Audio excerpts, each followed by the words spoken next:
Oh. Oh.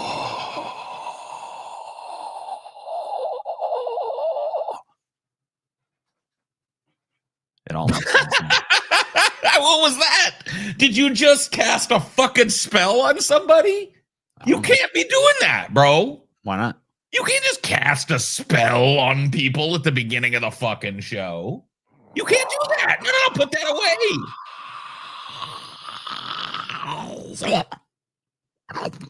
Where's Scotty? We can see. Man, you guys are so boring with this. Like, can you just assume that if one of us ain't here, they're probably doing something else? Yeah, shit comes up, not everybody can do the show every goddamn time it's scheduled. And so it's like sometimes fucking shit happens, man. This one was fucky because I couldn't do Friday and Scotty couldn't do Saturday. Right. And so we had to make a decision. Do we push it do we kick it to Friday? And I said we should kick it to Friday because I already missed a show like a couple of shows ago. Well, you said we should kick it to Saturday because you already missed. That's what I mean. That's different. Kick it to Saturday because But then Scotty couldn't do today, and I'm like, well, look, Paul already missed one. Scotty ain't missed one, so let's just do one with me and Paul, and we're doing it Saturday. So there you go. Yeah. And by the way, dude, I have to be dead honest with you. It's not for nothing because it was a family thing that I had to miss the show for, right? Yeah. It's not for nothing, but the day was entirely. It was like stress, and then when I got there, stress, and then the entire thing was stress, and then coming back home was stress. It was 12 hours of that. You know what I mean? And so I kind of like, in a very solipsistic and selfish way, wish I would have just done the show yesterday. Yeah. No, I got you. Hey, I was in that. Oh, go ahead. What? No, I wanted to ask you something. I know there's a movie you recommended to a few people. Mm-hmm. Was it of the movie Pieces? I don't think so. Okay. Because I could have swore you were like recommending a movie to some people, like a horror movie, and I couldn't remember what it was called. I thought it was something along the lines of Pieces. Because I started watching this movie Pieces the other night, and I realized like after the opening that I'm like, no, I wanna watch this when I'm like able to just be like, yeah, like I didn't want this to be like I'm tired and I need something to just like make noise at me. Right. So yeah, I don't know. What was the movie you've been recommending to people? It's like a horror movie. You said it's on YouTube. Oh, horror movie. It's on YouTube. That's what I recommend. People are always. I know you make so many recommendations. Yeah, like like earlier today, I did a stream and I was giving people fucking movie ideas. So it's so hard for me to zero in.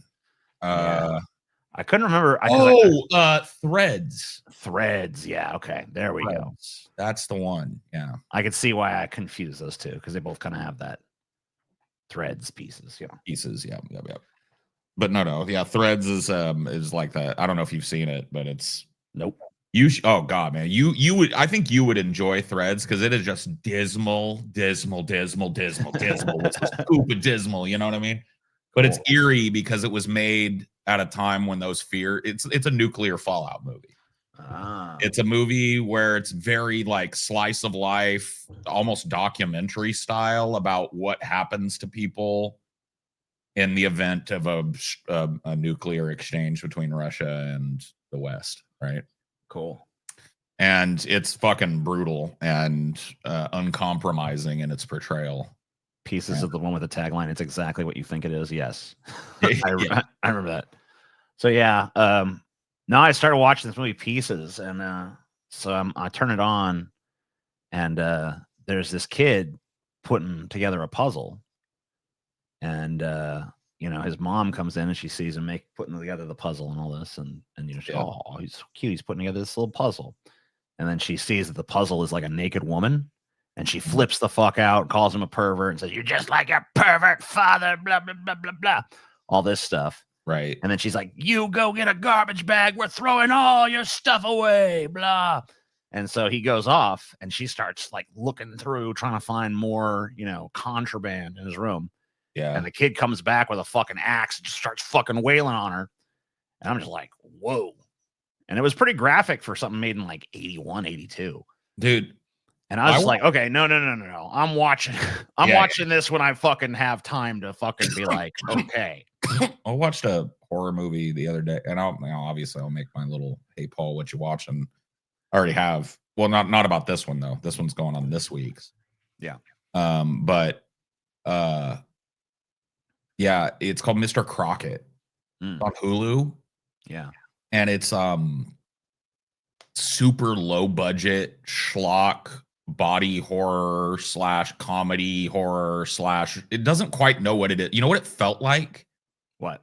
It felt like an hour and 20-minute long episode of like Tales from the Crypt or something. Yeah, that's pretty cool.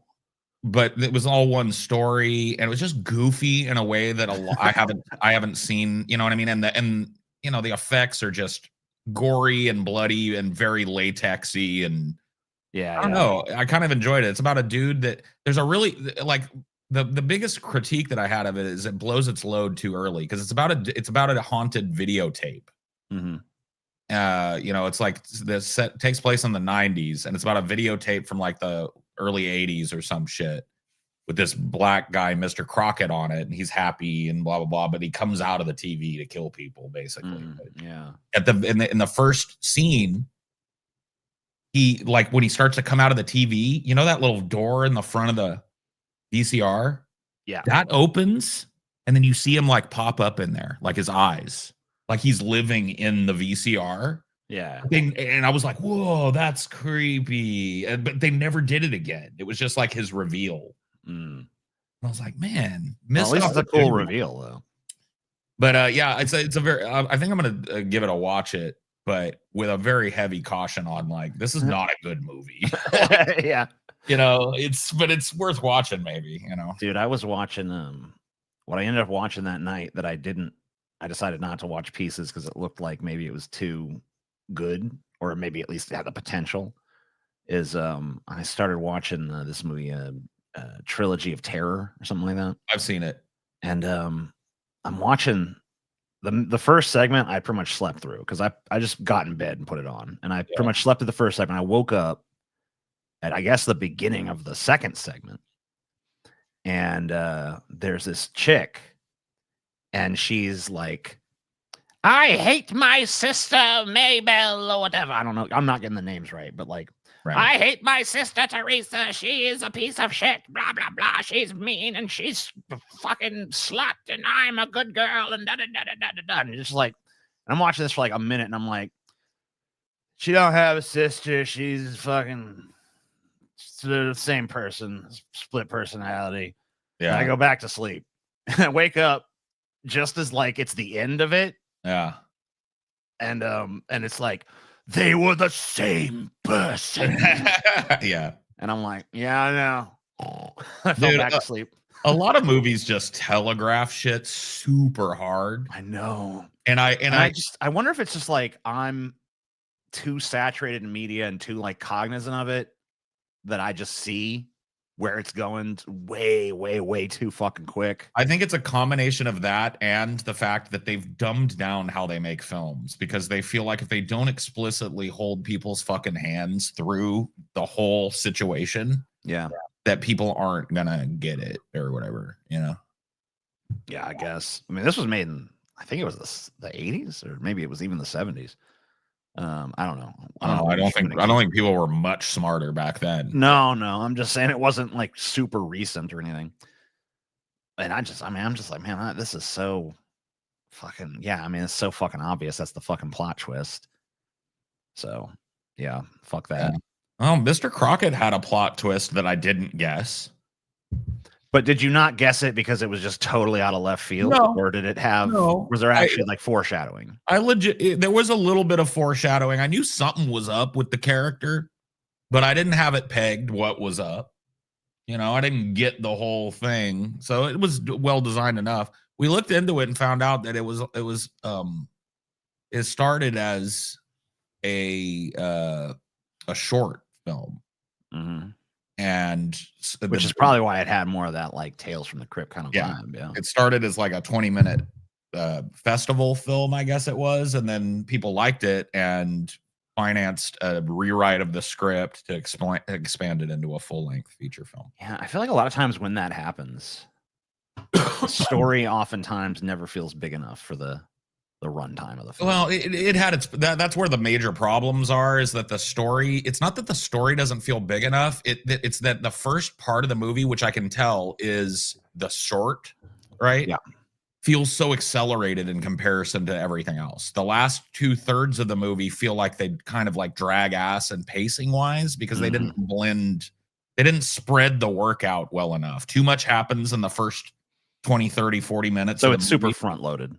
Yeah. And the end is good and gross and all of that, you know, so it's not like there's no payoff, but yeah, there's a whole stretch of it where there's there's like a kind of like a desert of yowza. Thanks.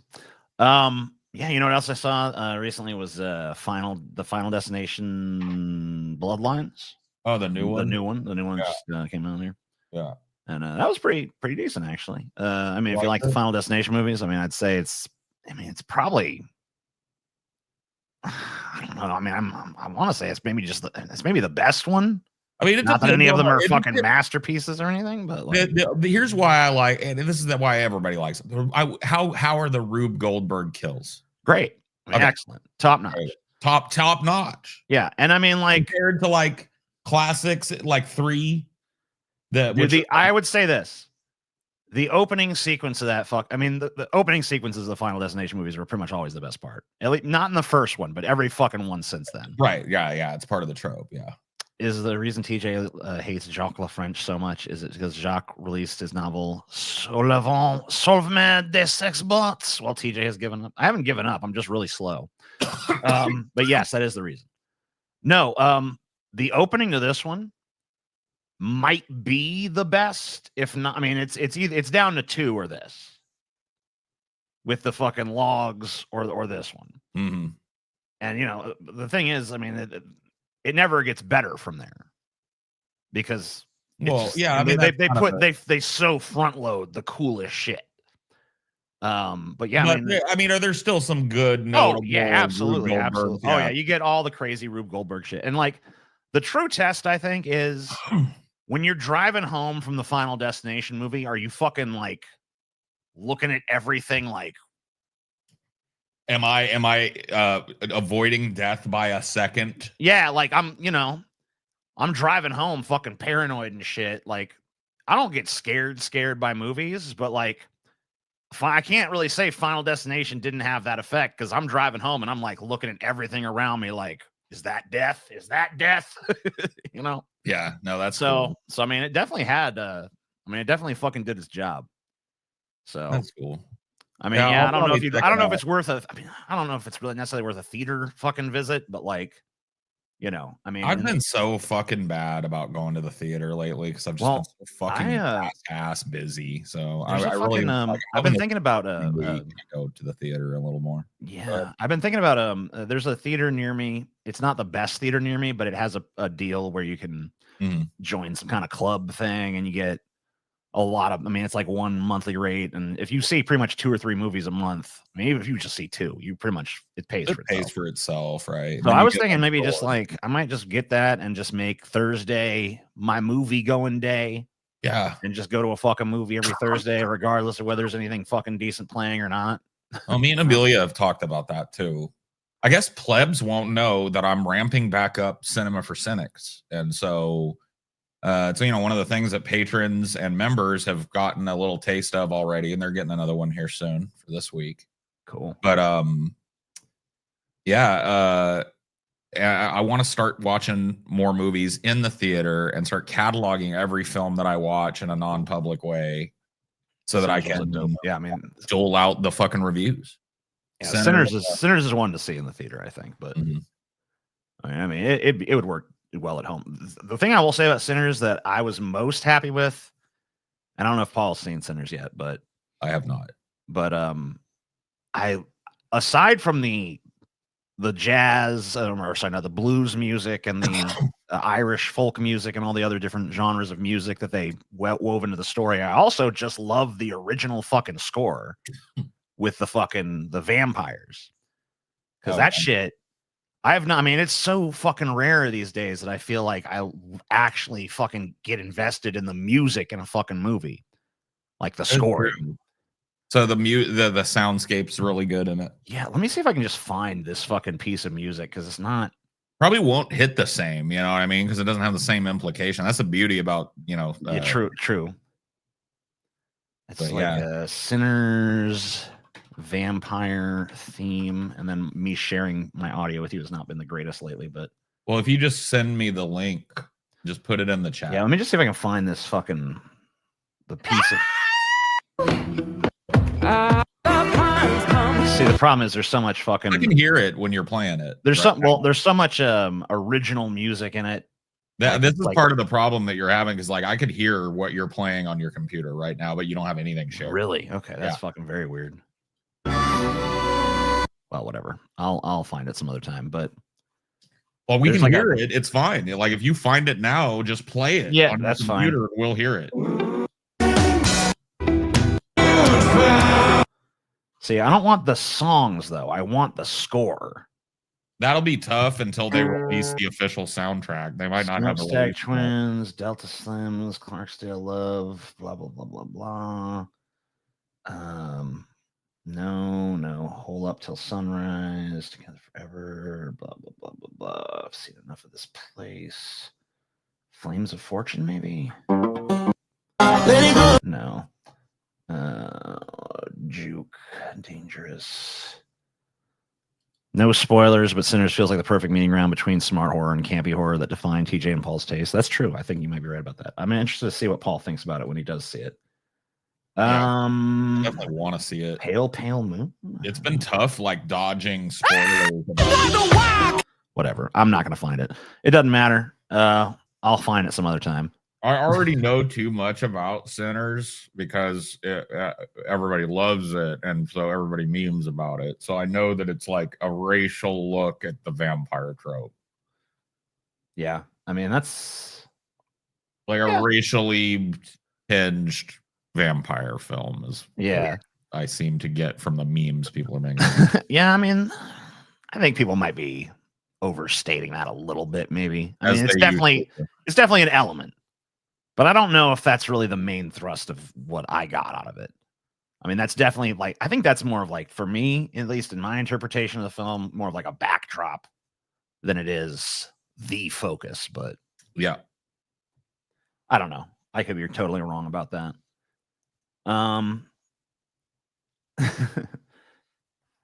There's a new Predator series on Hulu about the Predator killing people throughout history. The history nerd in me is nerding out about the possibilities.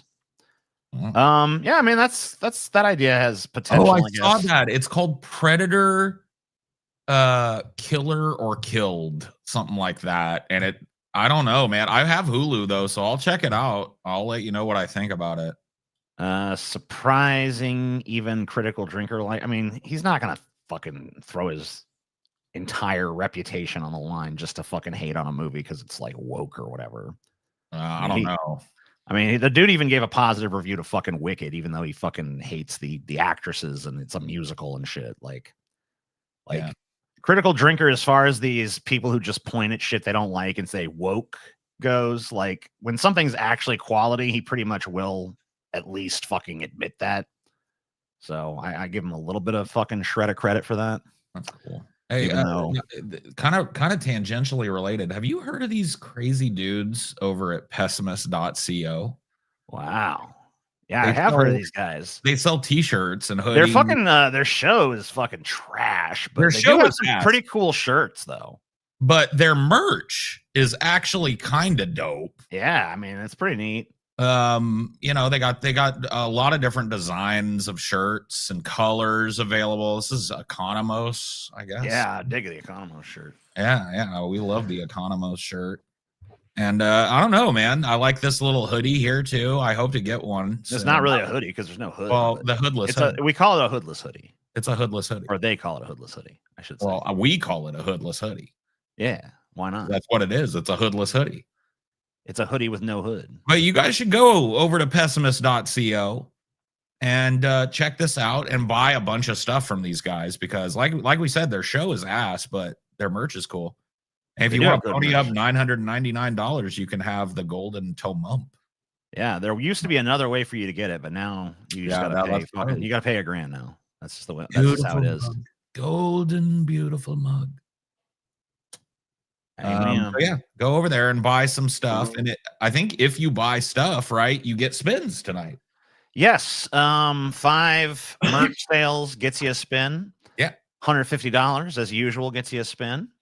I think we've already made at least one that way. Yeah, at least one. 5 new members gets you a spin. 5 new patrons gets you a spin. What did Thunderino say? TJ Spell reached into my bank account and granted. Oh, okay. Yeah. It was that thing I did at the beginning. Yeah. You sucked $100 out of him. That was crazy. Mine. I want this. I've been lusting after this pink one for a while. Yeah, I want this pink pullover Fatception hoodie in the worst fucking way. But I'm gonna need to get the big boy. I'm gonna need to get the big boy on it. I can tell. Someone told me my dimmer hoodie looks like Charles Manson's sad face. Why is that a sad face? Don't be a pussy. Just be like, yeah, it is. It is Charles Manson. Just tell him it is. Yeah, tell him it's Charlie Manson, or tell him it's fucking Rasputin, you know? Yeah, Ted Kaczynski or something. Who cares? Let them fucking think what they want. That's the point. Good to see y'all back. Love from awful Tennessee. Same here. Lights be flicker. Oh, you got a storm or storm here. You didn't say same here. You said storm. Yeah, we had one roll through last night. The Crunchberry Doomer is the fucking. This is the tits right here, bro. Yes, I gotta get this one. Unfortunately, that one does not come in my size, but well, what are you gonna do? C'est la vie. C'est la vie. Paul, you're excited for the new Dune game trailer dropped in Resident Evil 9. You didn't answer me on live, so I'm gonna ask you here until I know. No, I don't care about Resident Evil anymore, and I'm not excited for the Dune game because it's made by a company that has fucked me a bunch of different times, Funcom. Yep. And Funcom is known for promising a big fun game and then releasing a buggy, feature incomplete piece of shit. So we'll see. Shit. There's a game I watched a few of those trailers, even though I'm not really much of a gamer. I've watched a few of the game trailers that came out during the summer game, whatever the fuck. And the two that stood out to me the most was some Russian. They're both Russian games, actually. A Russian game called Ill, which looks like a way cooler zombie game than Resident Evil 9. Oh, is it like where they're like scanning people to see if they're sick, and they have to decide if they're? I didn't remember anything. I don't remember like that. No, the zombies in that were definitely. They were definitely. It was very obvious they were zombies. I've been seeing this game where it's like a person walks up and you have to examine them medically to tell if they've got the zombie virus, and you send them to like be processed if they do, or you send them to Atomic Heart 2 also looked very good. Oh, Atomic Heart 2. I meant to play the first one. I never actually got around to it, but the second one looks even fucking cooler. So I don't know. Well, I keep seeing Atomic Heart available for hella cheap on Steam. Yeah, and it looks very, very I don't know. It looks like kind of unique. So cool. I've been meaning to fuck with it, but I ain't fucked with it because I'm just not much of a gamer. But I've got a family member that keeps pestering me to play Ultra Kill.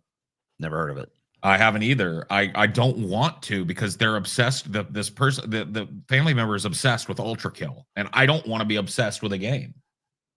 TJ, what do you think about toy collectors? I don't really give a shit. Do what you want. It's your fucking money.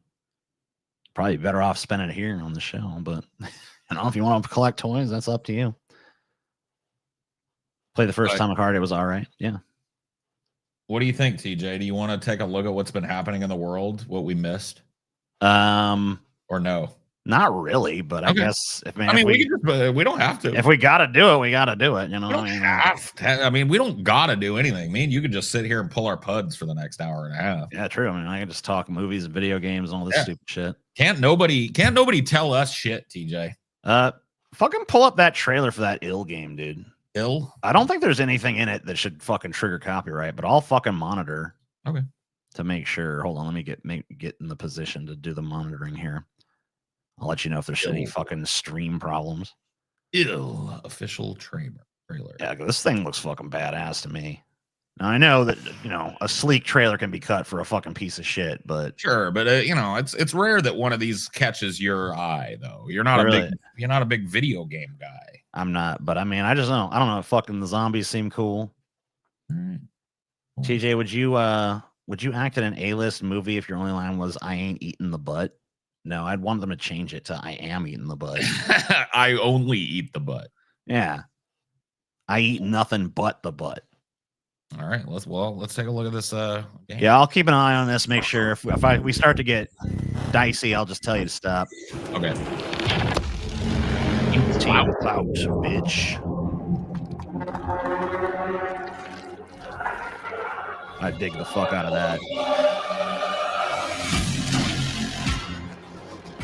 If anything gets us, it'll probably be the music. So I'll just mute this fucker then. I'll just mute it. Just pretend there's fucking ominous ass music playing over this. This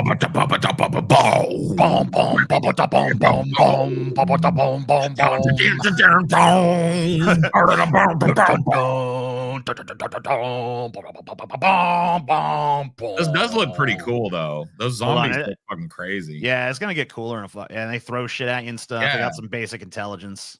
They're all fleshy too. They're all blubbery. Yeah. There's some. Look at that shit. Oh, yeah. If I fucking rounded a corner in a fucking game and saw that shit, I would freak the fuck out. Yeah, this got a big one there. They got one of their little monstery spookilies there. Yeah, you can fucking shoot them in the leg and shit. Oh, they got some kind of crazy government fucking faction that probably isn't on your side. Look at that big motherfucker. Dude, hell no, bro. This looks pretty fucking dope, actually. I'm not gonna lie. Hold on. The ending is fucking funny. Yeah, this little demon baby. Damn. Yeah. I gotta see that again, dude. I gotta see that again.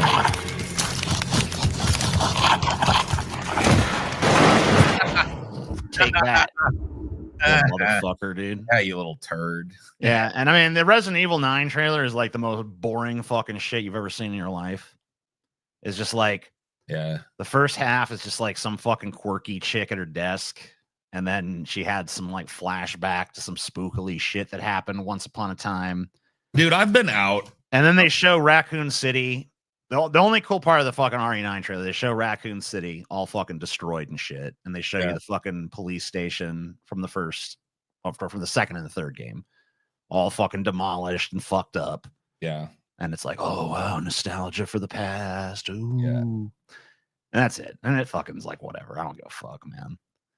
I ain't cared about none of those since fucking 4 when they fucking stopped being Resident Evil games and started being whatever the fuck. So. Yeah. For sure. Yeah, I've been out of the Resident Evil games for quite a while now. I'm glad the zombie baby doesn't look that much like a baby in the face. Yeah, I mean, well, the fucking whatever virus mutates them is fucking fine. But honestly, it'd been funnier if it did look more baby-like. Kick that motherfucker into some fucking barrels. Bam, motherfucker, take that, dude. I also saw this stupid little Muppet boxing game. I forget what it's called. Muppet like boxing. Yeah, like little Sock'em robots or something. Yeah, kind of just like little Muppets, but they're like boxing. I don't know.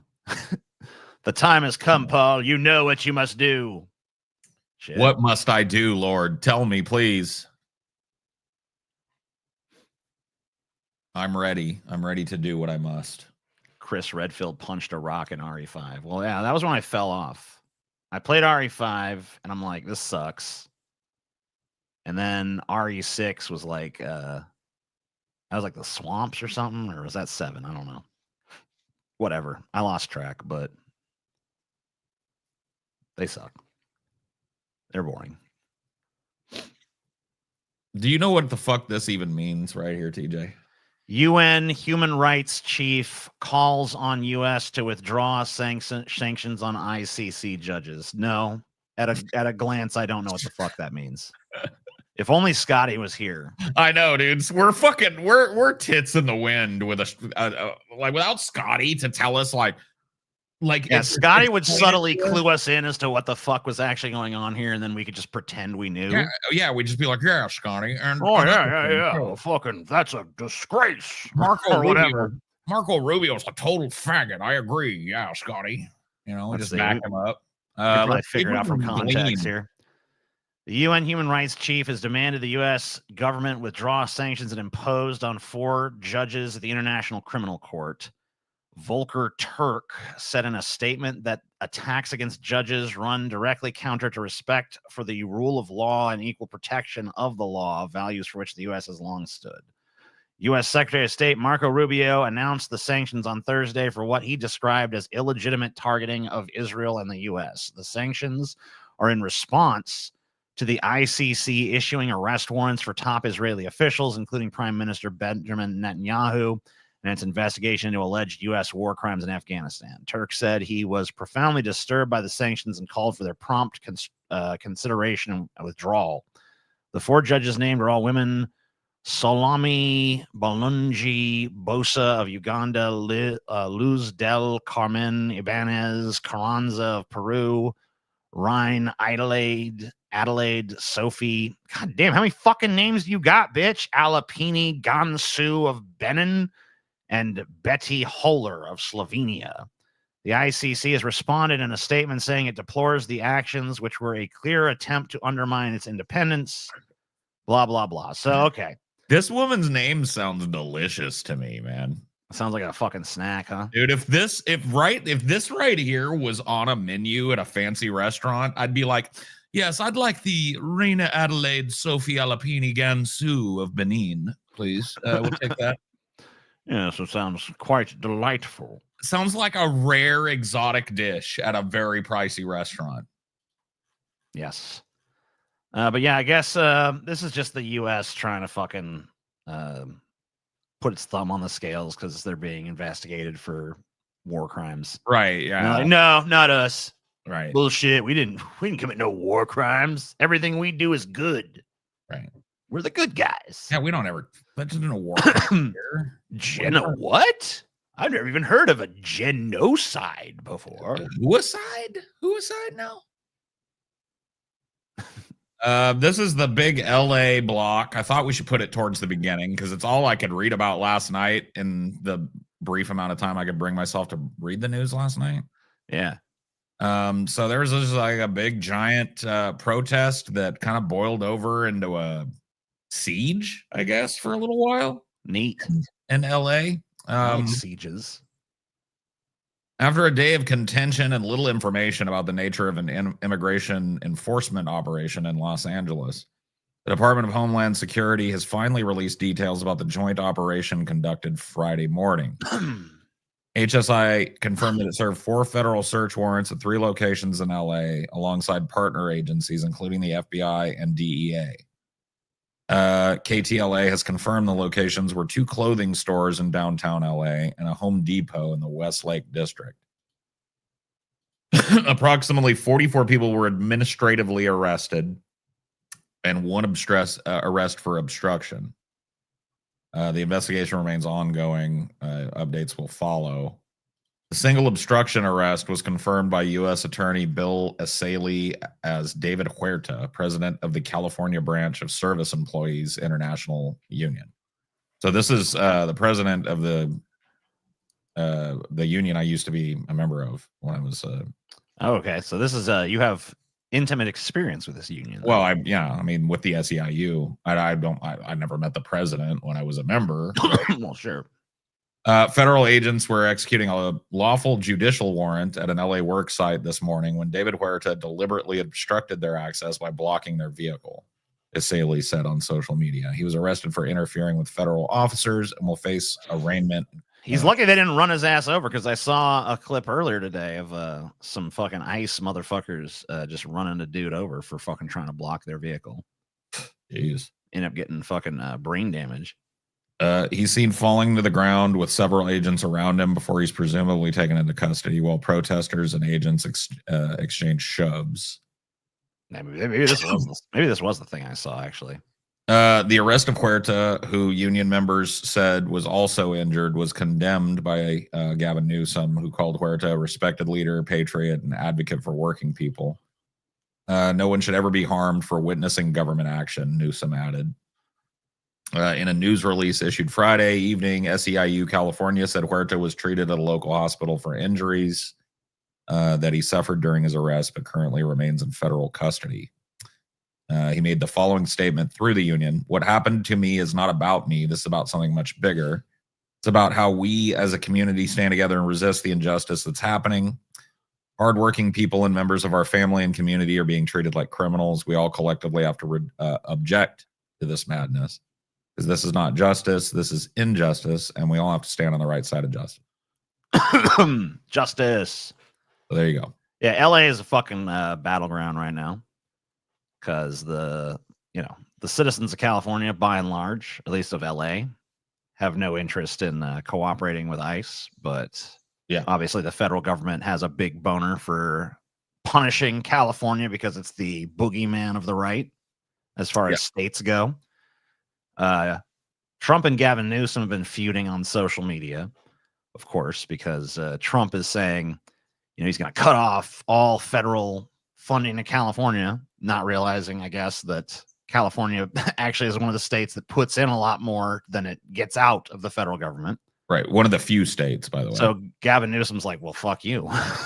No. Fine, cut us off. We won't give you any money either, bitch. We'll cut you right back off. Man, why did I leave? Why did I leave California right when it was about to become based? Yeah, this might this is maybe this is a Civil War II shit going on right here. I mean, I hate to jump to that, but whatever. We're gonna sensationalize on this show. Yeah, that's our job to sensationalize. Yeah, so yeah, I mean, like California versus the fucking they don't want the US, baby. California has the majority of the Pacific Fleet, the majority of the Western air superiority fleet. They don't want the smoke. They don't want the smoke. California will fuck them up. And look, as Cali goes, it's very likely that Oregon and or Washington go with it. Mm-hmm. The left coast, baby. And if that happens, you better watch your fucking ass, because these hippies are armed, bro. Yeah, I was baby. Dude, I was riding around in Oregon. Do you know that there's a saying in Oregon? People call themselves an Oregonian. Yeah, they're proud of that shit. They're like, dude, I'm not an Oregonian, bro. I'm an Oregonian. See, this is the thing that I think the right gets wrong very often in their assessments of these kind of situations, is they just assume that like liberals and lefties just don't have no guns, and that's just that's not true. They got guns, baby. A lot of them got guns. Yeah. But yeah, this is stupid. Like, I love how these motherfuckers, I mean, these are the first people that would tell you states' rights all day long, a few years ago. But now that they're in control of the Fed. Yeah. Well, not the Fed, because we think that's a short for the Federal Reserve. But now that they're in control of the federal government, now all of a sudden it's like, states must comply with the might of the federal government. Yeah. No principles. So, of course, armed agents in tactical gear threw flashbang grenades to disperse a crowd in LA's fashion district. Later, agents fired less than lethal ammunition at protesters outside a detention center. So LA has started to fucking like test the waters of standing up to ICE, right? Yep. And just the federal government in general. And the federal government in general, just not letting like and like I've been saying this for a long time, but the sentiment in California has been for a long time, like, what the fuck do we need the rest of you for? Yeah. Because, California gets to be like the whipping boy of every fucking federal, law that comes out, right? It's all kind of aimed at suppressing the power of California, and Californians know it. Like, we know, they know they're the 5th largest economy on the planet. They know they have immense power to mobilize and just shut whole cities down, which shuts whole economies down. And it's like, maybe they're starting to fucking wake up to that fact a little bit. It'd be nice. Well, Gavin Newsom seems to be awakened to it. Yeah. The raid at the clothing wholesaler began at 9:15, blah, blah, blah. It was an extraordinary show of force. Dozens of federal agents wearing helmets and green camouflage arrived in 2 hulking armored trucks and a bunch of unmarked vehicles. They were soon approached by a crowd of immigrant activists and supporters. Some agents carried riot shields. Others held rifles as well as shotguns. loaded with what appeared to be less than lethal ammunition. For now. Yeah.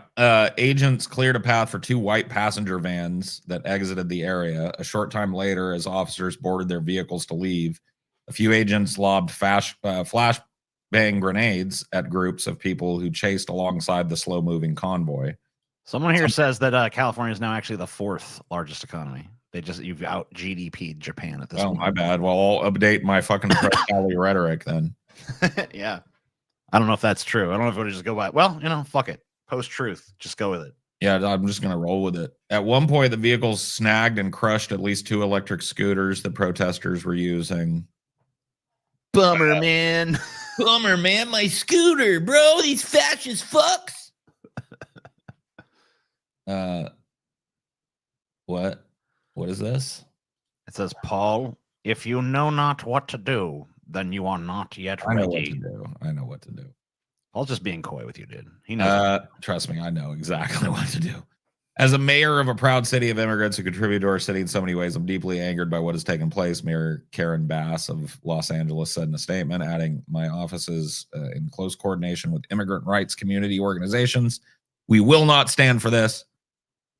By the way, Kash Patel, the head of the FBI, said, well, we will. Dude, it's just like, yeah, dude, provoke the fucking most fruitful and heavily armed state in the nation. Cool. Let's see how that works out. At a time when America is just a basically like fucking rickety house of cards and the winds are changing.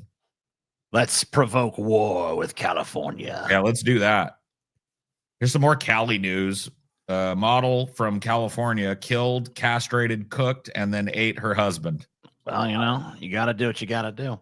Wonder why ICE is wearing masks to hide their faces. Seems like they should be proud to be the new Gestapo. Well, not everyone wants their face out there, I guess. There's another group of people that doesn't like having their face out there. Yeah. What were they? It's recently been super active, marching around in big groups and stuff. Yeah, I've seen a few of those. Yeah. Seen a few groups like that. Yeah, me too. All through history, actually. There have been some groups like that, especially American history. Well, just American history. A model from California met her future husband, Bill Nelson, and 3 days later, they got married. Wow. A whirlwind romance. But according to Omaima Nelson, a model and a nanny who had moved from Egypt to the U.S., their marriage was far from a happy one. Damn. Oh, no. Man, just put a paragraph every fucking few feet in this article, huh? Yeah. Well, I mean, you can just see like it's fucking ads. I have an ad blocker, but all of this is supposed to be crazy, insane ads. I mean, look at all the ads. Clickbait. Yep. So that's what you get from the Mirror, I guess. Yep. That's what you get from most of these fucking sites, honestly. She claims she had been pushed to a state of traumatic distress because of her husband's action carried out. She claimed her husband had his violent side as soon as they were married, and they would regularly physically and sexually abuse her. Yes. So I had to fucking bludgeon him to death, castrate him, and eat his corpse. Officer, he abused me. Yeah. Put his hands in a deep fryer and ate his fingers, saying, "I'm glad I lived." Oh. 5 years before the horrifying. That was retaliation, though. Yeah. The model had moved from her home country of Egypt to California. She began to work as a nanny and a model. In 1991, she met Bill playing pool at a party. Just after their wedding, Omaima said the abuse started. The claim was substantiated by a psychological evaluation and later revealed that Nelson was suffering from PTSD. She claims her husband sexually assaulted her while she was tied to the bed during bondage play. She told police she broke free of her restraints and hit him with a lamp before stabbing him with a pair of scissors and bludgeoning him to death with a clothes iron. He died from his stab wounds. So he wasn't bludgeoned to death. He was stabbed to death. Yeah, I guess. Great. See, I feel like this narrative that's being pushed is kind of undercut by the fact that she was deep frying fingers and shit. I feel like maybe that kind of undercuts the whole self-defense angle. But hey, yeah, who knows? Maybe I'm wrong. Maybe I'm wrong. It is said she castrated him as revenge for her claims of sexual assault. I mean, that kind of makes sense. I don't know about the cooking aspect, though. She cooked his head, boiled his hands in a desperate attempt to remove the fingerprints from them. Then he mixed his body parts with turkey leftovers from the Thanksgiving. This'll throw him off the trail. And then like, oh, it's a simple dead turkey. Yeah, then she threw it down the garbage disposal after that, which is probably better than trying to eat all that. Yeah. The whole horrific act took 12 hours, while Omaima Nelson said she was in a trance-like state. Yeah, I mean, that does have a trance-like state.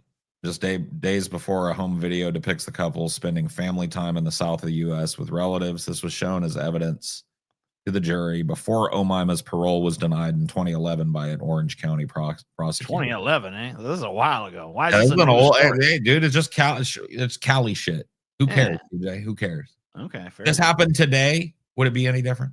Yeah. Here, this ain't even fresh depravity. I thought this was hot off the fucking grill. We exist outside of time. Okay, we are not. We're timeless. We cover all points in history as if they are current, because to us they are. Yeah.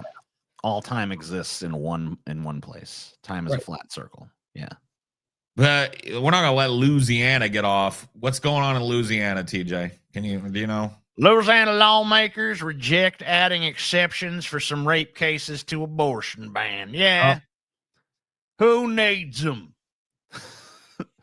For the third consecutive year, Louisiana lawmakers rejected a bill that would have allowed young victims of rape to get an abortion. In an emotional and religious-laced legislative committee meeting on Tuesday, legislators objected to adding rape in cases where the girl is under age of 17 and impregnated as a result of the sexual offense, to narrow the list of exceptions for the state's strictest abortion bans in the country. If we're truly pro-life, we should also be fighting for the life of those children who are raped and molested, said the author of the bill, Democratic Rep. Delisha Boyd, who argued that under Louisiana's current law, young victims of rape are forced to carry the babies to term. Among those who opposed the proposed exception was Democratic Rep. Patricia Moore, who spoke publicly about being conceived after her mother was raped as a young woman, I guess. And that's dude, this is just such fucking bad news, bro. Hence why I left the South. I just can't. I couldn't stand living in a place that was doing shit like this. Oh yeah. And that's the way the wind is blowing there, is like towards like forcing raped children to have babies. Yep. Or rape babies. Well, look, I mean, it's not the baby's fault, That's the argument, I guess. Yeah, this is stupid. I mean, it's fucking what it is. It's not even just fucking just fucking carry your trauma with you for 9 months and then be responsible for it for at least 18 years afterwards. Yeah, you're 12. It's time to grow up, kid. Are you sure this isn't abandon hope? I mean, what's the difference? It's all abandon hope, baby. Well, that is kind of the point of this fucking news shit, bro. It's like, what do you guys want us to do, right? If there was a fuck ton of good news out there, you guys start sending it to us. We'll start covering it. Yeah, let us know. We opened tonight talking about media stuff, which I think is kind of fun right now. I happen to think the current media environment is super dynamic and fun. And I like movies and music right now. I think it's all kind of frenetic and weird. And I like that. So there's your good news. Now, you want to know anything else going on in the world that isn't entertainment based, escapism based? This is what's going on, bro. I don't know what to tell. This is what we're escaping. Right. So glad I'm moving to Washington State in 2 weeks. First time becoming a West Coaster after living in the South my entire life. Ready for the change. All right, cool. Well, congrats, buddy. Remember that dude they sent to that death thing? Yeah. Death camp. He back. Good. Taco. Oh shit. I don't understand the taco shit. Trump always chickens out. Yeah, I get it, but I feel like we shouldn't be fucking with that. Well, it wasn't we that fucked with it. It was overheard on the trading floor. Yeah, and then they reported it to him, and he freaked out. And then everybody's starting to be like, "Oh yeah, it gets to him, taco." But I mean, to me, it's kind of like, "Hey, pussy, Trump. Bet you don't even have the fucking balls to put me in the death camp, you little bitch. It's like, what are we doing? Like, maybe we shouldn't fucking pull this thread, man. I don't know. So he's back in the U.S. Okay. He was back in Tennessee courtroom. That sucks for him. Yeah, I mean, he's still, I guess, gaffled up, but I mean, at least he's not in fucking El Salvador death camp right now. Yeah. That's good. And he's going to face charges that he allegedly transported undocumented migrants within the United States. Oh, shit. Wow, crazy. Basically, he gave people with no documentation a ride to places or something. You know what I mean? What a monster. What a demon. More than 2 months after the Trump administration admitted it mistakenly deported Abrego Garcia from Maryland to his native El Salvador, a 2-count indictment unsealed Friday alleges that he participated in a years-long conspiracy to haul undocumented migrants from Texas to the interior of the country.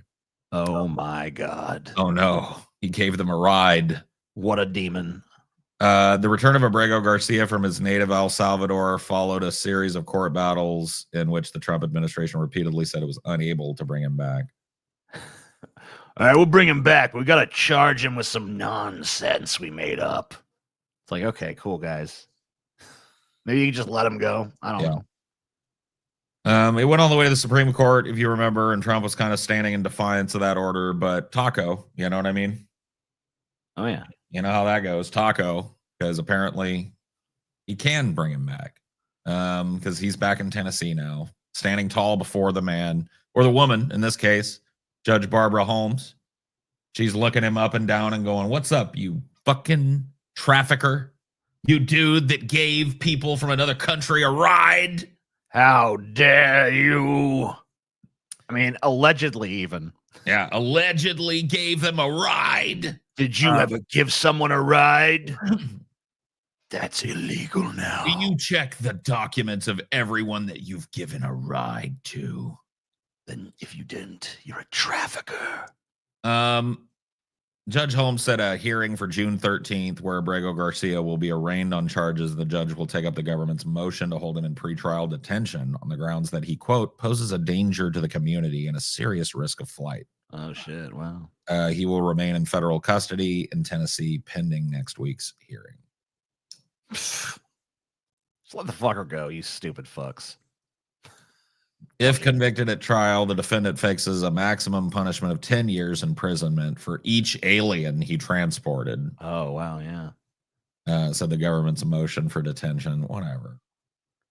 Abrego Garcia's attorney in an online press briefing called the charges against his client an abuse of power. They are. Yeah. Nobody should transparently so. Nobody should be shipped to a gang prison in El Salvador for months and then brought back to the United States and kept fucking from their family, because they're a flight. And then hit with a bunch of trumped up charges just because the case has become politicized.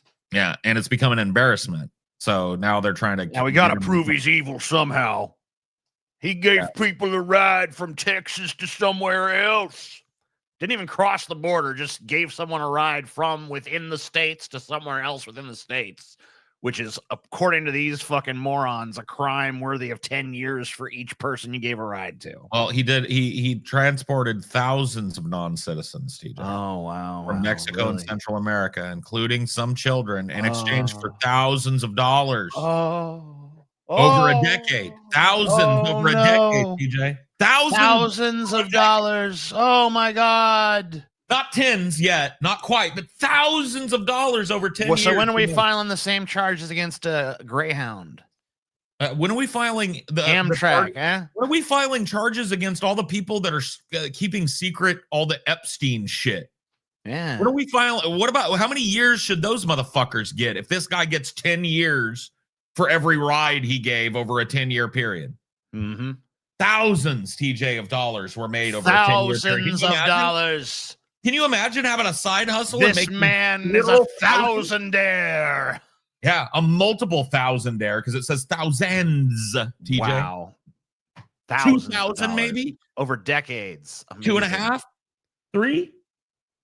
I mean, this guy is like tippy top of the fucking cartel, basically. I mean, they definitely got to keep this guy locked down because he's going to go on a rampage. He's a threat to the community, dude.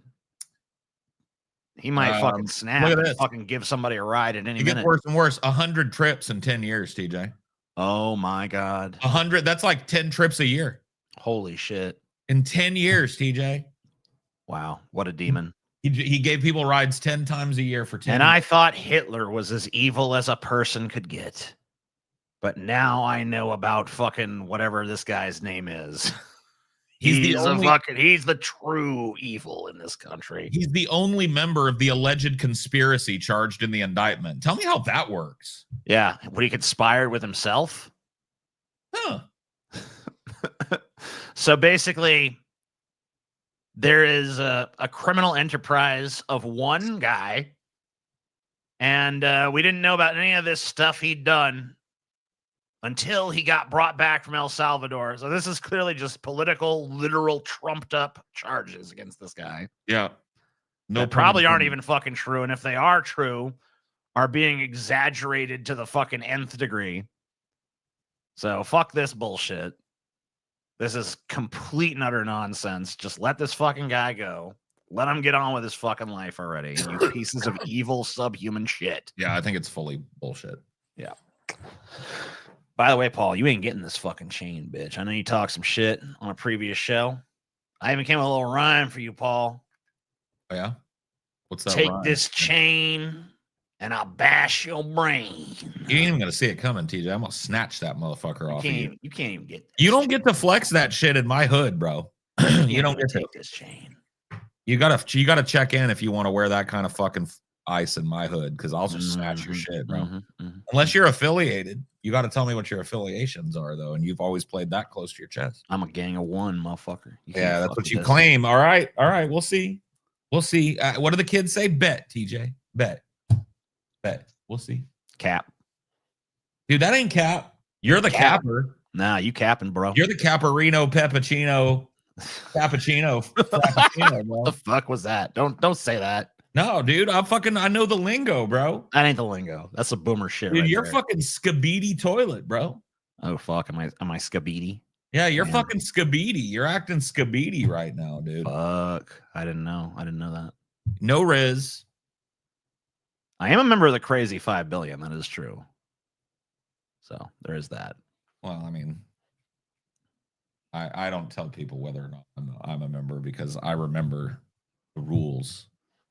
The second rule of the Crazy 5 Billion is there is no Crazy 5 Billion. Well, yeah. I mean, I'm just saying, you know. So, you know, I'm not forgetting my rules is all I'm saying. Yeah. Elon Musk appears to delete some explosive X posts. So basically what happened was Elon got fired out of the Trump administration. Yep. Went on a ketamine bender to end all ketamine benders. Yeah, he got some ketamine courage. And then deep from within that K-hole, he screeched out some autistic bullshit to the most powerful man in the world, right? A dude that literally has his citizenship and his billions in the palm of his hand. Yes. And he probably was fucking told privately, like, we're going to seize your shit and ship your fucking bitch ass back to South Africa. Well, Bannon was fucking saying, like, I think he's an illegal immigrant. Time to get him out. Yeah. And then so he woke up this morning from the K-hole and immediately was like, oh my God, what have I done? Delete it all. And that, you know, like, I guess he never heard of the Streisand effect and all of his wisdom. No. One post no longer available accused Trump of being in the fucking Epstein files, right? That's gone now. Now it just says, this page doesn't exist. The Crazy 5 Billion do not identify directly, TJ. Well, Paul wanted to fucking. I didn't say shit, bro. I didn't say shit. Don't quote me. Did you sound like Keen there? Well, when? Did he? I don't know. I don't feel like I did, but all right. Maybe I did. Who knows? In an interview on Friday with Manosphere comedian Theo Vaughn, JD Vance said Musk was making a, quote, huge mistake going after Trump. Yeah, dude, especially since, like, Trump pretty much gave him one of the best fucking outs that Trump has ever given a motherfucker. Like Trump gave him the fucking nicey nice exit. Yeah. It was like, oh, Elon is a great man. He's done so much for us. We love him. Goodbye, Elon. But Elon went and got in the K-hole. Yeah, and Elon's like, fuck this bullshit. And he did what everybody does when they want to like side eye and shit talk a rival or somebody they feel has done them wrong. He got fucking all liquored up and drugged up and shit, and he went on Twitter. So he drunk tweeted, basically. Well, K tweeted. Yeah, he's like, fucking Trump with the Epstein files. And they started reposting all this shit of like Trump partying with Epstein and shit that we've all seen before, but now I guess it's credible. Yeah, now it bothers him morally. Yeah, it's like, now wait a minute. This thing that I knew all along suddenly bothers me. When he was literally standing behind Trump wearing a black MAGA hat, spazzing like a retard and chanting, USA! USA! USA! USA! I'm Gothic Dark MAGA. Yeah. I'm Gothic Dark MAGA. You guys watch me make an X in the air. So my heart goes out to you. My heart goes out to you. Fucking done it. Oh, I love they basically have ruined Trump because, like, during this exchange, right? It went on long enough. The K bender went on long enough that a whole fuck ton of people kind of made it clear what they actually think of Elon within the MAGA movement or whatever. Yeah. And there's no taking that. You can't rewind the tape on all of that shit. So it's basically ruined him with Republicans. He's a complete joke. We couldn't wait to get rid of him. Dude, we knew that fucking from go. Yeah. Though someone back Soup d'Or. I guess so. Cool. Though someone in back, many Republicans are breathing a massive sigh of relief now that billionaire Elon Musk has broken up with the president, Donald Trump, in a dramatic fashion. Yeah, we know what he said. He's a complete joke. One House Republican vented to Axios. He had no idea what the fuck he was doing whatsoever. Yeah. Nobody really wanted him here, the lawmaker added. We couldn't wait to get rid of him. Comments highlight an immense buildup of tension behind the scenes as Musk led the gutting of federal agencies with the newly created Department of Government Efficiency, chaotic moves that have proven immensely unpopular. Now that he's on the outs with Trump, politicians and political operatives are finally coming out of the woodwork to bid him adieu, though cleaning up the mess Musk is leaving behind won't be easy. Bye, Felicia. Bye. Musk has been accused of overstepping boundaries and pushing Trump to pick his preferred cabinet members. In other words, Musk's mere presence in the White House ruffled plenty of feathers. He was given the nickname Crazy Uncle Elon by the State Department officials, as Rolling Stone reported earlier this year, with staffers rolling their eyes at his cringy jokes and bristling at his irritating personality. And dude, in the Trump administration. I know. Like, think how bad you have to be to stand out. You got to be shamefully bad. But now Musk has claimed that his time in politics has come to an end. Proclamation that's hard to believe. Trump officials are seemingly elated. He can say whatever he wants to. Another House Republican told Axios, I don't care. I don't really pay attention. He's not elected. He served at the pleasure of the president, and he no longer does. Damn. Man, they're so happy this fucker is gone, dude. Yeah, the beef between Musk and Trump escalated after the White House announced over the weekend that it had pulled its nominee for the NASA administrator role, Jacek Isaacman, who was personally handpicked by Musk. Yep. And it's said, I don't remember if I pulled the article or not, but there was an article that basically explained that the way this went down was they went to Open Secrets and pulled that this nominee that Musk wanted had given to a bunch of Democratic candidates in the past, and that fucking just infuriated Trump. He's like, fuck that.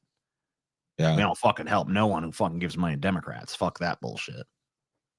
And Musk is like, well, no, I mean, it shows that you're willing to, cross the party divide and all this. And Trump's like, no, fuck that. I hate Democrats. I hate them. They're demons. You're a piece of shit. Yeah, this was like fucking, was that even a week ago? It was like a week ago. It was like a week ago, yeah. Yeah, like they were like shaking hands and he was giving them the key of freedom or whatever the fuck that is.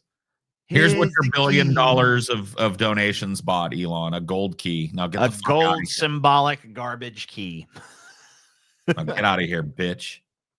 The world's richest man, Elon Musk, made himself an enemy of the world's most powerful leader. Yes, we know. We don't need a we don't need a rehash. Yeah, I mean, this is basically just going to tell you that, this maybe threatens his businesses because. Well, yeah. I mean, if that's all it is, I mean, we can speculate. I mean, Trump is going to fucking, Trump might hold back if this doesn't go any further. But, if Elon pushes this much, I mean, like, he's going to lose all government subsidies. He's going to lose any fucking contract he's got going. The next time Elon fucking takes a big overdose of K and says something retarded that hair lips the president, they're going to nuke him. Yeah. The question is, can Elon shut the fuck up and be a subservient? No, absolutely not. No. Right. No, it's inevitable. Yeah. He's fucked. He's going to fuck himself. Mm-hmm. So Elon better fucking cloister his support as tightly as possible and fucking prepare for a fucking shitstorm because he's in one. Well, he's kind of alienated both halves of the American electorate that vote. Yeah. You know what I mean? Like, because the left is never going to fucking be his buddies again. Right. The libs might forgive him because they're fucking just so wishy-washy, but the right's never going to forgive his ass. Well, the libs will take him just because who wants to be a lib? You know what I mean? Yeah, exactly. And he's got money, which is the most important thing in the world to them. So, well, yeah, for sure. By the way, buy our stuff. Yeah. If you just got here, make sure you buy our stuff at pessimist.co. We've got shirts and hoodies and stickers and DVDs. And I'm hearing from Scotty, you guys have not bought any merch this show. No merch? None. Zero merch? Even with all these fine shirts that we got up here right now, we have not seen one goddamn merch sale. You can't tell me you don't want the violet doomer. I mean, come the fuck on, people. What about the graphite doomer for the understated tactical affair? Mm-hmm. What about the crunchberry doomer or the classic white on black doomer? Yes. This is the clean doomer. Is that fresh t-shirt look doomer, right? Don't be fools. Yeah, don't be fools. Buy one when I get paid. Well, get paid now, motherfucker. Look at this right here. Look at this fucking hoodie. This is a badass fucking hoodie. Hold on. And you mean to tell me, hold on 1 second. TJ's got something. TJ's going to go grab something. Have you seen this fucking thing? This is a pillow, guys. Yeah, that's what I was getting. Yeah, look at him. Look at TJ over here. You don't want this? Look at this. Look at the size of this fucking thing. You don't want that? You know where you stupid or something? You know where you being fucking stupid right now. You know the only place that you can get that in a bunch of sizes too. Small, medium, large, and... It don't have to be this big. You can get a little tiny baby one. Yeah. Or you can get a medium one. Or you can get this big boy right here. Yeah. Whatever you get, that counts as a merch sale. Yeah. Even if you just buy the sticker. That sticker's like $5, $6. 5 of those sticker sales. That's a fucking spin. That's true. That is true. You see how it is. Get you a shirt. Get you a pillow. Get you all that shit. You tell them proper, TJ. You tell them proper and good. Amen. You know, another thing I think we might want to let them know is like what's on the fucking wheel tonight. Oh yeah, we didn't even look at that. You got. They don't know what's on the fucking wheel. Maybe that's the problem. They need to see what's on this motherfucking wheel. You got the wheel. Go. Yeah. Let's show these motherfuckers this wheel. Here's what you're paying for.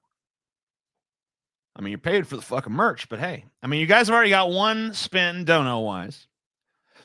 Closing in on spin number 2 dono-wise. We got I Am the Asshole, which is just a standard thing. I think we're just keeping it on the wheel because it's easy to fill up a spot. Aita. We got Jordan Peterson, Don't Like the Homos. We know that. They're pissing me off. They're making me mad. We got Some People Ain't Got No Soul. Some people watching a lot of this. Yeah, I've been watching a lot of this fucking garbage AI slop that's flooded YouTube. Yeah, and this is one of those. This is a thing that lets you know some people got souls. Oh, by the way, dude, not to interrupt you, but let me fluff your balls a little bit. I really liked your latest End of the Fray. Yeah, the stoicism one. I'm a big fan of that. Yeah, the fake stoicism was a really good video. I wanted there to be very true. Yeah, I mean, I've been pissed off about that for a minute. I was hoping for a little bit more of a pop, but whatever. I'm over it. Well, sometimes dude, your good. Channel, TJ, your channel's so fucking castrated by the goddamn algorithm and shit. You can't judge it just by the pop, bro. I know. But anyway, that's a damn good video. And if you ain't watched my fucking stoicism video, go watch that song. You ain't watched any of TJ's newer videos. If you've been fucking being lazy, get a backlog on TJ's stuff, you better check it out because he switched things up. Yeah, TJ's got a whole new presentation style. Yeah. This one is about you are a special empath. There's another one. This one is just like 7 signs that you're a magical special empath. Got it. So empathy now is like a superpower. Yeah, it's a flex now. Got it. Yeah. Okay. And this is about, I think it's I forget the actual fucking full title, but it's something like 7 things only empaths will understand. Right. Got it. Yeah. So basically, we're special. This one is we be summoning demons, y'all. This is a guy, some kind of pastor or preacher or something, letting us know that this new generation is the most evilest generation that's ever been, and that we be summoning demons left and fucking right. We be summoning them. We got some trash TV. I think that's some Jenny Jones or some shit, something like that from back in the day. We got Christian Star Trek. Ooh. We got 10 things you never knew about Velma. Really? Oh yeah. Ooh, I bet I know some of the shit about Velma. We'll see. I want to test Paul's knowledge on that one. We got incel. We got another incel mad he can't get laid. Oh. Well, we'll help him out. Yeah, maybe we can help him. We got JD Vance on this whole Trump versus Musk situation. And we got some tales of the dick. The Andy dick, that is. Tales of the dick. Tales of the dick. Well, I'm shocked that Andy is still alive in 2025, so it'll be interesting to see what he's up to. I've heard tell that basically he is such a fucking roaming fixture in LA that almost everybody you talk to in that city has some kind of weird Andy Dick interaction or story. It's true. It is true. He's like a ghost. He's like a local legend, but not the type of local like your idea of a local legend is like a pillar of the community. He's the opposite of that. He's like everybody. He's a local legend because nobody wants him around where they live. Yeah. You know what I mean? But apparently he just goes around and harasses people and does fucked up shit. And everyone's got a story. Yeah. He's the boogeyman of LA. Yes. From what I've been able to suss out, Andy Dick's got a son that is like now in his 20s or maybe even his early 30s or some shit. Oh, really? That is like his handler in a lot of cases. Oh, the dude that's filming for him and like making sure he makes content and stuff is like his son, and they're both like kind of grifting what's left of his goodwill and fame. Brutal, dude. It's awful. That's fucking that's brutal. The case. Man, sad. Yeah. Poor Andy. Dead. Poor fucking Andy. He's like the Bigfoot of LA. Yeah, he is.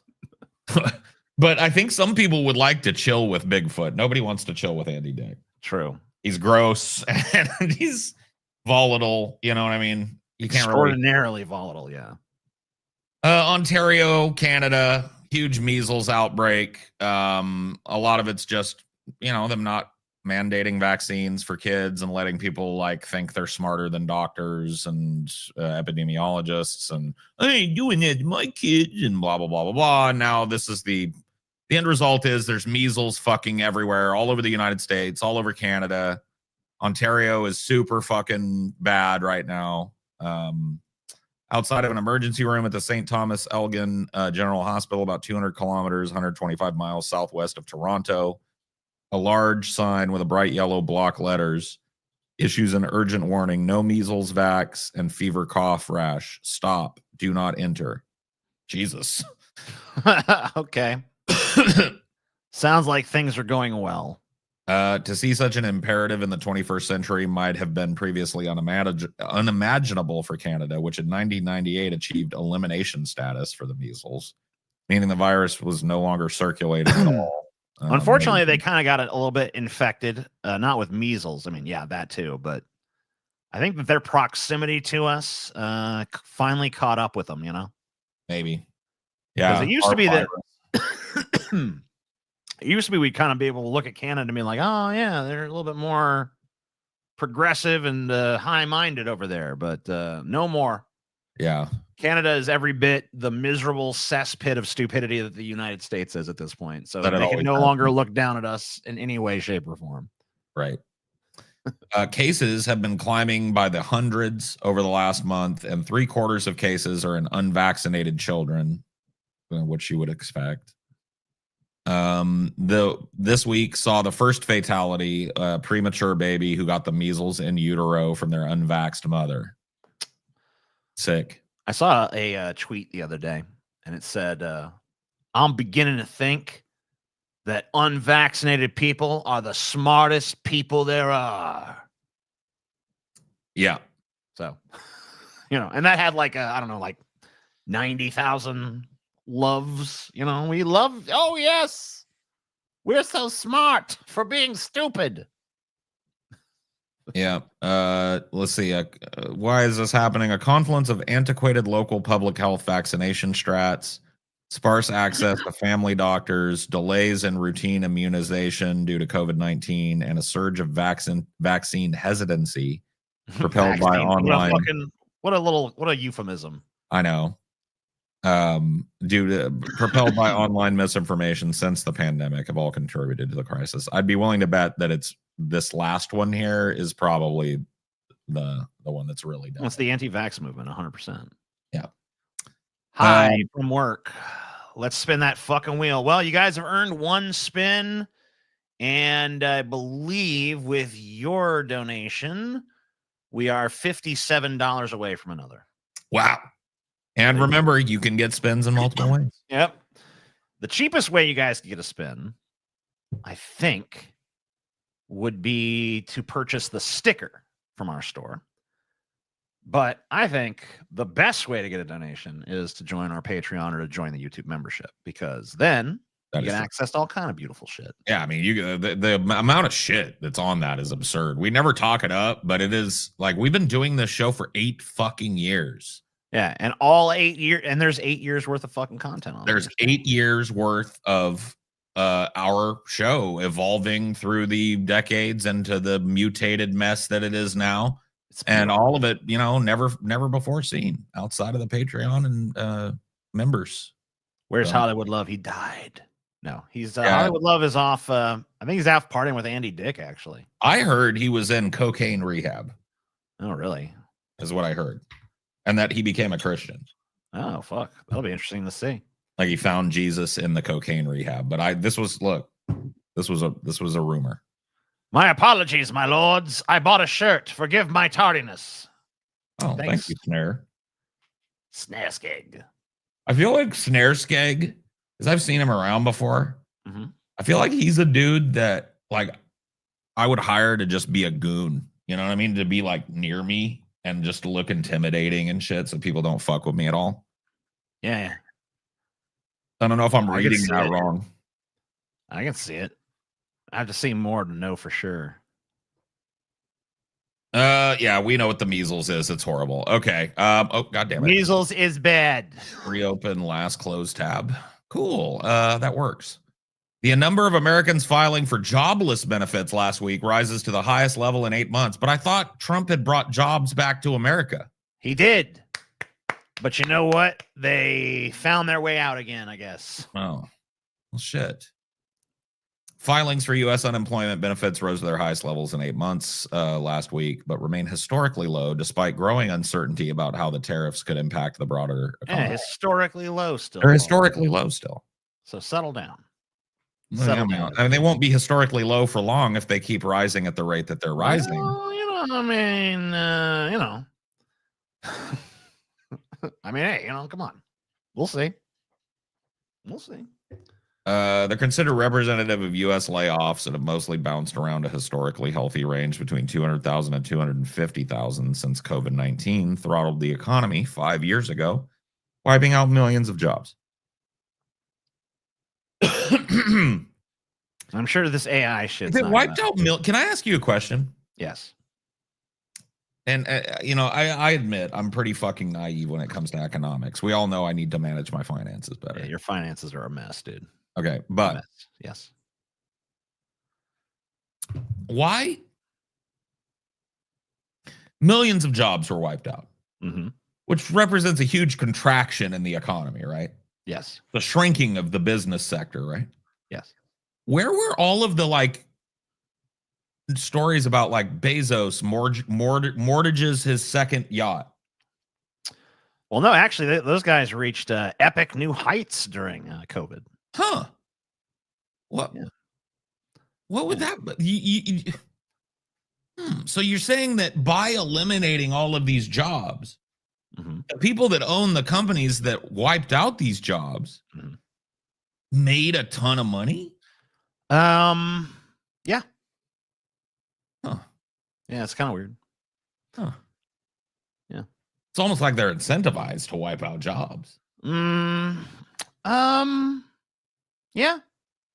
Yeah, there's really no almost about it. In fact, that's why they're trying to replace a bunch of people's jobs with robots and AI. And I see. You know, I mean, this has always been a surefire way to get your stock to go up is to do mass layoffs. You know, right? That's been the way it was for a while. So yeah, everything's worth more, right? I mean, if the demand is the same, but there's less employees, and that means you're operating cheaper. So, and that incentivizes shareholder interest. It's like, ooh, they fired a whole shit ton of people. Why not? That's a good, solid company right there. In reporting their latest earnings, many companies have either lowered their sales and profit expectations for 2025 or not issued guidance at all, often citing President Donald Trump's dizzying rollout of tariff announcements. Dizzying tariffs, TJ. I'm dizzied. Dizzying tariffs. Sorry, I'm monkeying around with my mic. Dude, today I got my new mic arm. It's hanging back over here. I don't know if you can see it. I got the new Rode thing because mine was busted. Yours fucked up.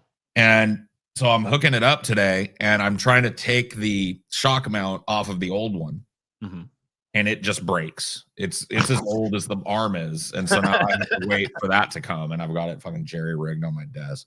Man, fucking sucks, bro. Yeah, it sucks. But anyway, bad news. TSA urges people to stop trying to use a Costco card as sufficient real ID. I can't believe that's actually something that they would. Guys, that's not even a photo. There's not even a photo of you on it. I mean, actually, is there? There might be a photo. There is. I think they do put a picture of you on it, but it's a Costco card. The U.S. government is not going to take the word of Costco. You don't have to prove citizenship or anything to get a Costco card, right? So I don't think so. No. Yeah. We love hot dogs and rotisserie chickens as much as the next person, but please stop telling people their Costco card counts as real ID because it does not. Yeah, this real ID thing is kind of wild. I got the the enhanced ID that's actually it's good. It's not only a real ID, but it's good as a passport to Mexico and Canada or whatever the fuck. Yes. Yeah. And I got it done months ago. And then there was this huge crush of people because they started covering it in the news. You realize they've been kicking this fucking deadline on this real ID thing since 2001. Oh, yeah. This shit was supposed to be in effect fucking a million years ago, dude. Right. I mean, I think they passed it it says here 2005, passed in the aftermath of the September 11th attacks. I don't remember. I need to check my ID. I don't remember if I have a. I think I do. I think I have a real ID at this point, but I don't know. I can't. Do you have a star on your driver's license? Let me just go fucking look real quick. Yeah, grab your driver's license and see what. I'm not going to show the fucking thing, obviously. No, obviously. But yeah, no. The real ID thing is kind of a bummer if you don't have it because I guess I don't know if it's the truth in every area, but I know that in my area, there was this huge DMV crush because people were like, what? I need to go do that now? Even though they've been saying you need to do it now for 20 years. How can this be real? I don't know, dude.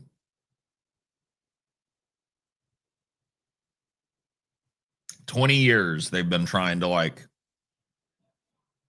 make your fucking ID more secure and streamline the process so that everybody is on the right ID and they can just kind of fucking do their thing. Like they've been doing it forever. I don't know if they needed to do it, but they've been moving towards it for 20 years.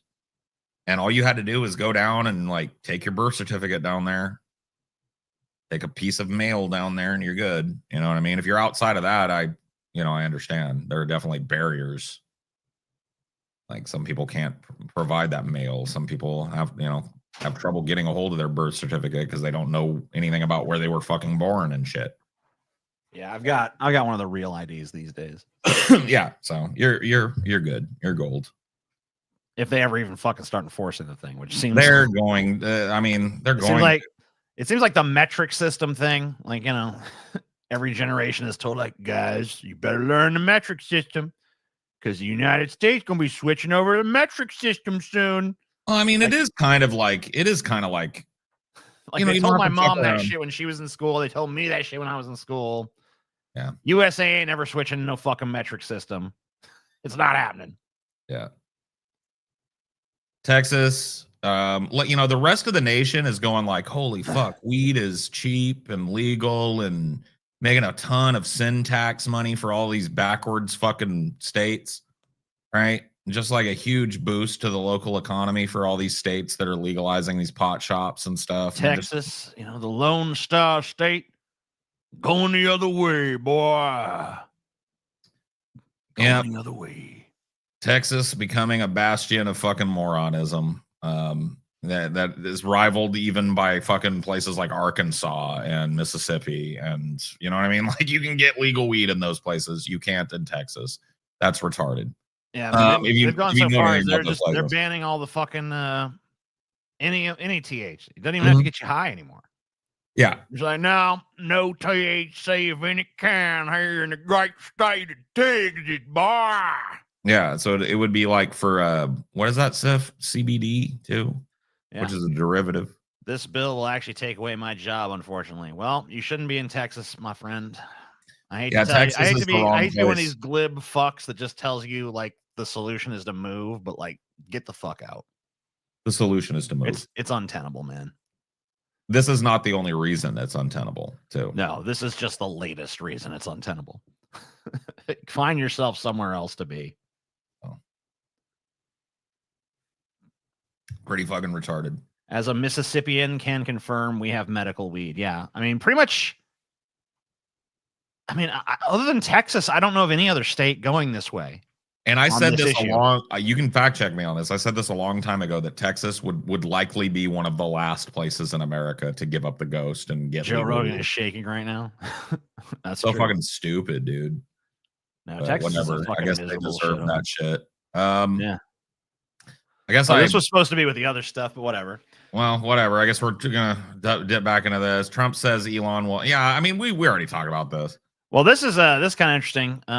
This is just Trump saying that if Elon donates to any Democratic candidates now, he's going to face very serious consequences.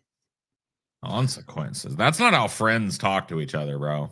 Well, they're not friends no more, you know. You put consequences on somebody, bro. Well, it looks now like enemies. It looks like that he was already suffering some consequences in this fateful meeting, like the big shiner he's sporting over there. Maybe Trump gave it to him, dude. You remember Trump said, yeah, he came in with a shiner. And we said, do you want a little makeup for that? And he said, no. No. Asked if he thought the relationship with Tesla and SpaceX CEO was over. Trump said, I would assume so, yeah. Oh, yeah. He also disrespected the office of the president, which, you know. Yeah, well, there you go. Trump would never do. Trump would never do that. Yeah. I think it's a very bad thing because he's very disrespectful. He could not disrespect the office of the president. Yep. Can't do it. Can't do it. Remember when I used to say Obama was born in Nairobi? Well, that wasn't disrespectful. No. Trump would never disrespect the office of the president, man. Shortly after the comments, so it wasn't even like a backroom deal where it's like, hey, listen, if you shut the fuck up about me, I'll shut the fuck about you. It was literally just a threat. It was like, he's gonna have consequences. And then Elon went and deleted all the posts. Yeah. Elon shit his pants like, oh fuck, consequences. Yeah. I didn't know there'd be fucking consequences. Holy shit. No. Yeah. The ketamine told me there would be no consequences. Yeah, so basically that answers our question then. How did it work? Yeah. All right, we're pretty close to the last I think this is our last news story of the night. All right, cool. This is it. No more news. So I'm hearing from Scotty as of 16 minutes ago that we have 2 orders in for merch sales. Okay. We get 3 more merch sales. That's a spin. That will get us a spin. That's a spin. Or if you guys join our YouTube memberships on the Onion Nuggets channel, that's we need 5 of those. So we've had no new members tonight. Shame upon 5 your new name. patrons. We'll do a fucking spin. Or 5 I don't know how far we are in donations. I'll check that in a minute. But I know we have at least 1 spin right now. Normally by this time in the show, we'd have 1,000 spins. Well, listen, but I know the economy is suffering. It's not even that. And you miss Scotty. It's Scotty. Obviously, you missed the Scott Meister here to sell shit.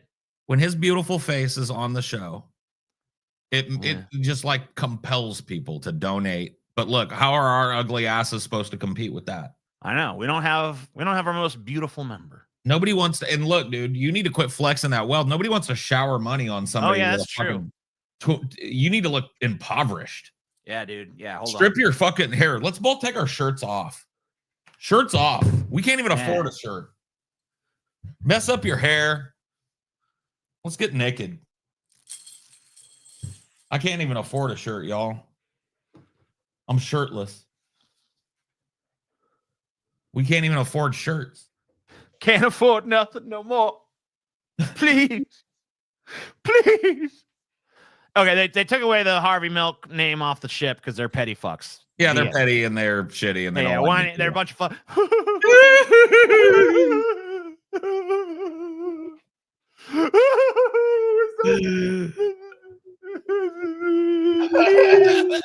Please help us. Give us some money, please. We're your debt. We're in your service.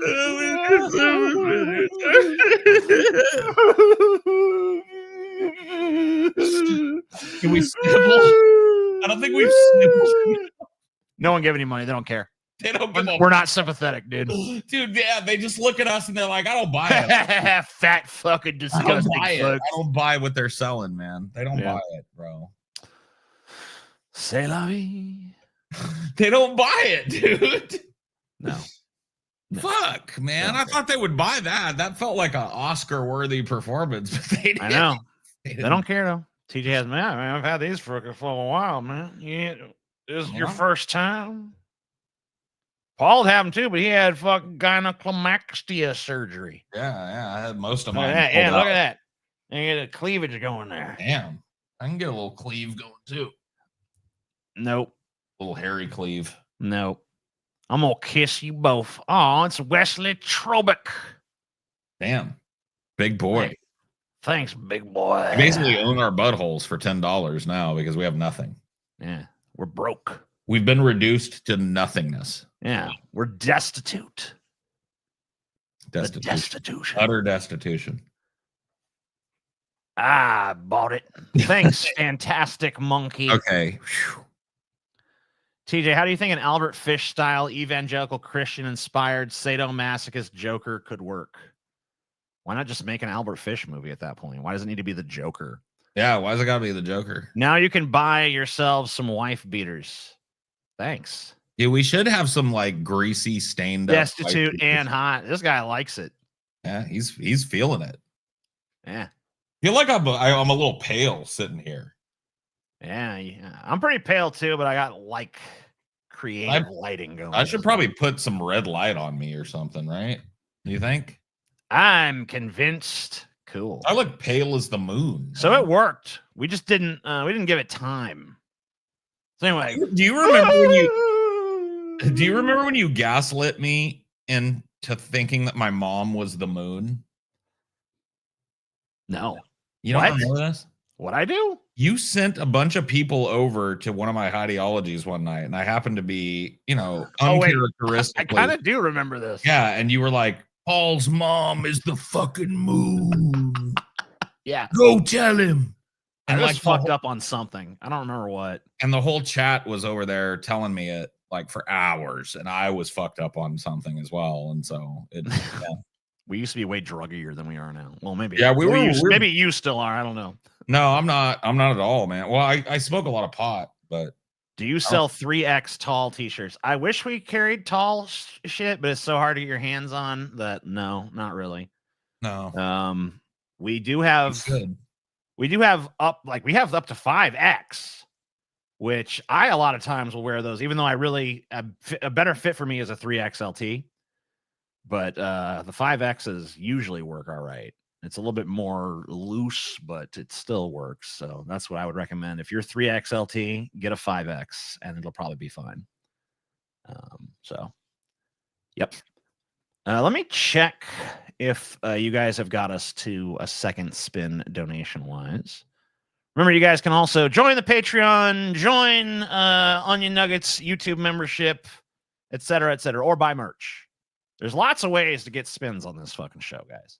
Lots of fucking ways. I'm just going to set it to permanent fucking bisexual lighting of the 7-color crossfade. That's wise. That's wise. There we go.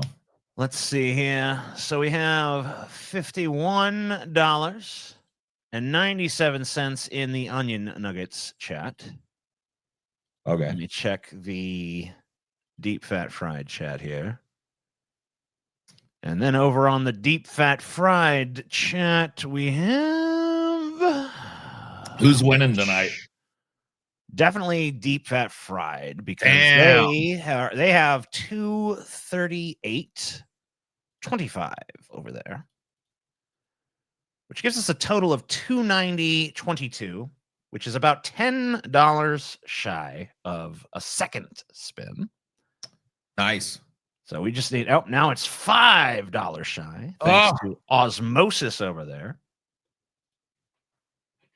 We just need one more $5 for a second spin. And I think we might have sold some merch there. I'll check with Scotty momentarily, because he can check it from where he is, even though he can't be on the show just now. Edge them with donations. That's... And you, El Genjutsu, are the MVP because you have crossed the threshold, sir. Wow. You have crossed the threshold. Did I accidentally tune in a lolcow live? I mean, no, but yes. I mean, Yeah. I mean, what are we going to do? It is what it is, man. We're poverty stricken. And yeah, look at us. We can't even afford shirts no more. We're fucking broke. I can't even afford a shirt to cover my big juicy. Look at that. Look at the depth of that fucking man. Jesus, that is a crease, bro. You got a crease. Look at that. Your crease. And I would normally cover it up in shame.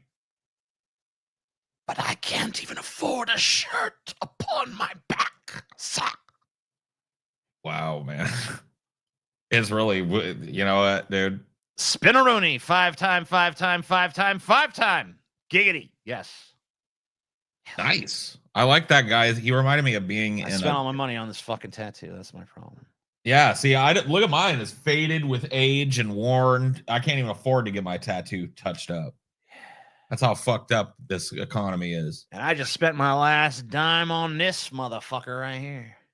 Yeah, you're a piece of shit, TJ. You know that? While the rest of us were fucking worrying how we were going to keep the lights on. You squandered it all. I know. It's brutal. You squandered it. You piece of shit. Fucking brutal, dude. It's fucking brutal. You're a piece of shit, TJ. I know. But I think we owe some spins. Let's get some spins. We do. We do owe some spins here. I'll you know what? I'm putting my shirt back on. Me too. They don't deserve all this. Yeah, man. This is a special occasion. Yeah, that's right, man. We stripped. Mine are bigger, TJ. God damn, really? Fuck. Doublies. Well, maybe I'll fucking figure something out. Jiggly wigglies, dude. You should get some. I demand to know what cup size TJ has gotten to. I don't know because, like, I don't wear a bra or nothing. So you should go and get fitted for a real bra and find out what we got going on here. Like, I mean, that's easily a C cup. At least a C cup. I think I've got B's.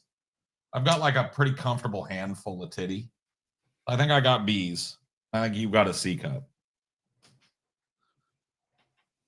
That's what I'm thinking. But I wouldn't know. You know, my blog. I used to be a real tit wizard, but nowadays I've lost the edge. I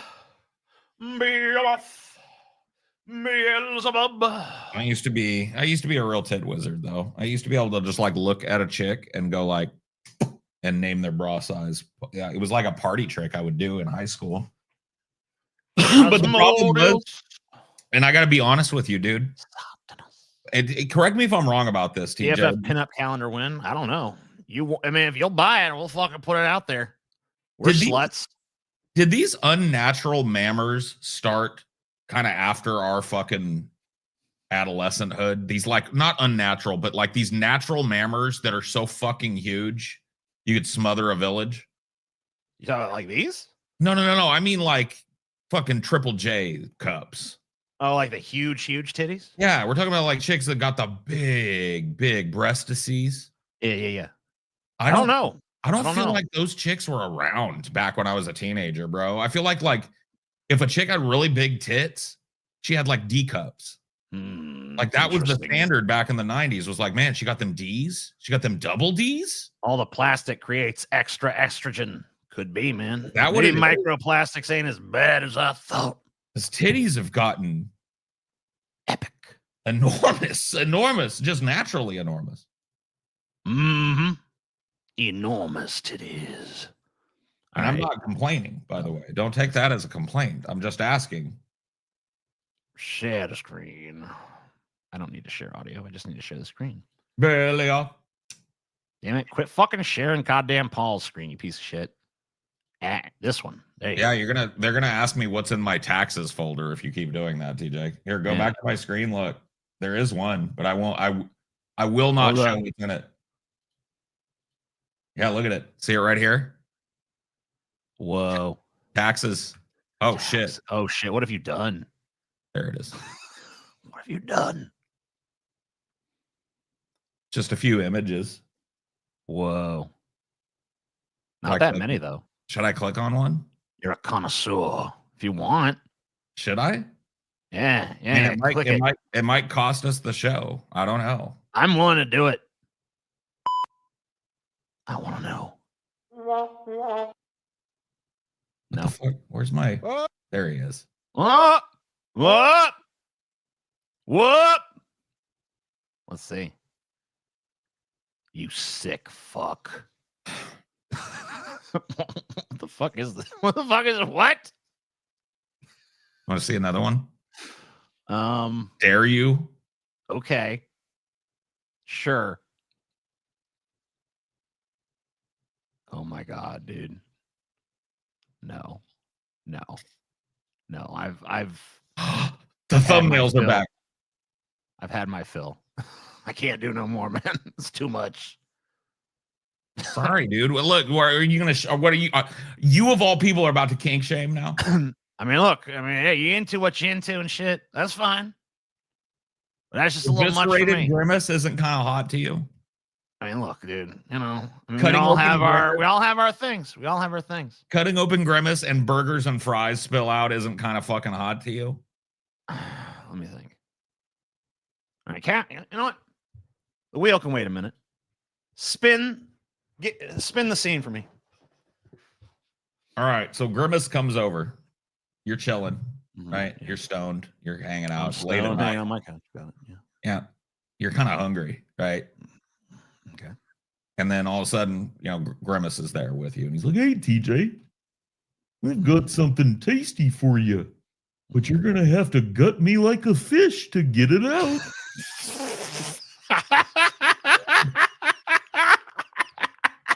Okay. Okay. Got it. Yeah, I'm there. And then he produces a machete from behind his back. Go ahead, TJ. Okay. And he starts rubbing his furry belly. And he goes, look at it, TJ. It's ripe like a plum. It just needs to be harvested, TJ. Right? Yeah.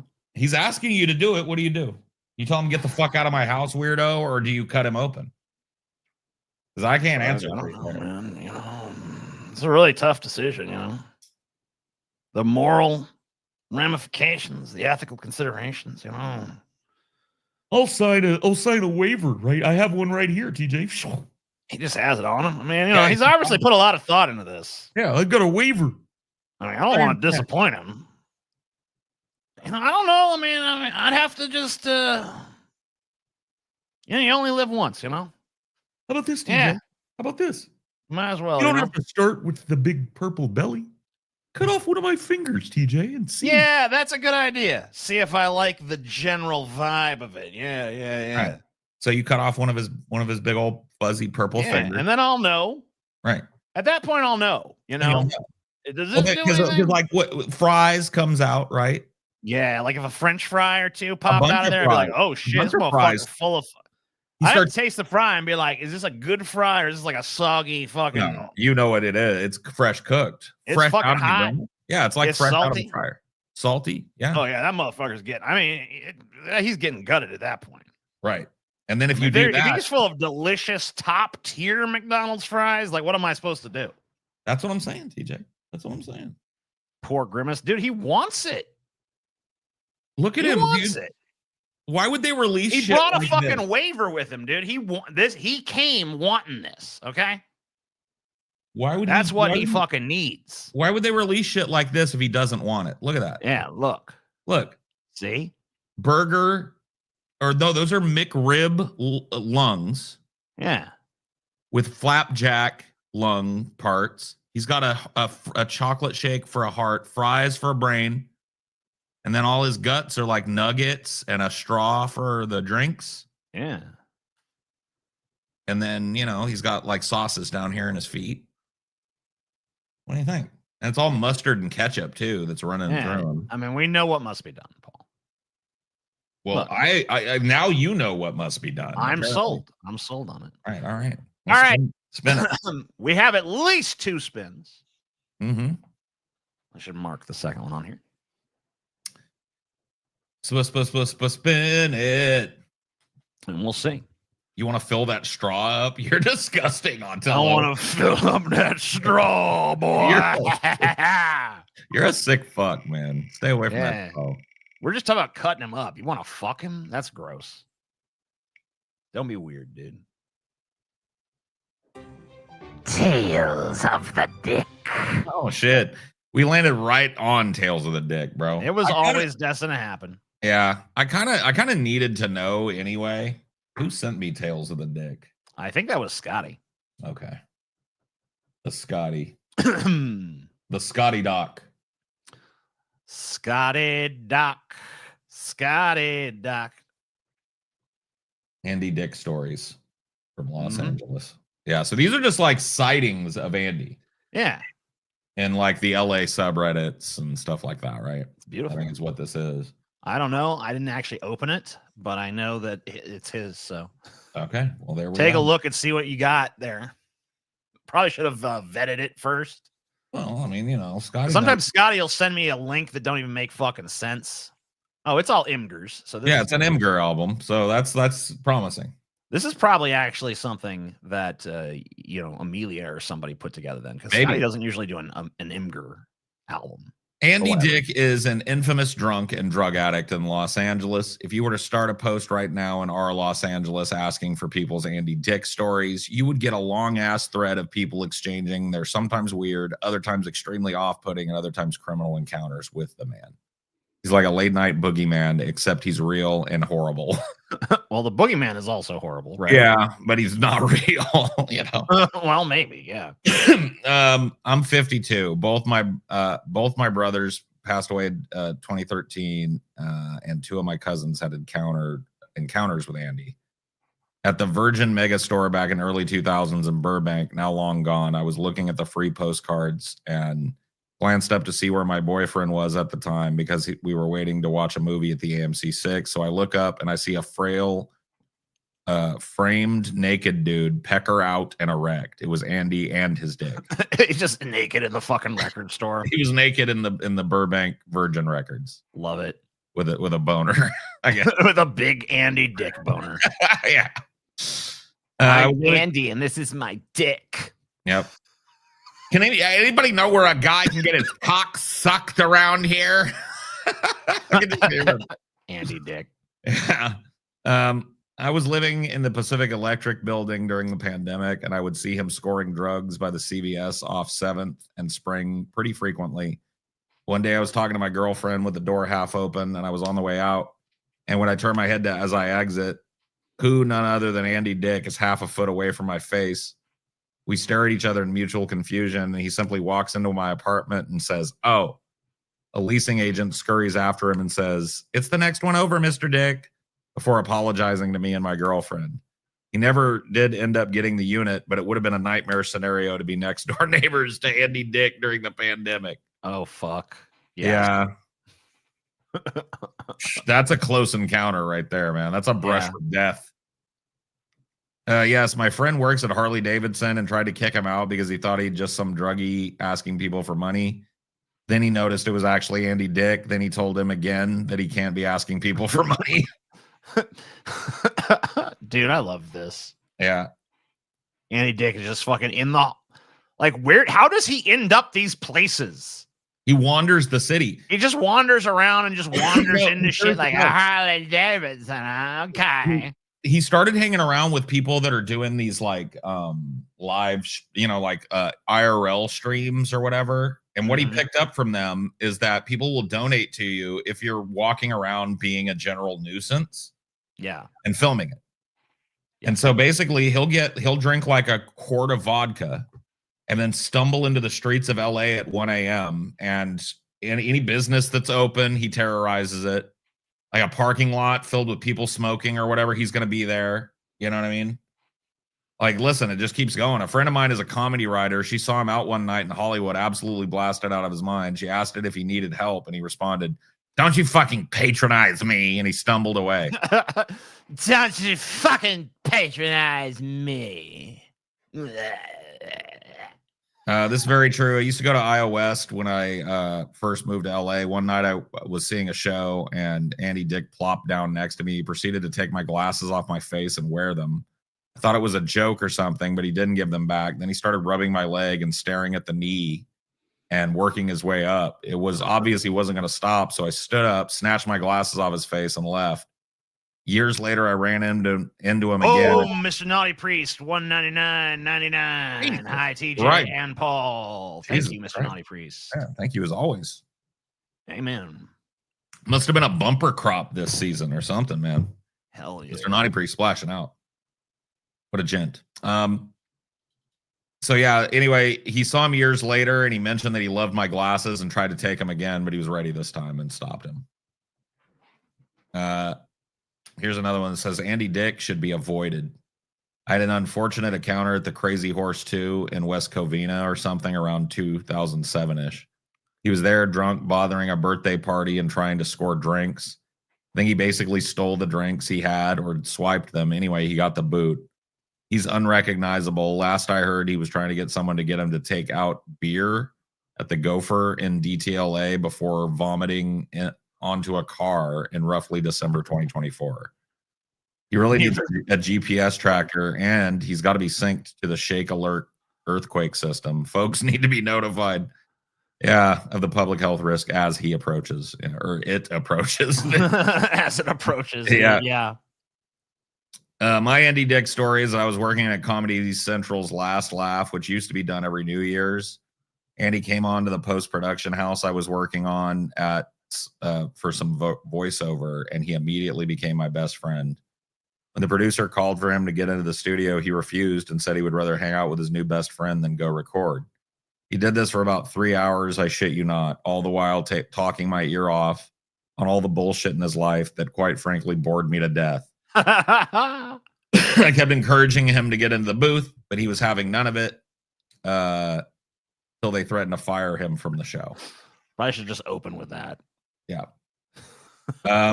He once asked me for drugs in the men's bathroom of the In-N-Out on Sunset and Orange. No specific drug either, just drugs. Just drugs. Yeah. I need drugs.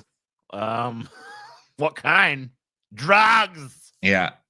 That's plausible. You know what I mean? How's he not locked up? I mean, he has been at various points. Dozens of times. Yeah, I mean, he's in and out. I've run into him a few times in Hollywood. Both times I was in line for a show. He walked right up behind me and said something like, "Well, beautiful," and firmly gripped my ass. I turned around and backhanded him and then recognized him when people asked if it was Andy Dick. The second time wasn't as eventful. I heard a commotion and saw him walking around looking at people and talking to them. Didn't expect him to slap my ass. That time I just told him off because someone else was running after him to kick his ass. The third time I saw him, I just yelled for everyone to watch their asses and flipped him off. Aw. Poor Andy. Ostracized Andy, dude. Ostracized Andy, man. Poor Andy. Aw. Yep. In college, my friends met him and he smoked weed with them and sexually assaulted one. Well, that's our Andy. Sorry, that's a very inappropriate time. I mean, it's Andy Dick, dude. It's Andy Dick. And it's like, what do you expect? Like, inappropriate is the bread and butter. If you bring Andy Dick around you, he is gonna finger fuck somebody. It's gonna at least. He's like sexual assault is inevitable. Yeah. When Andy Dick is present. Okay. Back in the 90s, my brother was at a small house party where Andy Dick showed up. He was so obnoxious, they threw him out. He kept knocking on the door asking to be let back in. Let me back in. Come on, guys, please. I just want to do drugs. He showed up at a bar where I was having my birthday party one year and pestered all my friends asking for drugs and drinks, grabbing people inappropriately, and he ruined my birthday cupcakes. Oh, fuck. He's the inspiration for Roger from American. I believe it. This guy's short and sweet. He said I saw him end up head first in a bush, feet sticking out. Man. He's just so... Load 12 more images. Oh, this goes on. You thought this was short? Yeah, keep going. You thought this was short? No, this goes on. No, I didn't. But I didn't think it was gonna be that much more. But yeah, I'm not surprised. Oh yeah, so true. Like that time my friends and I saw him in the Guitar Center in Hollywood filming something that seems to have never came out. He's making a big scene about buying a ukulele and saying they were too small. And other complaints. I was just there to buy some strings. I didn't want to deal with him being loud and obnoxious. Damn. Wow. Look, he's all over LA. Like a decade ago, I was in Henaros in Venice with a mate. We watched some NBA. This drunk guy came in and sat next to us. I had no clue who it was, but my mate recognized him. It was Andy Dick. And he asked if he could eat our already half-eaten burgers. We told him off. He then offered to give us a BJ in exchange for the burgers. Can I suck your dick for those hamburgers? Those half-eaten hamburgers? We declined. He then talked some weird shit, and we kind of ignored him. He asked us if we had Coke in exchange for blowjob. We declined. Okay, all right. The burgers are off the table, but what about some Coke? Yeah. If they refuse a blowjob for the burgers, I don't think they're going to give you Coke. And they said no. And then he said something like, "You guys are no fun. I'm going to call Charlie Sheen." I think maybe he just said Charlie. At some point, he gave us his phone, and his agent was on the other line asking us to watch him as he would pick him up. I think Andy just disappeared. This was back when Andy still had an agent. Yeah. Damn. Can you imagine being Andy Dick's fucking agent? No. Like, what a nightmarishly unrewarding, high risk, low reward fucking job. I went through a haunted house that ended in a concert. It was bizarre from the start. Andy Dick was in my group. He kept walking up to all the actors and hugging them as they tried to scare us. It was funny at first, but it started to get weird by the end. He also did a ton of drugs.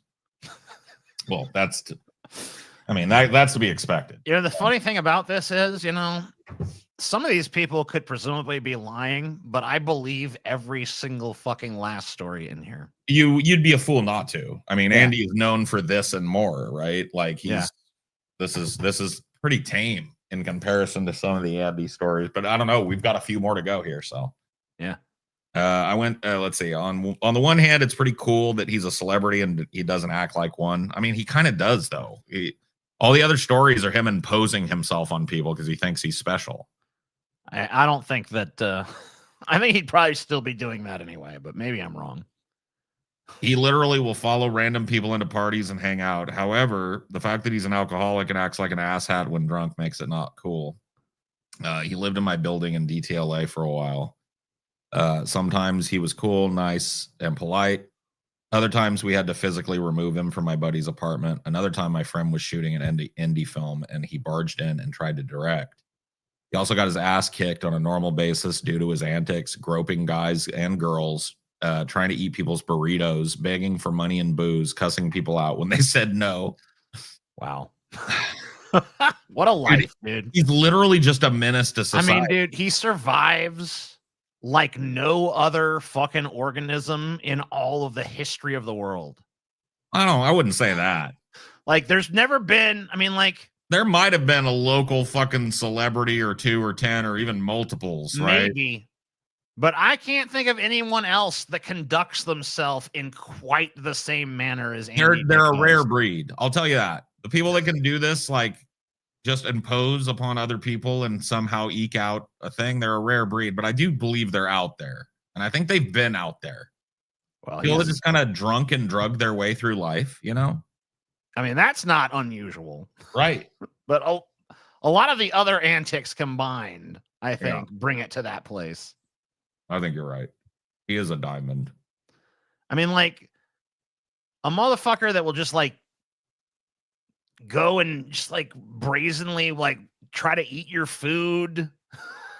He'll just grab food off a fucking stranger's plate and be like, this is my burrito now. Yeah. I'm on drugs. I'm famous. I'll pay you for the burrito. I was in a sitcom 100 years ago. This is my fucking burrito. And I'm going to grab your wife's tits as well. And I'm going to try, when you beat my ass, I'm going to grab your schlong. Fuck you. I'm Andy Dick. Where's the drugs? When my wife and I were in the checkout line at the Burbank IKEA before they moved, he was in another checkout line by himself with 2 huge carts loaded with boxes of unbuilt furniture. And he was frantically pacing back and forth from the register to the warehouse, almost in a total panic. It was seriously bizarre, but also really funny. No clue what was going on, dude. I know what was going on. IKEA had fucked him. That's what was going on. They fucked him out of a couch. Yep. Yes, I was at a restaurant in Topanga, and he came up to my friend's plate and ate a piece of his fish. At the time, Andy's daughter was in my class. I taught elementary school, so my friend, who was also my teacher's aide, said, "Your daughter is in our class," and Andy scurried away. We could see him around the school as well. Just stole their fish. Yeah. Back in the 90s, he fell asleep in a friend's car after a rave and then stole one of his CDs. You're lucky it was only one. Yeah, but it is on brand that it was only one. All the rest of this is bullshit, but this is a good CD right here. I'll take that. I'll take this NXS CD because they're actually pretty good, but the rest of this is God. Maybe 10 years ago, I ran into him at a New Year's Eve pool party in the hills where everyone was pretty coked out. At one point in the evening, Dick jumped into the pool and stole my friend's swimsuit right off of him. Said friend, seemingly not minding the assault, made friends with Dick and invited him to another party at his house. After that party, Dick got so wasted that he was out in the street yelling and had to have the cops called on him. I'm shocked. Yeah, shocking. That doesn't sound like Andy. I used to work at BH Health and Fitness on Beverly. He was caught banging it out in the tanning bed section with a little Asian fella. Okay. Yep. That's Randy. Yep. I work for a film festival where he attended one of our after parties. He groped and tried to pick up one of my underage 16, if I recall correctly, maybe 17 male volunteers. Mm-hmm. After we told him he had to leave for doing that, he decided to urinate on one of our food vendors' pop-up tent banner very close to the food. I believe we pressed charges for this one. Very lucky the kid didn't also press charges. It's not luck. No. There's an aura where he will never face any deeper consequence for what he does. He has to be out there doing it so that nobody else will. There is he's bringing some sort of cosmic force into balance. I don't know what it is. Yeah. I don't know what fucking demon protects him. Well, he's showing people that have obtrusive voices, you know what I mean? Like that are telling like impulsive thoughts that like this is what happens if you follow those. You know what I mean? If you just are pure id and you have no sort of ego or super ego and you're just a fucking raw human id, this is what you are. This is the cautionary tale. Yeah, I've told this story already at a bar in West LA. He fucking comes up to me and licks the side of my face. I slap him across the face. He gets kicked out. Hundreds of people have this exact same story. So this is just a thing. He's a serial licker. I feel like licking some face tonight. Andy Dick on a face licking adventure. Lickety lickety lick. I was at the Comedy Store several years ago after the late night show, and this one female guest had OD'd on pills and was abandoned by her friends at a table. Obviously a scary situation. Another person and myself were able to pull this girl in, on stage to lay her down on her side while EMTs came. Andy Dick is in the background dry humping a Jesus in full costume, screaming how now is the time to take advantage. She's on stage ready for action. And I'm screaming at him to shut the fuck up. This girl could die. And he responded with something about necrophilia is an art. Then booed the EMT. Boo!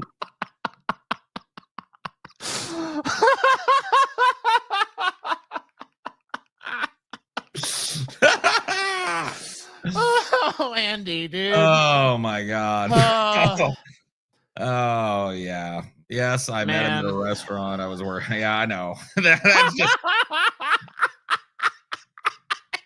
He booed the EMTs who were saving her fucking life. Don't say that, bitch. Boo.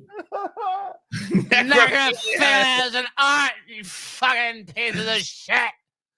Quit spoiling my fun. Oh my God. Oh, that's dark but funny. God, Andy. Yes, met him at a restaurant I was working at in 2009. He got hammered, made a bunch of offensive comments, and walked out on his tab. We chased him down, tackled him, and held him until the police arrived. Oh shit, this isn't. What is down there? I was like, okay, ooh. What's going on down here? All right. It looks like a fucking blowjob was going on. Yeah, that's what I thought. I was like, God, Jesus Christ. Okay, wait. No, that's just click. Oh man, Andy. Man, oh man, that was that. You know what? That I'm gonna say it. That was my favorite spin in a while. That one. An update on. That's not really even an update. It's just kind of like a lexicon of. It's a smattering of the run-ins that people have. Man, somebody needs to come. If you're an LA resident in this show, you need to just go around and fucking catalog people's Andy Dick stories and publish a fucking anthology, or do like a crazy documentary. Yeah, the Tales from the Dick or Tales of the Dick or whatever the fuck. Put it together. Yeah, this needs historical attention. Okay. He's something else, that Andy. Oh man, what a classic. Yeah. Whew. Yeah, man. He's a fucking hoot, man. That guy. Boo! I've never heard of somebody booing the EMTs when somebody's that's the one that gets me the best, man. That is the fucking best. Yeah, I mean, it's the worst, but it's the fucking best, man. It's the most Andy Dick. I've never what a beautiful thing. What a beautiful thing. Okay. So we've sold enough merch to have a merch spin at this point. We're on our way to a second merch spin. That's not true because of Naughty Priest, right? He must have. Yeah, we have a. Let me calculate where Naughty Priest got us, because I did a basic calculation at the time, but I'll do another one here. Because we had 2 already, and the Naughty Priest, or maybe almost 2, and the Naughty Priest knocked it out. Right now I know of 4 that we have, or we have 3 left after the one we just did. But let me check and see if we might be even to another one. Yeah. So wait for an update from Scotty too on the merch. I got one from him, and that's how I know we have at least 1 merch spin at this point. Ooh, you guys did it. You got the merch spin. Yeah, we got 8 merch sales during the show, so that's good for 1 spin, and then a good chunk of the way to a 7.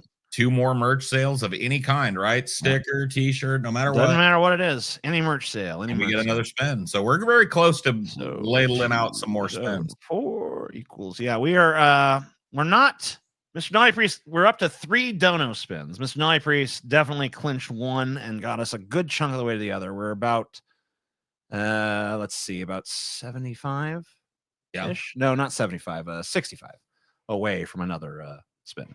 Nice. Why TJ look to the left to count what over there? I have. Okay, so here's what's going on. Geographically compared to me right now, over there is the monitor that has the wheel on it. Directly in front of me is the monitor that has the show on it. Over there is the monitor that has the back end on it. Up there is the monitor that has a calculator on it, and over there on my whiteboard is me keeping track of what spins have been earned and what spins have been performed. So that's the system occurring around me. There you go. Since you're so curious. Little chipmunk. Oh, wait, that's not the chipmunk. The chipmunk is long dead, dude. Dude, fucking man. I can't believe Spino. Spino done run on the chipmunk. Dude, he tried to give the stink finger to the chipmunk. Yeah. Is what he tried to give the digital stink finger to the chipmunk. Yep. Is what I heard through the fucking grapevine. And that ain't cool, man. You don't stink finger a chipmunk. That's a lot of monitors. Yep. That's true. There's 4. I mean, That's it could be done with less, but I like 4. I like having 4 monitors. Well, let's spin the wheel. Well, what else? Yeah, I mean, I think it's time. We have 4 spins right now. We're 2 merch sales away. We're $65 away. We're 5 members still away. I don't know Patreon. I haven't checked that, but I could check. We can check that at some point. Usually, we don't get 5 patrons in a show unless we're very close to the gauntlet. That's when we get those usually. But anyway, here we go. Let's do another spin to win. Spinny spin spin. Spin it to win it. Do spin it to win it. We be summoning demons, y'all. Shit, man. What is going on with this now? This is in my document, and I did not vet this one very much, so it could be terrible. Okay. Or it could be a hidden gem, a diamond in the rough. While you are getting it together, I'm going to step out for 1 second. Okay. I'll be right back. Got it. Let's see. So mad he can't get laid. I don't know, man. TJ's going to have to tell me which one this is when he comes back. Yeah, I've got that, and I've got this. But maybe TJ didn't put. I don't know what he did.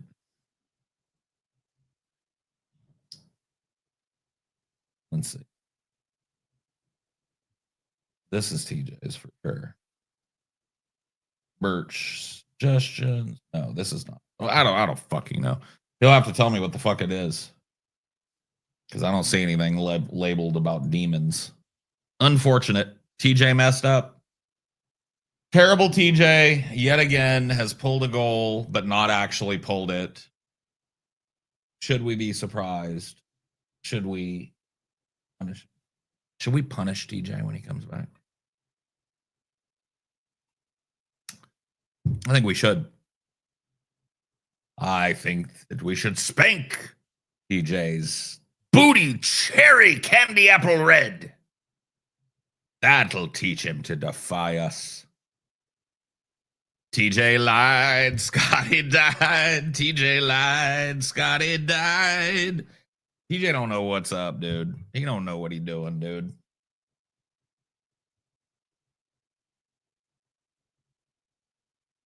Oh, remember the pictures he forgot. Oh, yeah. That's right. Nikki made a bunch of pictures. TJ did I'm going to fucking berate him when he comes back. That's right. TJ asked Nikki to help him out, make a bunch of crazy pictures of me for a patrons episode that he did. And Nikki did all this stuff, and TJ didn't pull any of it. So, yeah. I'm gonna kick TJ's balls when he comes. I'm gonna get him for that.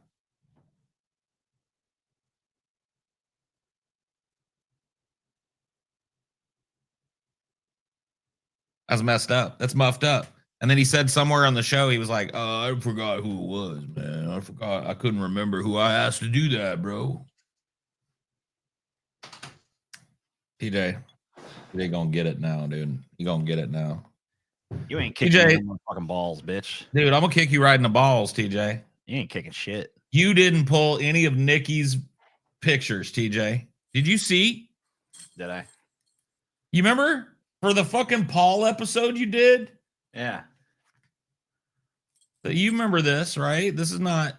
Well, I started that episode fucking really long time ago. Yeah. And then I forgot who made the pictures by the time we actually did the fucking thing. So, dude, let's look. Look, TJ, they're beautiful. Okay, I'm sorry. Now, this will be no context, you know what I mean, for anybody that's... Yeah, there's Paul as a baby. There I am as a wee little baby. And as a wee babe. Let me see. Yeah, there's the Parky clan. Yeah, this is me with my family. Yeah. With my Alf doll. Here's me. Yeah. Paul's as a young man. As a teenager, it looks like. Yeah. Here's me on stage as a teenager. Yeah. Yeah.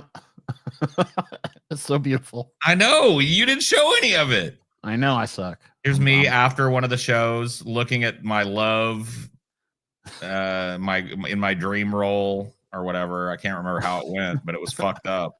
It's Jacob Barlow, dude. Here's me, you know, becoming the bard, I guess, at some point. Yeah. Acting the shit out of that shit. Here's me watching while Lady Macbeth stabs my rival to death or something. Yeah. Yeah. Something's happening. This is me like playing Peter Pan, I guess. Yeah. Yep. That's what that is. Yeah. There's me. I put on weight at some point. You kept on weight. Oh yeah. Here's me. But look, no, dude, I'm getting bigger. You're getting in shape though, yeah. I'm trying to. Here's me washing myself with a rag upon it's beautiful. It's fucking beautiful. It is beautiful. Here's me staging my comeback. The vagina monologues, yeah. Yeah, the vagina monologues starring Paul Parky, which a lot of people don't know about. And then here's a picture of me fully resplendent on stage doing the vagina monologues. And you killed it. And I killed it. Yeah. I have tits too. Like I don't know where I got these tatas from, but that was before the gynecomastia surgery. Can I tell you when I took this picture one time trying to look creepy and shit, right? Obviously, but this picture has been used a million times in a million memes, and every time I look at it, I'm like, it is a fucking straight out miracle that anybody ever loved me ever. I am one just unfortunate looking bastard, but man, that's a testament. So there you go, Nikki. At least you get your doing proper in public. Yeah. Those were very good. They made me laugh really hard the first time I saw them, and then they made me mad at TJ because I was like, I'm sorry. My bad. I suck. You should have done it, TJ. Now, here's the other thing you fucked up on. I'm looking at your document. Yeah, what happened? Got nothing about this. No. I see JD Vance weighs in on Elon Musk.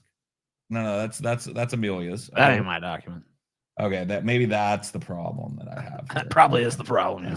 I see what has happened. I have two of the same document open. And I guess I didn't pull your news, which is why. But a lot of whatever. Everything I had. Everybody pulled the same news this time. Yeah, it was all. Everything I was in there. So no, I did pull your news. Yeah, you must have because you had several of my articles. Where is it? Okay, news.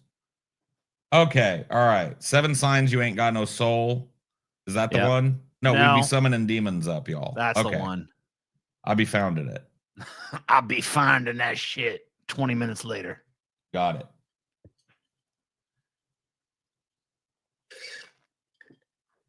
I've done figured it out.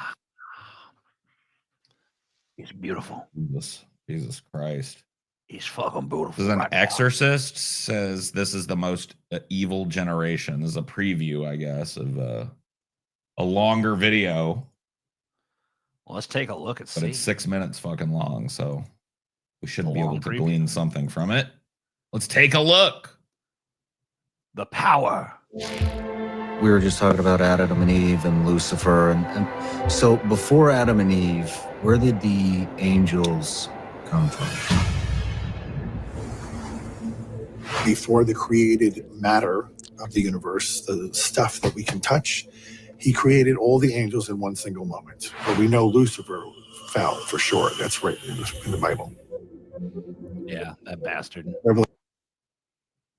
So why are people seeing the angels rain down? They were there, you know. I mean, they're in there in the Garden of Eden or whatever. Did the angels fall? Yeah, I guess the angels fell after man was created. Yeah, I mean, God created man on like the I can't hear you, 5th or 6th day. Really? You can't? Yeah, I don't know. Did I? Oh wait, never mind. That's my bad. I muted the tab. I'm a retard. Anyway, you were saying? I was just saying that, you know, yeah, I think man was created on like the 5th day or the 6th day or something like that. And when did the angels rebel? I think it was afterwards because by a lot of accounts, Lucifer was pissed that God created man in the first place, right? Is it? No, the angels fell before humanity, hence the devil in the Garden of Eden. Well, I mean, that's what I heard. That being the devil is like one of many fucking, you know, interpretations. It's never explicitly stated that the serpent is the fucking devil. That's just some shit that Christians have made up since. Yeah, I mean, I always thought that the devil predated mankind, that they were a creation somewhere. Well, I mean, look, the whole creation is detailed in the Bible, but it never fucking specifies when God made the angels. It just like it goes through the creation of the universe. So we don't know. Were the angels there with him at that point? Or was that something that he did at some other point? We don't know. Doesn't ever really fucking say. There's really not a fucking, I mean, it's like DBZ or something. The chronology is kind of messed up because it was all just made up as they went along. Okay. He says he took a third of the stars with him, and these luminaries we assume to be the angels. Incredibly intelligent, incredibly powerful beings. Yeah. We should ask this guy. He's got the answers. Dude, there's that movie in Nefarious. Mm-hmm. Have you seen that movie Nefarious? No. It's like a Christian movie, I think, but it's actually really well produced. It's got that guy. It's got a guy in it that I recognize from other Christian shit. But it's about a demon that inhabits a dude who's on death row for the murders the demon forced him to commit, and the psychologist trying to determine whether the guy's nuts or actually a demon, right? Okay. Or actually believes he's a demon anyway. Or if he's just trying to get out of getting killed. It's an interesting movie. We're kind of a hybrid because we're not. But he talks about how like the angels were jealous of God, and I was confused, or jealous of humans. God loved you above everything else, so we rose up. And I was like, well, okay, I don't remember it being that way though. When it's been a long time since I read the Bible, admittedly. So not pure matter, but we're not pure spirit. We are both matter and spirit. So we're unique in that way, in the way nothing else in creation is like us. Father Dan Rehill. You're currently a Catholic priest as well as the exorcist of the Diocese of Nashville.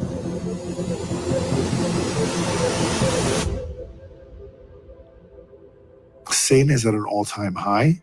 This is the most evil generation since the inception. Damn, the most evil generation. Look, hell Damn. yeah, most evil generation in your face. Previous generations, you thought you could fucking get with this evil? They used to think they were evil. Nah. They used to think they were evil in previous generations. Yeah, they were all trying. We're the most evilest generation ever. No, I mean, maybe you were all right for your time, but we got that shit on lockdown now. We are the most evil fucking generation, bitch. You can't fuck with that. True. Man. Worse than the flood. Worse than Sodom and Gomorrah. Now, Fucking A, we are. bitch. Dude, worse than Sodom and Gomorrah. Worse than the pre-flood where God was like, Yeah. all right, crop failure. Yep. We top even that shit. We way worse. Catholic priest. Yeah, bro. If you can't believe a Catholic priest, who the fuck can you believe, eh? Nobody. Dude, how fucking evil can you be, man? Are propagating sin in a way we never used to. If you wanted to have a sexual sin, you had to go do it with somebody.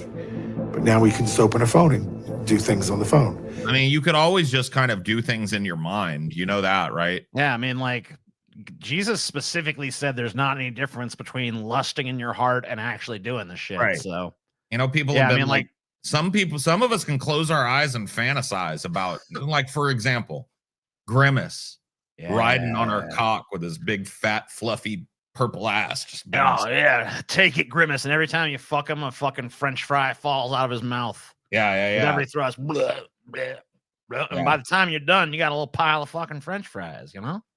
Yeah, man. You can chill out. We didn't need to open our phones for that. No, I just had that happen to me right now in my mind. That was the dome, baby. No phone needed. And it's always been that way. So this is bullshit that people are more, you know, like, yeah, is porn more available and accessible now than at any point in human history? Of course it is. Yeah, by the way, what do you think of this new? Velma I pulled for you here? Is this the Velma? I don't know. She might as well be. She kind of looks like a Velma. Yeah, she kind of does. She ain't got no glasses, but you know, hey. Yeah, I mean, if she had some glasses on, and this would be an 8 out of 10 Velma right here. She just looks because she's got that like, I'm not here to be a sex toy. I'm here to solve mysteries. Look about her. Yeah, you know what I mean. That very severe bowl cut. Yeah, kind of more dommy mommy vibes, other than like secret nerd girl sex pot vibes. Yes. And Los Angeles is. See, she's got mom jeans on. Yeah, well, you know, the illusion was kind from of the waist up though. If she put on a fucking pleated red skirt and some fucking ankle socks and some Mary Jane shoes or whatever, I think so. Yeah. California, but mostly Los Angeles, #1 exporter of pornography to the whole world. The kind of things that they're opening up to the country. That is one of the big fucking mistakes. We didn't even look at the Velma today, by the way. Did you pull me a Velma? No. You piece of shit. But that is one of the mistakes that a lot of these Velmas are doing that I wanted to speak to. Yeah. You can be a sexy Velma, but you shouldn't be a sex pot Velma, because that's not what she is. She's not overtly trying to be sexy. Yeah. And if you carry it over the line, then it kind of like takes points off, unless you're ultra like 11 hot. Then you can do whatever the fuck you want. You're going to get a 10 from me, right? There is a balancing act. Yes. Yeah. Yeah. With that kind of filth. Like what kind of doors?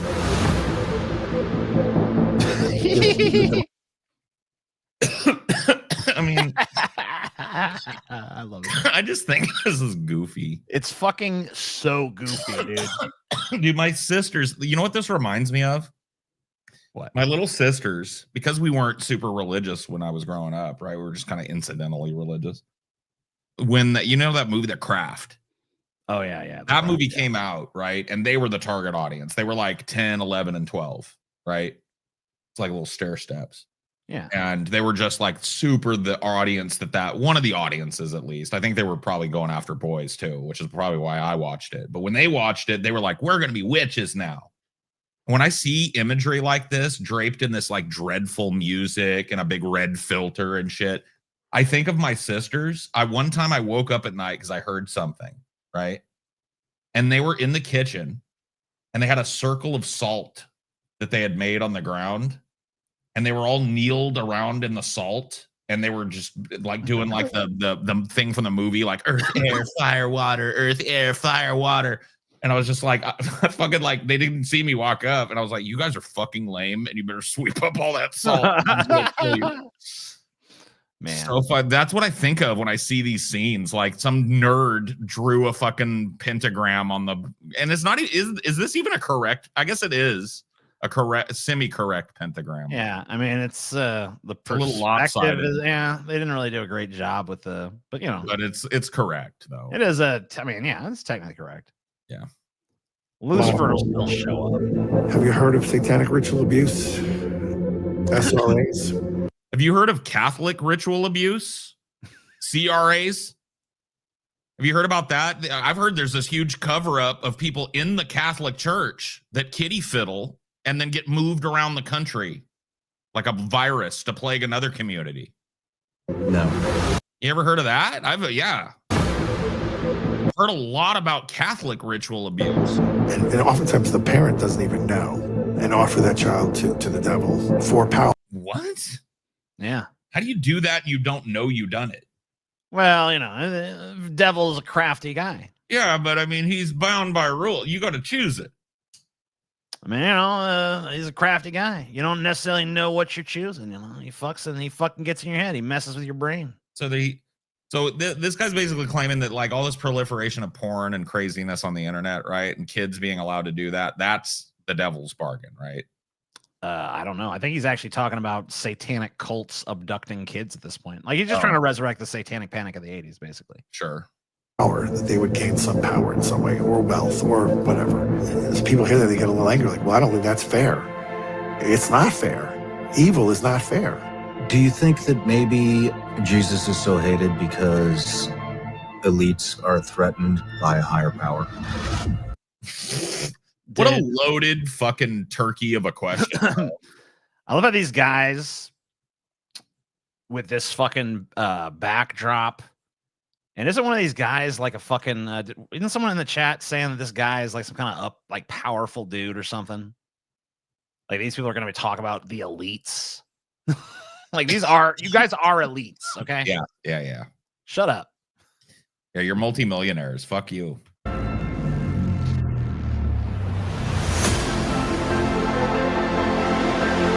Man, this just goes to show you, because I will give props on one thing. This is a clean as fuck edit. Oh, yeah. They got great production values. Their production values are tip top. And it just goes to show you how you can dress up something as retarded as a grown ass man telling you that there's demons running around possessing everybody when the truth is right in front of your face as to what's going on. Parents don't care. The institutions have rotted. Nobody trusts anything anymore. And that's what's going on. But this guy's going to ladle demons onto it. So it's basically just a fantasy conversation run amok. It's like with the a type slick of thing. edit. It's like the type of things that you, like, once again, I hate to bring it up, but it's the type of things I would expect I would have overheard from my sisters, right? Mm-hmm. Kneeled around in a circle of my mom's cooking salt that she busted them for, by the way, because salt is expensive. You notice when like a whole container of salt is in the garbage can. They're fucking retarded. But to put a point on it, it's that level of fantasy type conversation. Demons and devils and magic and mystical fallen angels, we call upon your powers. It's that level of shit that I think of. But you listen to this music.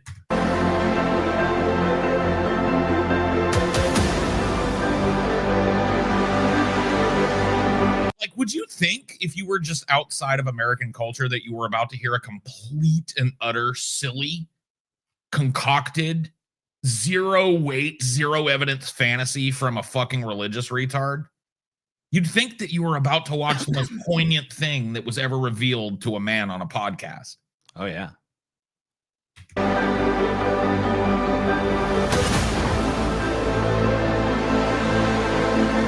Hold up, Paul. I have a very important counterpoint. Demons are real, though. Jesus cast demons out of possessed people. Well, in that case, sorry. Yeah, my bad, Spino. I forgot we're living in another fantasy world where the Bible's real. This is my issue with Hollywood. Do not tell me you're Catholic and then produce such. Is it? Am I wrong, or like? Well, I guess we'll see him again. But the next time this priest, does he have a big old cold sore on his lip? I don't know. Let's fucking. We'll see him again. Other people into your mess, and then come to church on Sunday and sit in the pew. And as a Catholic, I resent you're using the word hate in a sentence that addresses me. I don't hate anyone, so don't mess with me. Excuse me. You see it there? Excuse me. Excuse me. I can't tell. It kind of does look like there's something though. Like he's got a little, like maybe a little something on that bottom lip is where I'm looking. Yeah, there's like a bump, but I don't know. That like hair, is that his soul patch? I can't tell what I'm looking at. I need a closer up look. Can we get Father Weirdo here some Abreva? I think he might have a cold sore. Let's keep looking. It's not okay. There's something. Yeah, that's on the lip. Yeah, there's something on there. That's on the lip. Yeah. Watch it in motion. Hold on. Yeah, you see it better when it's moving. So don't mess with me. Excuse me. It's not okay. We put up with it with the politicians for long. That's structural on the lip there. Yeah, there's like a big old. You got something. Enough, but the Hollywood has to be held accountable. You know, it's supposed to be celibate, man. How do you get a herpes? You know? Too.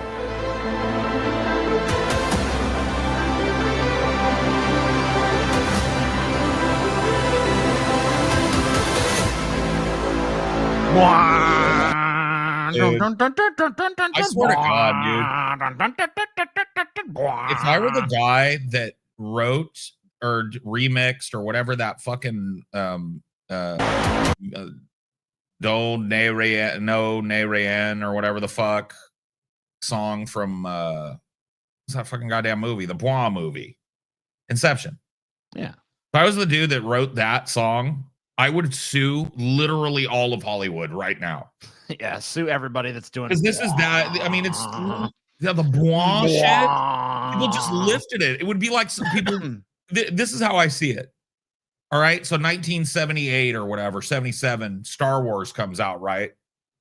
Dun, dun, dun, dun, dun, dun, dun, dun, dun, dun, dun. And every goddamn movie now has the Imperial March. That never would have happened. Yeah.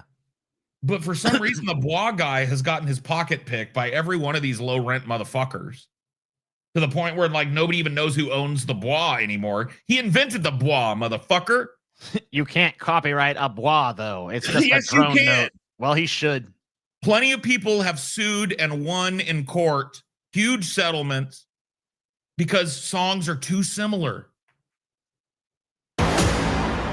Where does the Bois has been ripped from that man, dude. Amen. Don't know. I mean, when we actually are casting things out, we send them to the feet of Jesus for him to do what he wants with.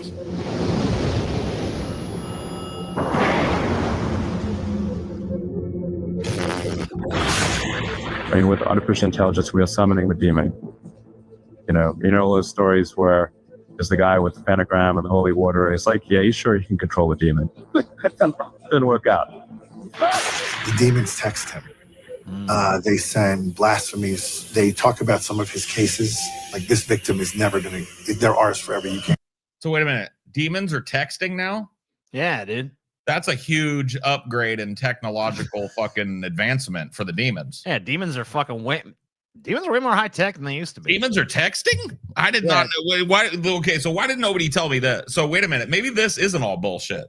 Yeah, I mean, because we could just look at the texts. Yeah, right there it is. You can't have her. God doesn't love you. Remember that thing you did? Jesus, that's a demon. Yeah, that's for sure a demon. No human would type something like that. Humans wouldn't type that. That's a demon. You know, and they'll try to call that number on the phone, and it's a non-working number. Oh, so there's it's a non-working number on the phone, bro. Demons are fucking crafty like that. Yeah, like they'll text you and shit, and you'll be like, oh shit, and you try to call them back, and it's like, this number does not exist. Now, I want you guys to remember that opening. Bum, bum, bum, bum, bum, bum, bum, bum. And the dude's the first thing they highlight is, a demon texted a guy, bro. A demon sent text messages to a dude, and then when they called the guy back, non-existent number, bro. Non-existent number, bro. So demons are hacking. Demons are spoofing. Yep. Spoofing phone numbers and hacking so that they can send text messages. Yeah. To people now. Wow. You didn't know this? Hell phones. Yeah. Wow. Yeah, they do this. So imagine if they're doing that. Imagine the field day they could have with AI. Like if you Oh shit, yeah, the demons are in the AI, bro. join it. God is in the AI. You had mentioned some type of a reference where you said demons are very much like lawyers or attorneys. There's a divine providence that governs everything. Well, that I believe. As much as we can understand it, and then Yeah, I mean, we all know that. Yeah, no one denies that. Duh. I mean, come on, man. Come on, cold sore priest. understand it more because they're smarter than we are. If these computers are actually learning, if they're learning and they're going to bypass humans, that doesn't pose well. This is just such a peepaw fucking way of it. You're gonna bypass the humans And the demons, not only are they texting people, but when they build the robots, the demons will get up in the robots. And then what we gonna do then, you guys? It's like, holy shit, bro. Yeah. Jeez. Holy shit. Father. Well, if they're being manipulated by a side that hates humanity. Gotta watch out. The period of time up And see, this is the problem because this dude's credentials probably check out, right? He probably is affiliated with the archdiocese of whatever the fuck, Kentucky or whatever, Yeah. right? And like the Catholic Church has done so much PR work to try and shake off the notion that they're these mysticists from a bygone age, right? But they keep sending dudes like this out and letting them do these stupid fucking spookily dookily things that, like, you'd have to be a kindergartner to be fooled by this. You'd have to have the literal intellect of a kindergartner to go like, oh, demons are texting. This is aimed right at your grandma and Demons grandpa. are texting, dude. Yeah. Dude, demons are texting, bro. That's what this is about. until maybe 10 or 15 years ago that the devil really tried to remain hidden. And his biggest... But see, that's not what you guys said 20, 30 years ago. You knew what the Catholic Church was saying 20, 30 years ago when I was a kid? The same shit you're saying now. The devil used to hide back in the 50s and 60s. But ever since that sexual liberation, it's just out in the streets. Fornication, open devil worshiping music and movies and video games. You remember that? You're Yeah, older he's- than I am, so Remember when the devil guarantee you used to hide himself, like, remember backmasking? You Mhm. play the record backwards. Yeah. Rack, look, get, that, look. You see that? Hail Satan, clear as day. Satan is my See what I mean, buddy? It's right there. Demons texting is, yeah, it's not silly that they fucking are doing all this other Yeah. shit. Just the text. That's where the line is drawn. Yeah. You sitting in here talking about your imaginary fucking friend that lives in the sky night after night after night. That ain't silly though. Just the capacity for you people not to see. You can't distance yourself from this. This is by far not the most absurd thing about religion, guys. Sorry to tell you that. It's just one of them.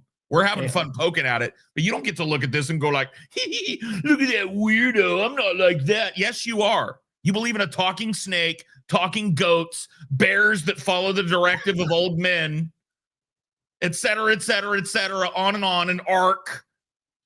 You believe in every bit as much fantastical, laughable, childlike horse shit as this fat, bloated retard that just said demons are texting does. You don't get to laugh, Spino. Sorry, bud. You better just sit back and take your fucking medicine because this is you I'm looking at right here. You perpetuate this shit.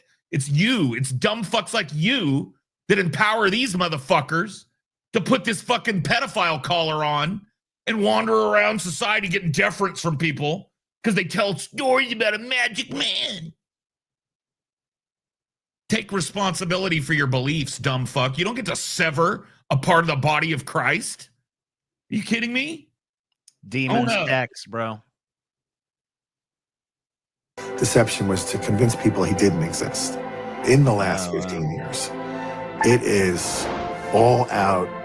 I'm alive and well and with you, and I'm proud. Oh my God, dude. Yeah, that devil Well, never yeah, because the devil wasn't in any media or anything prior to 15 years ago. Yeah, never showed up in any movies or TV shows or anything until Lucifer. Until this fucking terrible, unwatchable fucking detective show showed up on the scene. Before that, no devil. It's not like he was. It's not like he was in fucking all kinds of media before that, like Bedazzled or Letters from Earth or any of that shit, or it's heavy even worse. metal bands or anything.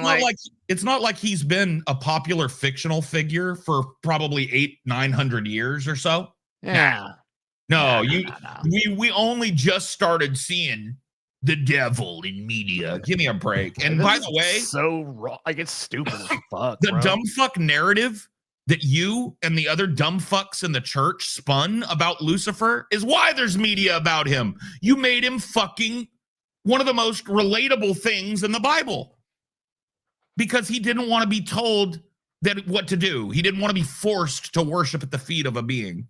So he rebelled against it. You made him empathetic. You made him a sympathetic character. Dumb fucks. To be Satan, worship me.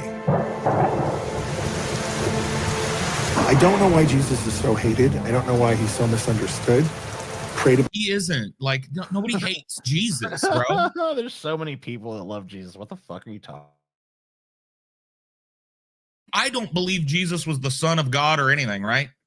I'm 50-50 on whether a dude that historically was called Jesus even existed, right? In the context of the book, right? Sure. But when it comes to his character, there's a lot about Jesus I like. I like when he threw the moneylenders out the temple. I like what he said about how hard it was for a rich man to get into his father's kingdom. I like what he said about putting the least first and the first least, right? Yeah. Jesus had a lot of fucking based ass points, bro. Even hardcore dyed in the wool, nihilistic fucking old atheist motherfuckers like me don't hate Jesus. I know, it's so silly. About this and pondered this for months and months and months because he never did anything wrong. Dude, I can't even fucking think. I don't think I've ever, I mean, I'm sure they're out there, but I can't think of anybody I've ever heard. I cannot think of a single person I've ever fucking encountered who's like, man, I fucking hate Jesus. Never. Like, I literally can't fucking think of a fucking person who said it. And like I said, I'm sure there's a person, probably multiples, but like, I've never even encountered this person that they suppose these guys are claiming exists that just goes around with a fucking throbbing hate boner for Jesus all day. This is what we call a persecution complex, and it's central to being a Christian now. You have to believe that the world is trying to destroy you and your church, even as Christianity becomes more ubiquitous than McDonald's. Like it's like church, McDonald's, gun store, church, McDonald's, Walmart, church, you know what I mean? Like that's not the sign of an oppressed people. That's a sign of an out of control blood cult religion that has mesmerized people into somehow believing, like professing the name of Jesus with their lips, but then profaning him with their every act of callous cruelty and elevation of money and self-serving. Don't you have a video called I Hate Religion and Jesus Too? Yeah, but it was like the title of that video is a parody of the fucking video I'm responding to. Right. This is not new. If you actually watch the video, I'm not like, I fucking hate Jesus. Fuck Jesus. Like, that's not the actual message of the fucking video. Dude, if Jesus' followers in the common day, in the modern times, were more like Jesus is portrayed in the Bible, I think I would have way less problem with Christianity.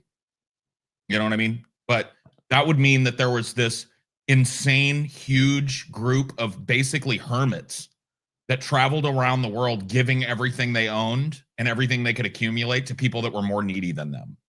So when that starts happening, let me know. Other than that, people are just jerking off with this Jesus shit. It's rich, pompous, fat, fucking privileged, fucking just exploitative, white, stinky, fucking dirty, degenerate pieces of shit.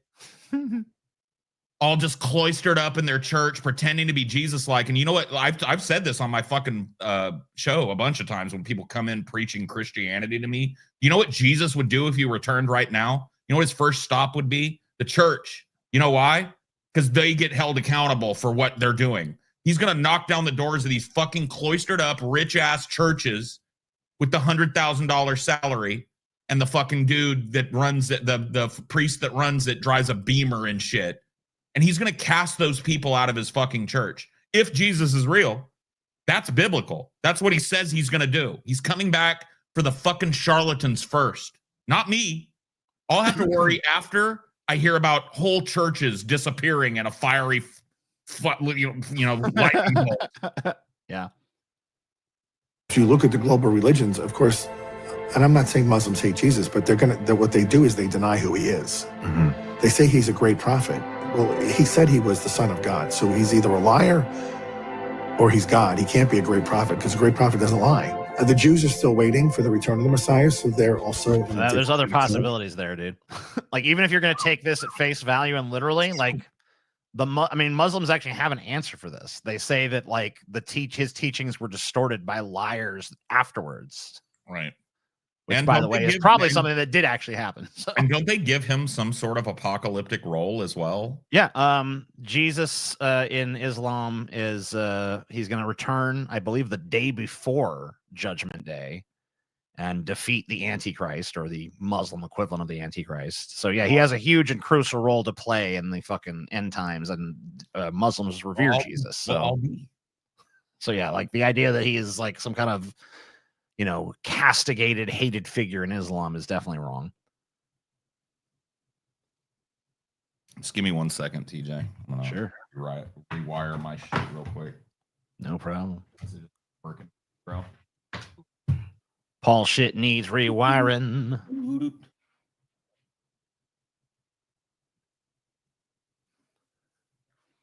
Yeah, the video is kind of boring because it doesn't really...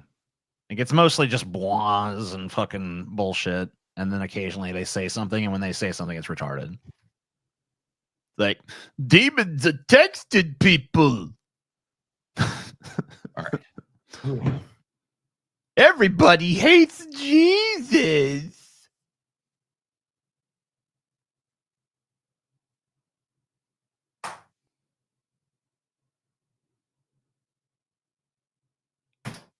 Jesus was skibbity. Was he a Rizzler, though? Did Jesus have Riz? I think it's kind of impossible to say Jesus didn't have Riz. Hot take. Cheetahs are the only big cats that is ethical to keep as a pet. Provided that you have enough land for them to run around on, I guess. Because they do have a mild enough disposition that you could do that.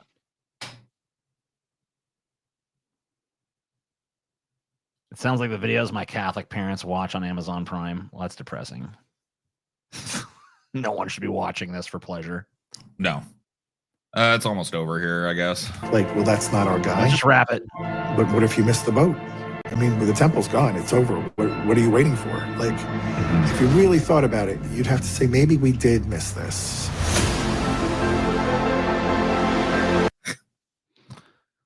Wow. So demons are texting and the Jews are wrong. Muslims are wrong. Well, I guess the Jews too. But yeah, I mean, demons are texting. Everyone hates Jesus. Satan is more flagrant than ever, even though he's been in media forever. And the Jews and the Muslims and are Jews and Muslims are a bunch of stupid fucks. They're, their heart's in the right place, but they're just being dumb by not recognizing Jesus is awesome, et cetera, et cetera, et cetera. They're salvageable, but they're going to have to say that they're Christians to be salvageable. Yeah, they got to give up all that other shit and just, suck the Jesus dick, and then they'll be good. And if not, the demons are going to keep on texting your kids and telling them to kill themselves and stuff. Yeah, and that's just how it is. That's how it is, bro. It's no two ways about it. Yeah, what are you going to do? What are you going to do? All right, we have made another merch spin. Yes, we have. I'm adding that to the roster. Beautiful. And we'll see if we've made So we have 291 there. Plus, give me 1 second here. Switch account. Okay, there we go. Over there. 1. Carry the 1, divide by 7, plus 93, divided by 6, etc., etc. Then over here is another 286. And by the way, the Onion Nuggets is now beating. Oh, shit. Donations. Onion Nuggets just stepped up to the Pulled ahead, yeah. All right, we are about, let's see, 87.90. Yeah, we're about $22 away from another donation spin. Sick. So we have 3 spins right now. We'll probably have 4 in a second. But let's see where our next one takes us. What else can we do? DJ's quick math is crazy. Crazy bad, maybe. Incel mad. He still can't get laid. I believe this is a Scotty pick. Oh, boy. Oh, boy. It's a Scotty pick. Everybody drop down and suck that dick. Oh, yeah. Quick maths competition win. Never.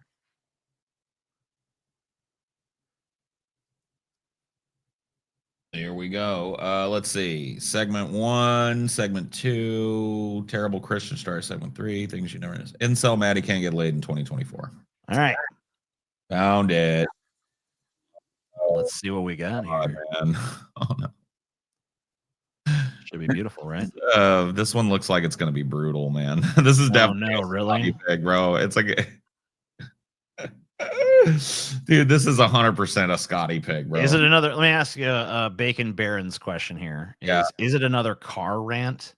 I don't think so. No, thank God for that, at least. I don't think so, but it's 16 minutes long. I'll tell you that goddamn fucking much. Well, we ain't watching the whole fucking thing. That's you. Well, there is a car rant in the corner there. Oh, is there? I saw one for a second in one of these little clips he's got.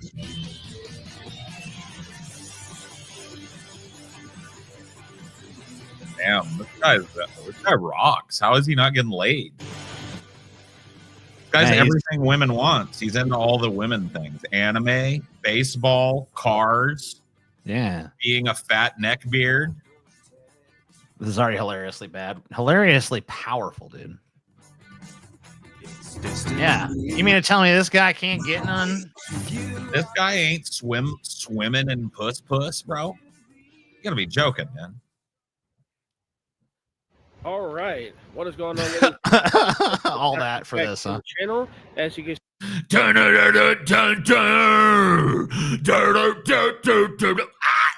am a lone wolf, just living on my own. Yeah, and look at him, dude.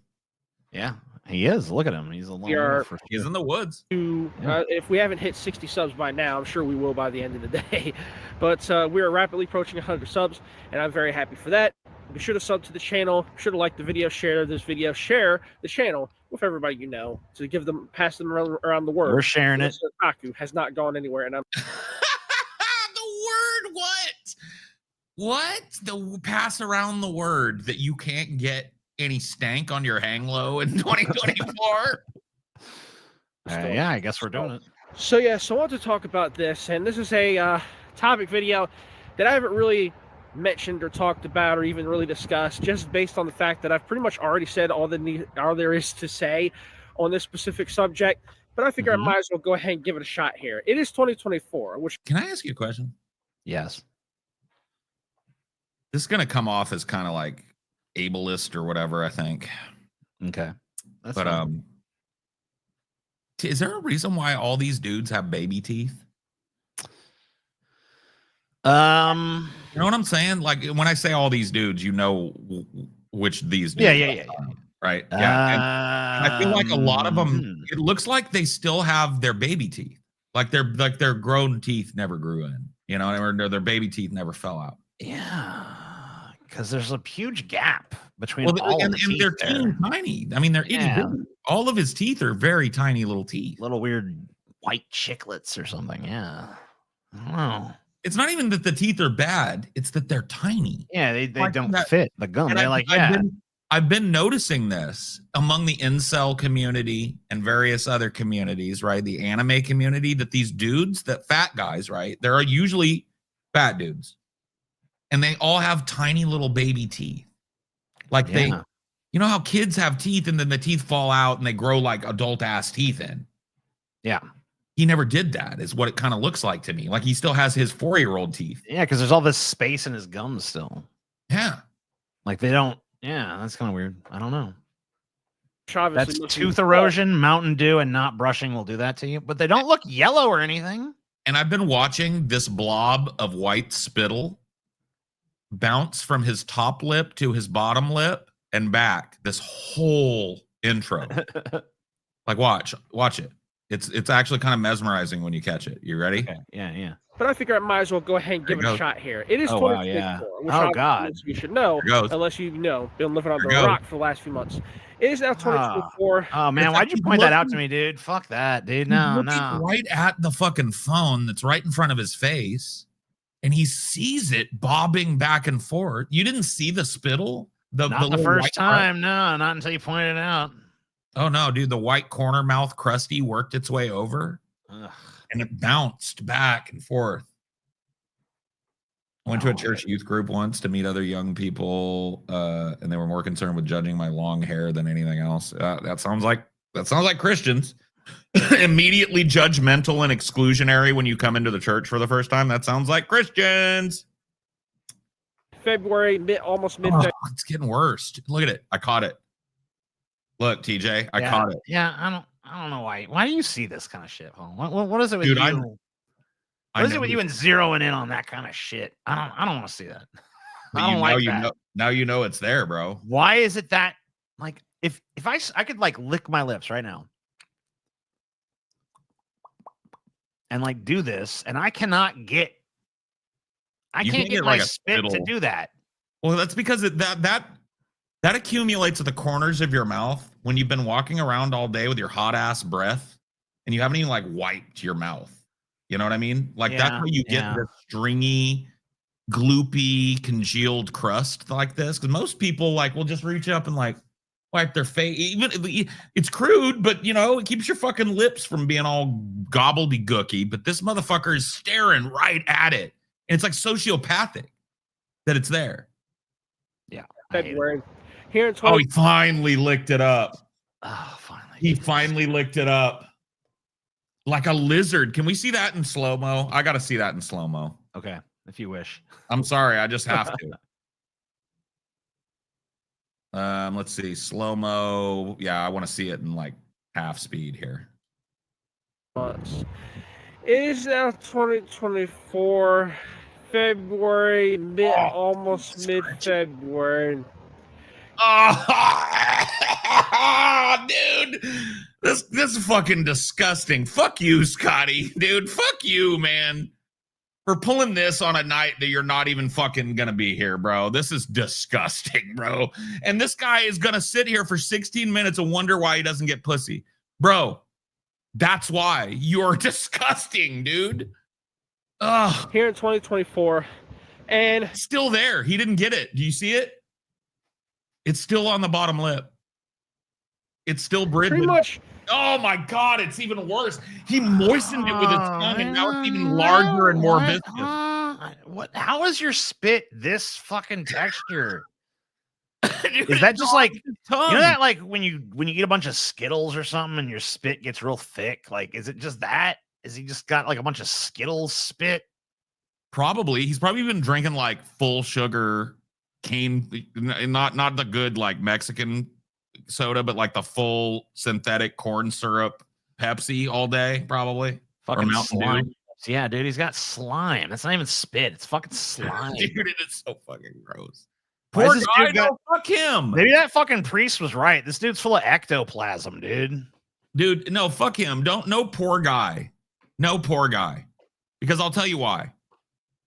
All it would take for this guy not to look immediately, and I was a little out of line asking about the baby teeth. There's not a lot he can do about that. But look, if you can't tell me that if this dude shaved this preposterous neck beard and cleaned his face up a little bit, right? And then just like did his hair instead of stuffing it into a greasy fucking Ravens beanie, right? Like did put some mousse in his hair or something. I don't know. And then just like brushed his teeth and like wiped his lips. He would not appear to be an unfuckable mess, right? He would be like a semi-unfuckable mess. And those types of guys get fucked all the time. So this is the nature of the problem is before us. And to not criticize it is to admit that this guy's right, that he's just can't find there's somebody out there for everybody, right? Even there's a woman out there that wants to watch this blob of whatever the fuck it is, congealed goop, bounce from this dude's lower lip to his upper lip and back for the rest of her life. You know? As I've stated in past years, and as I predicted, of course, women of this era here in 2024 still to this day ain't worth nothing.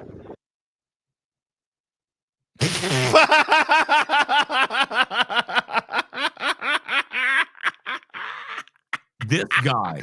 Dude, Damn, dude, bro. Dude, if a naked Kentucky 3, 50 years old, came flopping out of them woods going, "Take me, big boy," this dude would come before he even got his dick out of his pants. Oh. They ain't worth nothing. They're still the exact same. And I know I've been saying this every year, and some of you people are probably going to look at this video and say, "Oh, you say that every year. You come out and make a video like this every year. Oh, it's this year and women are trash," or blah, blah, blah, blah. Well, again, it's the truth. It must be the truth, because otherwise how would I justify not changing anything about myself and still not getting pussy? And somebody has to speak the truth, because you women... Yeah, it's about time someone fucking spoke the truth, man. Why does it have to be a greasy weirdo with baby teeth every time, though, is what I want to know. Why is it always you or somebody that looks exactly like you that's speaking the truth? Get a pass.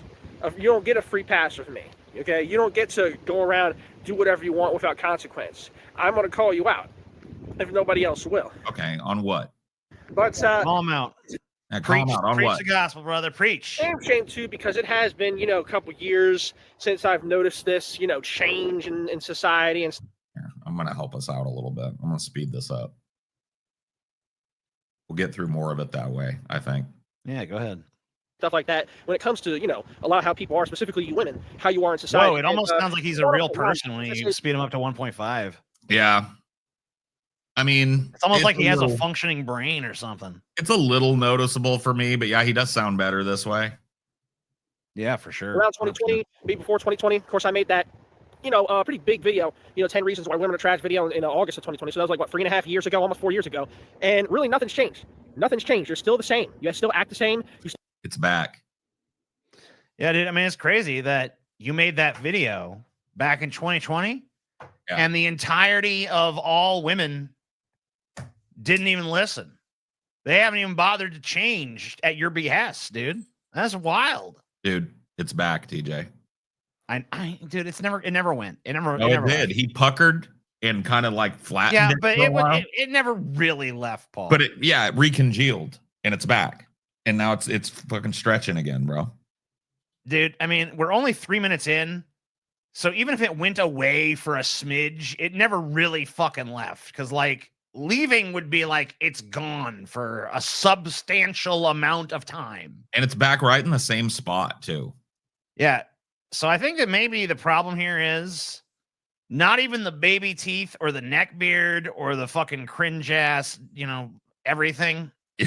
Yeah. It's the fact that you seem to excrete ectoplasm as saliva, and the shit every time you talk transfers from one lip to the next in big, disgusting strings. So no one wants to look at your horrible, horrible face and see that. Male, female, or otherwise. There's a reason you've fucking been driven out into the woods, because probably whatever fucking small village you're from has run you off with pitchforks for their own sanity. No one wants to see that. Dude, I'll watch Art the Clown chainsaw a guy's dick off.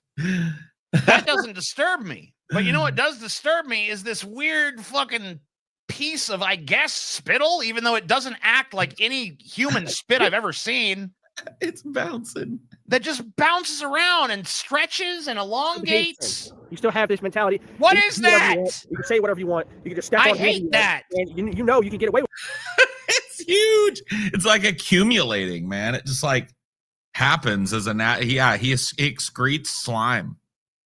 And it accumulates on his lips, dude. There's like literally sludge of some sort excreting from your fucking body, man. Can you imagine going on a date with this guy going like, look, I don't want to judge a book by its cover. I'll give him a chance, right? And at the end of the night, after a horrible night, right, he leans over with that hot fucking nacho breath. And you see that string bouncing. You've been looking at it all night. He's like, might I get a kiss goodnight? Let me tell you something.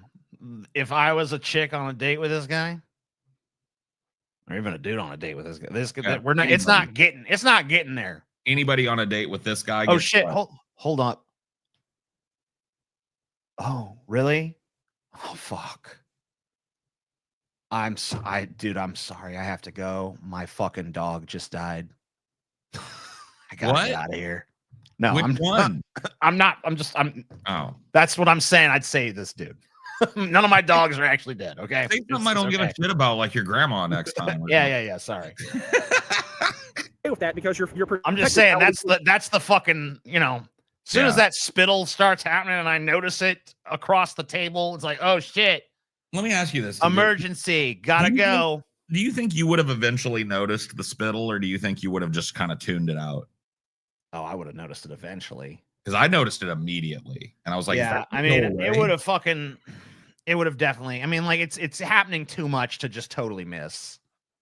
Like if it was just occasional, like 1 or 2 times, it probably would have slipped under my radar. But like it happens so much in this video. Like it's back and forth and back and forth. Like there's no fucking way not to notice that. Things by all these sipping people out here, all these rules and laws and standards. You got all this, you know, these feminist movements, these feminist groups out here. You got all these quote unquote movements, the Me Too movement, and speaking out and all that other stuff. I imagine it making that noise, just like. There's another one. Look, a second blob. We're watching the osmosis of the blob happen.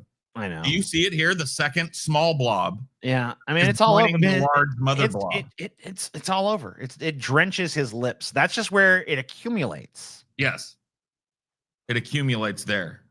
But it's everywhere. Cupid's bow. I think it's Cupid's bow deposits it there, and then it accumulates and accumulates and accumulates, and then he licks it. Do you think there's any nutritional value to the fact that he just eats it all day? I don't know. Oh my God, y'all! I know exactly what that is. Exactly what is. What is it? Tell us what it is. Don't say it's cum, because that's uncouth. Okay? Yeah, it's not cum. There's no, because cum would involve them fucking somebody. Yeah, somebody would have had to put their dick in that. That is mucus accumulation around a tonsil stone. He's choked up onto his lip. Oh my God. Don't tell me that, man. The glob orb? No. The glob bro. Sorry, I'm dyslexic, but fuck. No, I don't like that theory. I'm just gonna ignore all this LGBTQ crap that's going on nowadays in this country, really in the world in general. And look at that. Now the two are one. It's so white. It's white. What is it? It's that. Have you ever seen a dude with that crusty you've probably gotten it a couple times in your life, probably when you were a kid, because typically it happens to little kids because they're not thinking about it. They don't wipe their mouth. The spit accumulates in the corners of your mouth, right? But this guy's on another level, bro. What the fuck is it? It's like you can do and say whatever you want, and then, you know, guys like myself, you know, fully grown heterosexual. It's white. It's pure white. It's solid fucking white. At what? So I'm gonna skip ahead, right? I'm gonna remember this. This is at 4 minutes. Okay, I'm gonna skip ahead. It's a solid white mass that excretes fucking eat it mucus. at some point? Does he eat it at some point? Because I want to know how big it gets. Let's see. This is towards the end. Has he eaten it? This video at its peak 20,000 views. The requirements video. Either that or No, it's still there. wide. It's still there. Is it? At its peak Yeah, look at it. 31,000. These guys can't even. It is. You're right. It's just flattened out. It's just flattened out a little more. It's just not as fucking gleaming right now. Oh my god, bro. Okay, let's see by the end. So it's still very much. Yeah, there. you're right. It's still very prominent. I'm saying, well, that's their stupidity. Yeah, you see it. Look at it. Not mine. It's not my problem anymore. Yeah, you can see it better in some of these. It just depends on how the light's hitting it. It's still sticking all the way through this video. That's shameful, bro. This is fucking disgusting. That's Fuck disgusting. This. We've solved this fucking mystery. Okay. Pussy tonsil stone. That's the theory. Nasty. On your fucking. I mean, it's not even hidden. No, I mean, it's there. It's fucking. Look at me, dude. Oh, God. Bleh. Fucking bleh, dude. Fucking disgusting. Man, get off my screen. Get out of here. Ugh. No more of that. That's fucking gross, bro. Dude, you know what, dude? Fuck you for noticing that, even though I know I probably would have eventually anyway. But like, man. That was, well, dude, what am I supposed to do? Sit here, suffer alone, and be the only one noticing? But still, fuck you for noticing when you did. Like, at least give me a fucking little bit of reprieve so I can kind of make fun of what he's saying and not just that thing. Because once that was spotted, there's really no fucking possible way to listen to a fucking word. Dude, I told the truth about Motorhead today, and I've never told the truth about it before. Tell me the truth about Motorhead. It felt liberating. Somebody asked me, like, Lemmy? That's a Lemmy one, right? Yeah, Lemmy Clemster. Yeah. Somebody asked me about Motorhead. They were like, how do you feel about Motorhead, man? I think you really like it. Blah, blah. You seem like a Motorhead guy. And I was like, I got to be honest with you because I'm sick of answering this question and lying.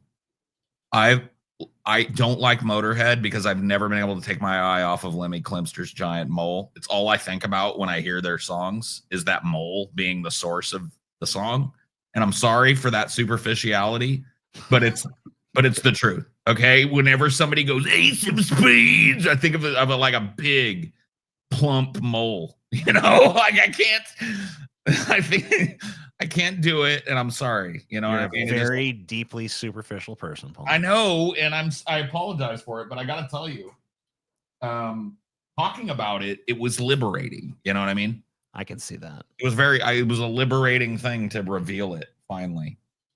Yeah, I can see that. All right. We have made another dono spin. Yeah, Scotty dodged a bullet, but he ain't gonna dodge the next one, dude.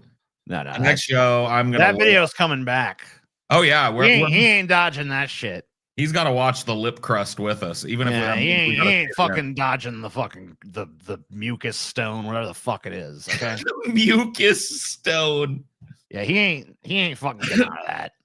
Do you remember that time? Bullshit. Do you remember that time that guy was? I think he was criticizing me, or it was you, and we caught him wiping his boogers all over the inside of the. Yeah, that's right. That guy. Yeah, his mother. He's like all over his mom's car, everywhere, just constantly, like a fucking nonstop stream of boogers. All right. Origin. TJ looks skinny as fuck. I assure you, I am not, sir. Go back to the part where me and Paul took our shirts off, and you'll see. JD Vance on Trump v. Musk. Yes. Okay. This is one that you pulled, I believe. Yeah. I'm gonna take a quick piss. I'll be right back. JD Vance weighs in on the Elon Musk versus. So yeah, JD Vance clearly uncomfortable. I watched a little bit of this interview, but yeah, clearly very he's in an uncomfortable position. I think because he's very. Oh my God, this fucking no! I'm not watching that again. Get out of here. But yeah, no. Because Trump, I don't think Trump likes JD Vance much, is the problem, right? But he's trying to remain pro-Trump even while Trump disses him right to his face. Do you think JD Vance is ready to lead the world right now? No. Do you think he's your natural successor after, your second term is up? No. Ouch. You like potatoes? You like potatoes, do you? What's wrong then have some potatoes? Who does like that chubby goof? And he's got cute little pinchable cheeks. Look at him. Look at him right here. Don't you want to grab his little cheeks and go, you little fucking vice president, you little scamp. Come here. Get over here, you little bastard. Don't you want to do it? Because I do. He's Trump 2.0. No, I don't want to pinch Trump's cheeks. I want to clap Trump's cheeks. Okay? I want to pinch JD Vance's cheeks. And I want to clap Trump's. What do you think about that? The AI Vances are pretty fucking hilarious, bro. The AI Vances are fucking insane.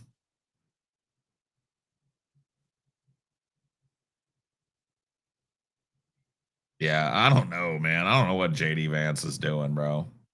And can we? Or it's confirmed that he's got like tons of eyeliner on, right?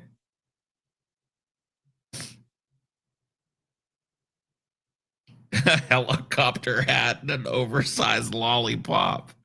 Yes, that is what he needs. You're right. Oh, gee whiz, guys, wait up. These shoelaces are always untied, you know. Got a pocket protector.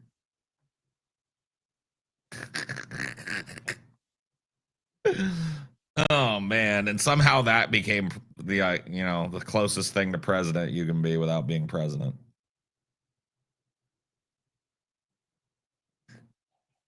That's pretty nuts.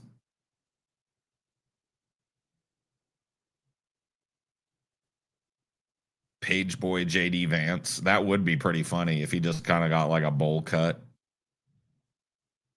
About the origin of boogers makes me think. I really want to argue with Paul about something just to let my ability to withstand that heat, but I never find myself appalled by his position. Oh, well, damn. I'll have to say something that truly pisses you off one day. I had you all steamed up one day when I was talking about like Foucault. So what the fuck you gonna notice now? JD Vance has some kind of fucking massive boil on his face I never fucking saw before or something. Yeah. Oh no. We were talking. I was actually talking about how cute he looks here and how much cool pinches. So hopefully there won't be. Hopefully whoever's hosting this will not have some fucking deformity or something that you'll. No, I want zero in on. I want to pinch his little chubby cheeks, and it's Theo Vaughn, so he's kind of is a deformity, but he's just a redneck. Right. Yeah, he comes from the same town I was raised in. So Bogalusa. No, he comes from Mandeville, Louisiana. Oh, Mandeville. Yeah. I gotta ask. Okay. We have you here. You should change your lore, TJ. You should say you were born and raised in Bogalusa. Steal your daddy's town. I was born on the bayou down in Bogalusa, where the swamp shaman taught me everything I know. Incorporate that shit into your next fucking Into the Fray video. Just be like, I was born. I feel like kind of a hypocrite because well, we'll talk about that some other time. Whatever. Oh, you feel like a hypocrite? Yeah, but we'll talk about it some other time. It's not really the time or place. Oh, okay. All right. Fair enough. Elon just hit the airwaves today. Bring it up, man. dude. Oh, man. The fucking shit missile is in the cannon. Okay. Wow. Okay. Elon Musk. Wow. Okay. Wow. The shit missile is in the cannon. The shit missile is in the cannon. I need to get me some stupid sayings like that. Yeah. Dude, how lucky is Theo Vaughn that he gets JD Vance on the day that Elon Musk goes into a K spin and it happens like live on the, you can see like the devil has smiled upon him. Drop the really big bomb, right? And I thought this was going to be on Iran. So it's funny. I haven't even seen, right? I haven't even seen this one. But he goes, bullshit. You ain't. I haven't even seen this one. This is the first time totally caught off guard by this. I didn't even know this was happening. I mean, I think this was unfolding while this podcast. It says 1 hour ago, dude. There's no fucking way he wasn't fucking put up on game as VP that this had fucking happened. is in the Epstein files. This is the real reason they have not been made public. Have a nice day. Nice signature from a South African DJT. Man.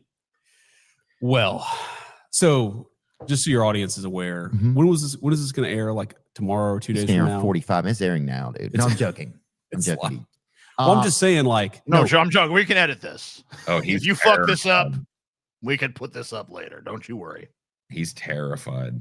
We're just going to air again.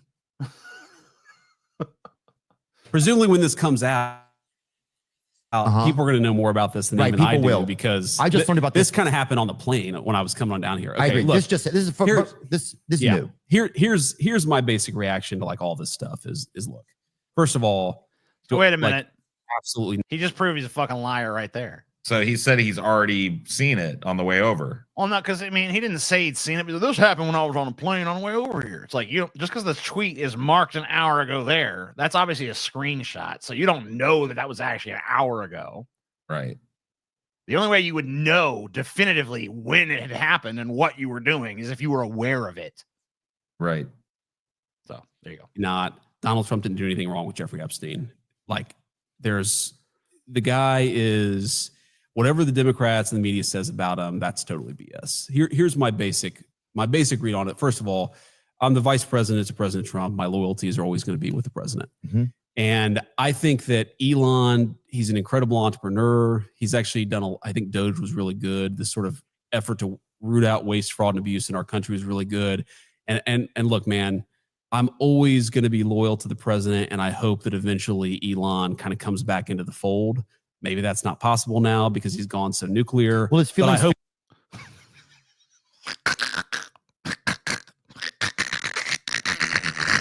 Man, this is actually the hardest I've seen a high level politician squirm in a long time, dude. Well,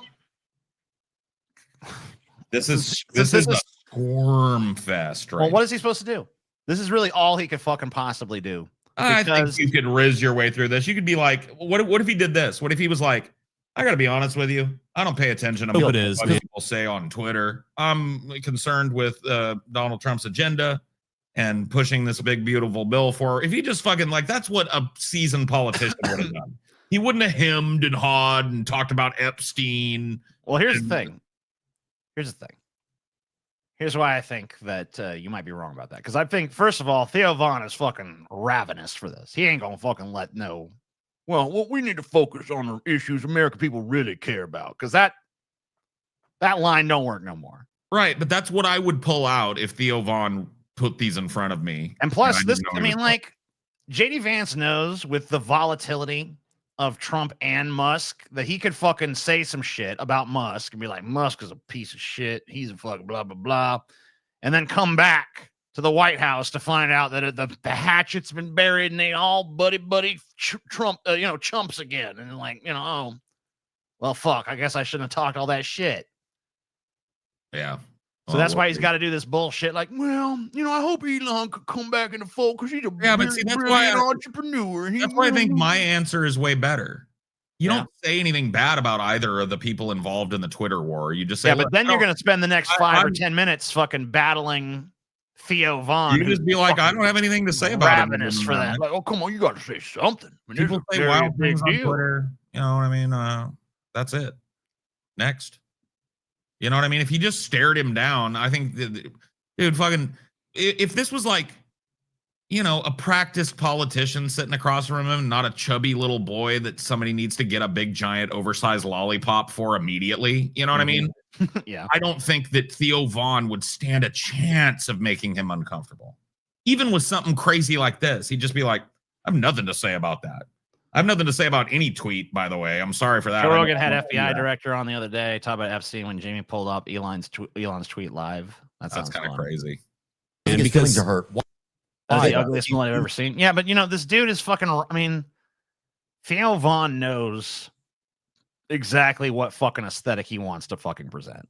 You think this guy couldn't go get a fucking better haircut? No, he's wearing that mullet. This is This is a conscious fucking decision. This is a marketing fucking decision here. Yes. He knows exactly what the fucking mullet conveys. And he's actually kind of like a funny comedian too sometimes. Yeah. Like he'll make me laugh every once in a while, but this like straight interview style, he would fold that up like he can't, because he doesn't have that. He doesn't do that really.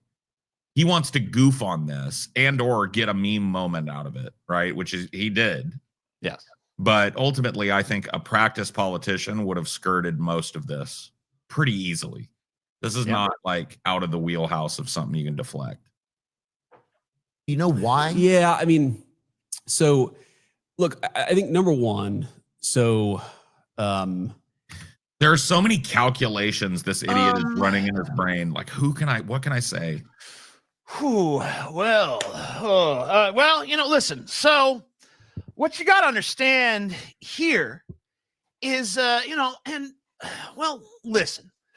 I think what really is the true takeaway in this scenario is honestly that, if you think about it, it's like every fucking delay tactic he can fucking possibly muster. Dude, Theo Vaughn is popping to the surface like a dude with an ironic money mullet is bullying the second most powerful man in the world right now.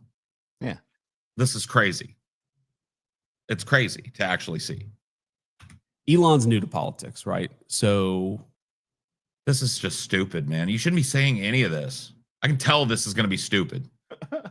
His businesses are being attacked nonstop. They're literally like firebombing some of his cars. And by the way, we're looking into a lot of this stuff. I mean, some of that stuff we're looking into is an act of terrorism at the Department of Justice, because I think it is an act of terrorism. So I think this is an answer a teenage boy would give, bro. They're doing bad stuff to Elon too, is what you want to keep in mind here. So it's like, the dude's under a lot of stress because they've been burning the left's burning his cars and stuff, man. They like burning some cars. Up, the stuff they've done to him, and a lot of times, the pressure gets to you, man, and you just go like, fuck, dude. And before you know it, you're on the fucking Twitter, fucking calling Donald Trump fucking pedophile, saying he's Von Epstein's on him, bro. That's just like, I think that's just the pressure got to him, man, from the left. So really, it is the left's fault. I got into politics and it's suffered a lot for it. But I mean, and I get Theo Vaughn's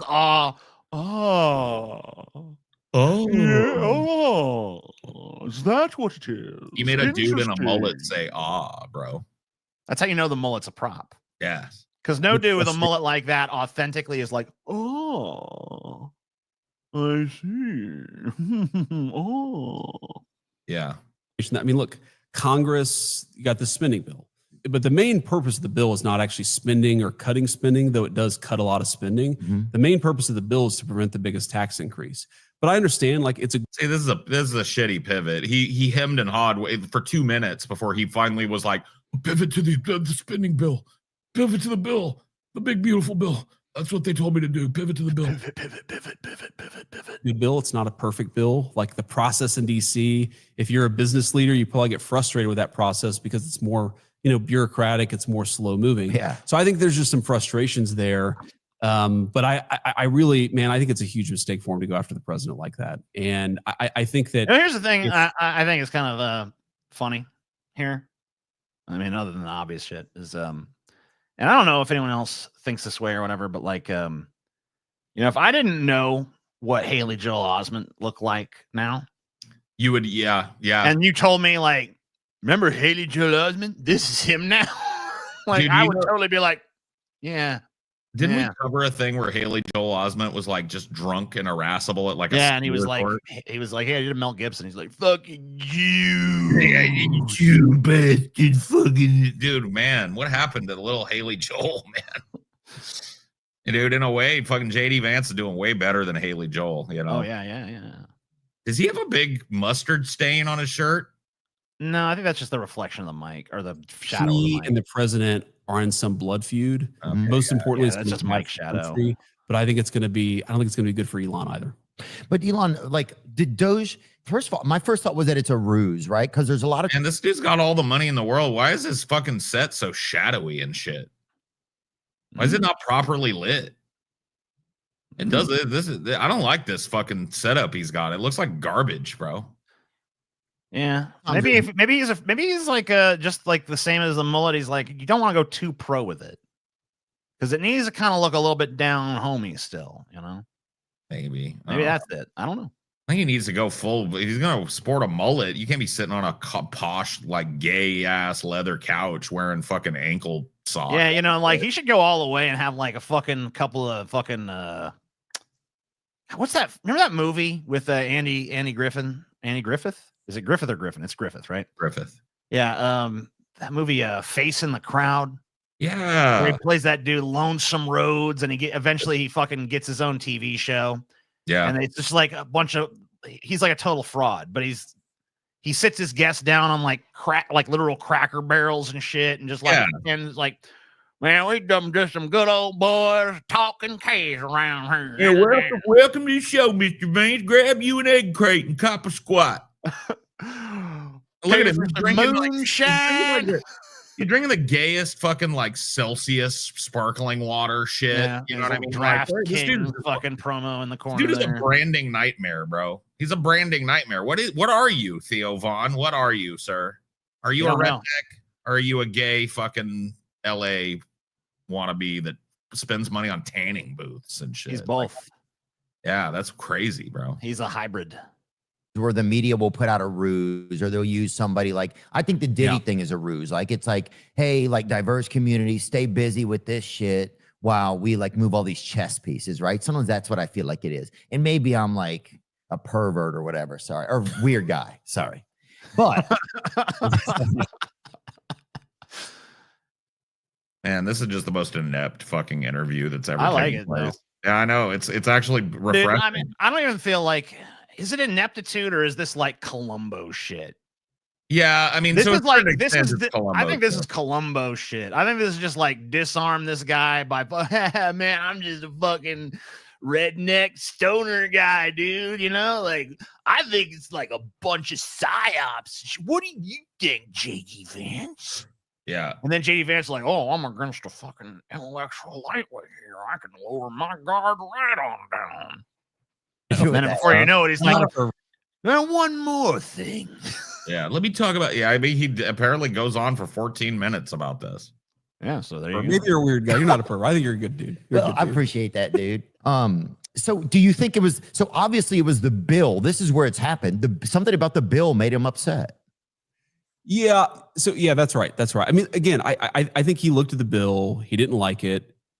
And I think it's a good bill. But again, there are things you can criticize about. You know what I'm thinking right now? And maybe this is just like PTSD. Mm-hmm. But I think that, does it look to you like JD Vance is a guy that might get one of those bobbling crusties, like a tonsil stone on his lips sometimes? Dude, shut up. Don't even fucking do this, Paul. I'm just saying, man. No, don't even do this. What do you mean don't do it? Don't do it. Man. Don't fucking do it, man. Don't do it. Like the president would be very open and say, this is not a perfect bill. Yeah. But Donald Trump doesn't get to write the bills, right? Congress has to write the bills, and you got to work with them. His lips are looking Please, Paul, why do you do these things, man? What is wrong with you, Paul? I don't know, man. I've been fucking trying to answer that question for a long. I paid a lot of money. With you, Paul? Dude, I've spent a lot of time talking to doctors about that very question, bro. I've yet to get a definitive answer, man. Well, let me know if you ever do. I will. I will. To try to get something. The search continues, man. The quest to find out what the fuck is wrong with you continues, bro. I love it. I think that is as good as possible. Okay. Here's what I'll say about the bill. Number one, prevents the biggest tax increase in liver spots. Fuck you! I don't have a liver spot on my body, bro. American history. It prevents it? Prevents it. Because taxes are going to go up. I don't want to hear that shit again, bro. I ain't got no liver spots. Everybody in a really big way at the end of 2025, because the old tax law expires at the end of 2025. So you're going to hit a big tax increase. We're trying to prevent that from happening. We're also trying to do stuff. Okay, so you got a lot of people working long overtime hours in this economy. We inherited bad inflation from Joe Biden. So no tax on overtime, no tax on tips, right? We're in Bob Ritchie, we're in Kid Rock's great restaurant. His servers would not have to pay taxes on the hard-earned tips that they get when they're busting their ass doing a good job. So, dude, hard tips. Yeah. Hard-earned tip. I'd like to give JD Vance a hard-earned tip. Yeah, boy. Oh man, I'm sorry, Sheets. I don't mean to be grody, but like, I think that Theo Von would never let one of them crusties bob. You know what I mean? I think he'd immediately get that cleaned up off of his lips. He doesn't look like that at all. But JD, when working for Kid Rock, man, look at that, man. He looks like he gets crusties. That's all I'm saying, dude. That's hard. That's hard work, right? So I think that it's a good bill and it does a lot of good for the American people. But like, look, Elon's entitled to his opinion. I'm not saying he has to agree with the bill or agree with everything that I'm saying. I just think it's a huge mistake for the world's wealthiest man. I think one of the most transformational entrepreneurs ever, that's Elon, to be at this war with the world's most powerful man, who I think is doing more to save the country than anybody. I mean, I'm 40 years old, anybody in my lifetime. Think about it. It's a guy who, not even a year ago, nearly took a bullet in the process of campaigning, went back on the horse the next day. And if you look, obviously I'm biased, but you look at what we've done on the border, you look at what we've done with trade, fighting back against a generation of theft of the American dream, which is what the president's trade policies are starting to do. I just think you... Not according to the news on jobless reports. Oh, well. Got to have some respect for him and say, look, yeah, we don't have to agree on every issue. I'm talking about if you're Elon Musk, you don't have to agree with this on every issue. Yeah, I'm thinking like a smoky cat's eye on JD Vance. You know when they do that like Egyptian cat's eye? Yeah. I think he needs to extend it. But is this war actually in the interest of the country? I don't think so. So hopefully Elon figures it out, comes back into the fold. I know the president, for a couple days, I'll tell you, just, I don't want to reveal too many confidences, but, was getting a little frustrated, feeling like some of the criticisms were unfair coming from Elon. But I think has been very restrained because the president doesn't think that he needs to be. I guess the president hadn't responded yet and threatened, like basically blown Elon up too at this point. Yeah, which now he has. Yeah, now he's fully fucking blown that up.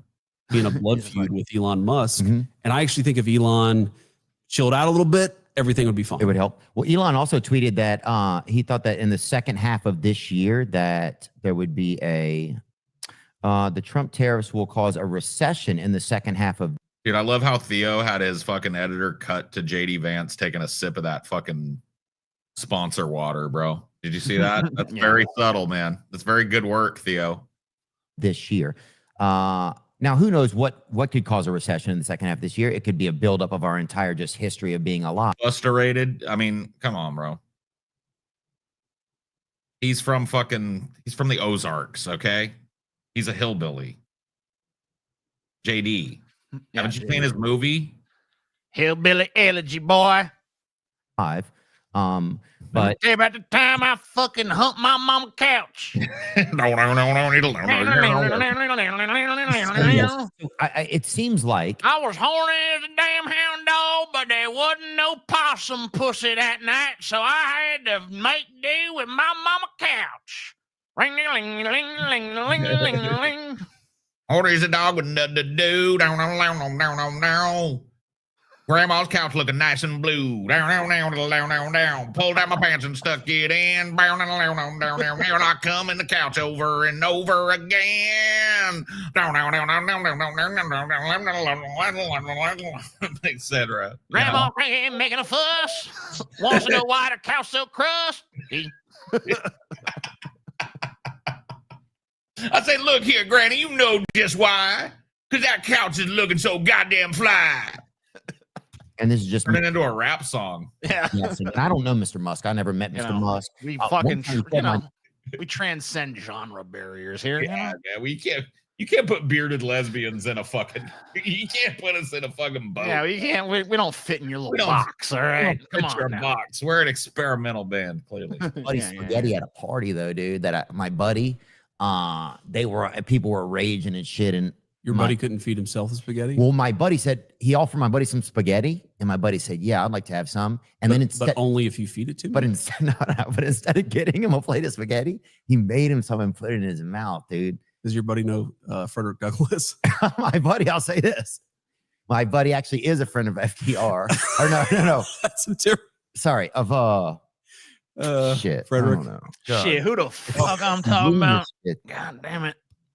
One of them motherfuckers. You know what I'm talking about? Yeah, That guy. dude, you're right, dude. This is total Columbo shit right here.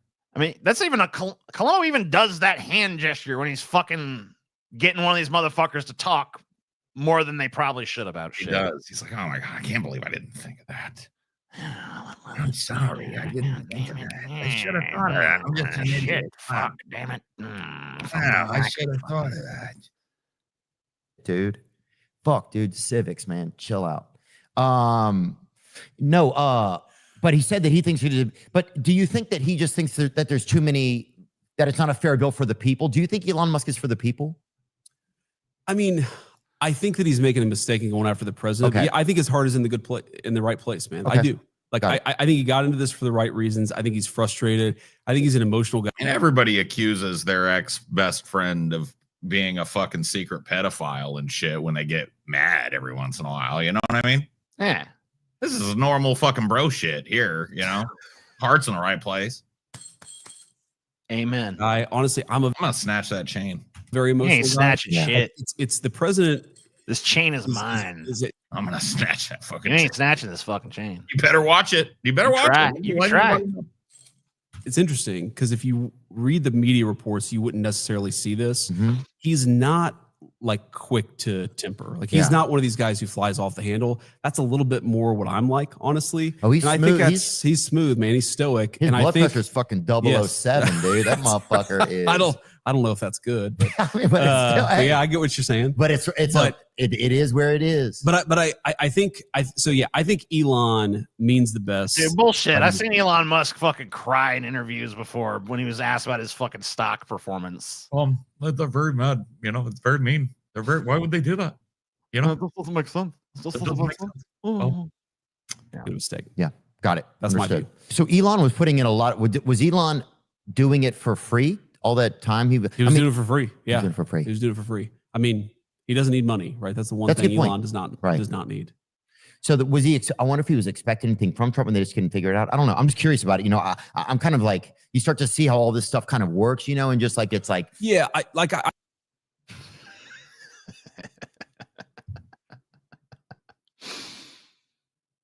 and this is a mistake, bro. I love how he doesn't, you know, Theo Von, he has this this skill here, I think he just displayed, of he shrouds his intent in dumb fuckery.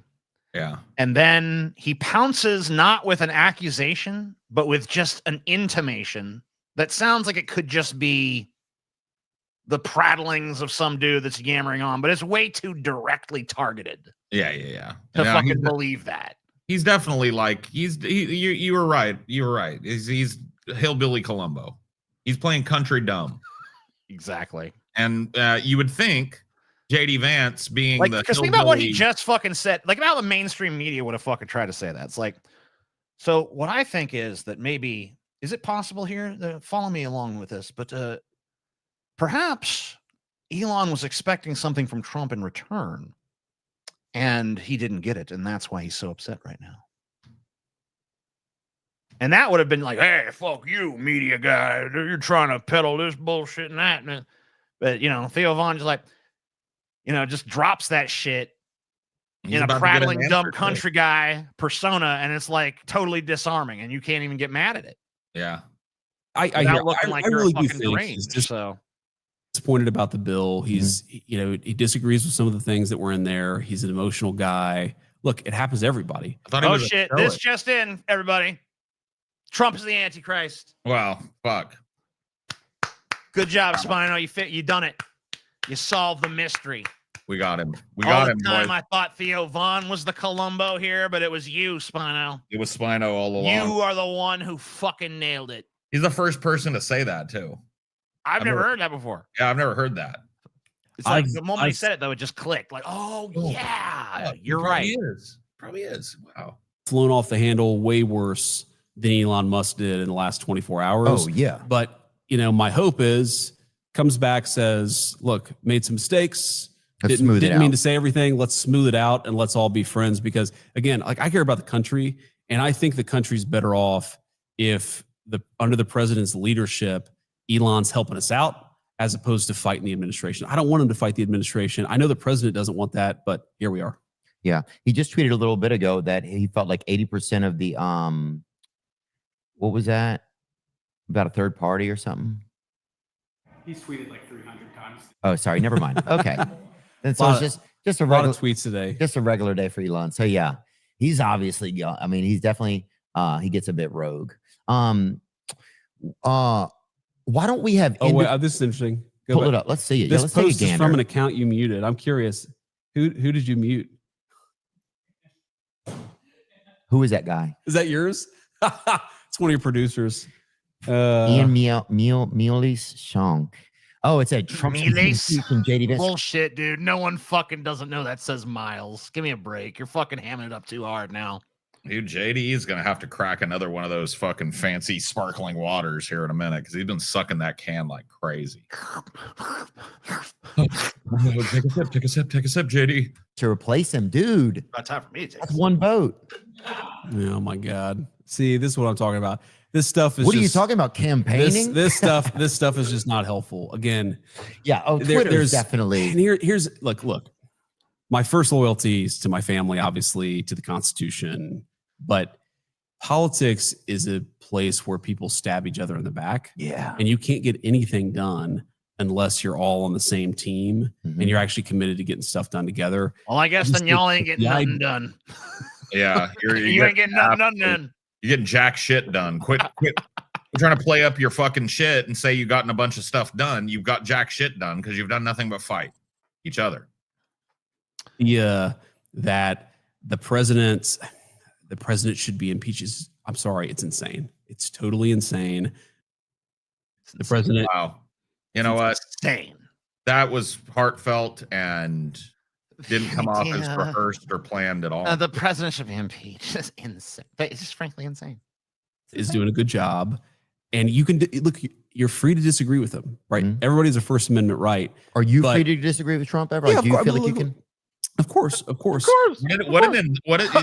fucking I believe you because your voice went up 10 octaves. Yeah. You ask somebody like, dude, you're not trying to fuck me here, right? No, absolutely not. Yeah. I mean, the way that I put it is, if I have a disagreement with the president, then it is my job, obviously, to provide the president honest counsel. Like, he doesn't need me to be a doormat. He needs me to actually say what I think about an issue. But when the president makes a decision, man, he's the winner. And no one believes that. No one fucking believes that. Dude, no JD one believes Vance. that Trump wants anyone around him to contradict him. This is a dude that when the fucking scientific authorities contradicted his estimate of where a hurricane was going to hit, he grabbed a Sharpie and drew some more shit on the maps to make himself right. This is true. No one buys that Donald Trump wants anyone in his cabinet to challenge him on anything ever. Yeah. Bull the fuck shit, JD. Except JD. JD is in there fucking pushing back every day, dude. And Trump is like, you know what, JD? For the first time in my life, I think you're right to push back and make me look like a fool in front of the cabinet. Thank you, JD. Thank you. Everybody's You done me a solid. Execute that order. And that's kind of how I think about my job, really, is to be a good ally and a good friend, provide honest counsel to the president, but also when a decision's made, you go out and get it done. Does he listen to many people or does he listen to just one or two? He listens to a ton of people. It's one of the more interesting things about his leadership style is if he's got a big decision to make, he talks to everybody. Got it. And I think it's why he's like, all right, enough of this. I think we squeezed the juice out this lemon here.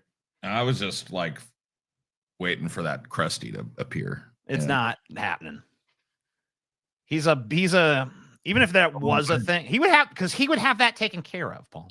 I'm just saying, TJ, I was waiting. That's all I'm saying. You don't have to fucking like it. I'm sorry I brought it up. I'm just saying that he would have, if JD Vance had that shit going on, he'd have solved it. Okay. We got 2 more spins right now. about 125 away from another donation spin. Nice. And I think we're about 3 merch sales away from another merch spin. Nice. And as far as the Patreon and membership spins, I don't think we have any of those. That's not even really in the race right now, but it always could be. So join the Patreon, join the memberships. All right. Let's take another spin of this fucking wheel, shall we? Let's do it. Let's see what this piece of shit has for us now. Roll that beautiful bean footage. What is that from? Bush's Baked Beans. All right. 10 things you never knew about Velma. I think this is about to be host shit. Was this one of yours there, T? No, this was Scotty's as well. This was a Scotty. Man, this is Wheel loves Scotty tonight. The wheel be loving it some Scotty. Let's see what we got. Yeah. Things you never knew about Velma. Found it. Shit you never knew about that nerdy bitch Velma. So you see, you get a Velma tonight, kind of. You got it in segment form. Yeah. I guess These are all going to be fake fan fiction bullshit. I mean, maybe. I don't know. We'll have to determine. I wouldn't judge too harshly before you've seen. Yeah, you don't even know what the fuck we're going to be looking at yet. 10 things you never knew about Velma from Scooby-Doo. There she is. She's looking pretty good here. That's a good Velma.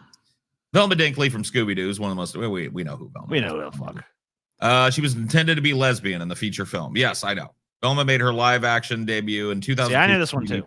Yeah, this one was everybody knows this. Because they were trying to lean into all the fucking tropes that people had talked about in the fan community for years, and everyone knew fucking Velma was a damn lesbian, or at least fucking bi. Yeah, something like everyone knew Scooby and Shaggy were stoners, and they leaned into all that shit. So his initial draft of the film, however, was watered down by studio interference to the point where any trace of Velma being lesbian vanished from the final. It didn't vanish, but it was buried in subtext, right? Yeah, like it always was. Was erased even more so in the sequel, in which she had a boyfriend and the character is sexualized in a way she never has been in other versions. So what a shame. Yeah. She's gay in the new animated series. I've heard this. I haven't watched the new animated series. Despite the missed opportunity. You are a fucking grown adult, so. Yeah. That is true. Anyway. Good point. Don't say that out loud, though, because there's a lot of people that think that's a bad point, TJ. All right. Velma's sexuality did get a vote of confidence in the Scooby-Doo Mystery Incorporated anime series that ran from 2010 to 2013. It was one of these things where they confirmed an Instagram post. Yeah. Fuck that. That's bullshit. That's like J.K. Rowling showing up fucking 10 years like Dumbledore was gay, by the way. It's like, fuck off. Yeah. Was in love with Shaggy once.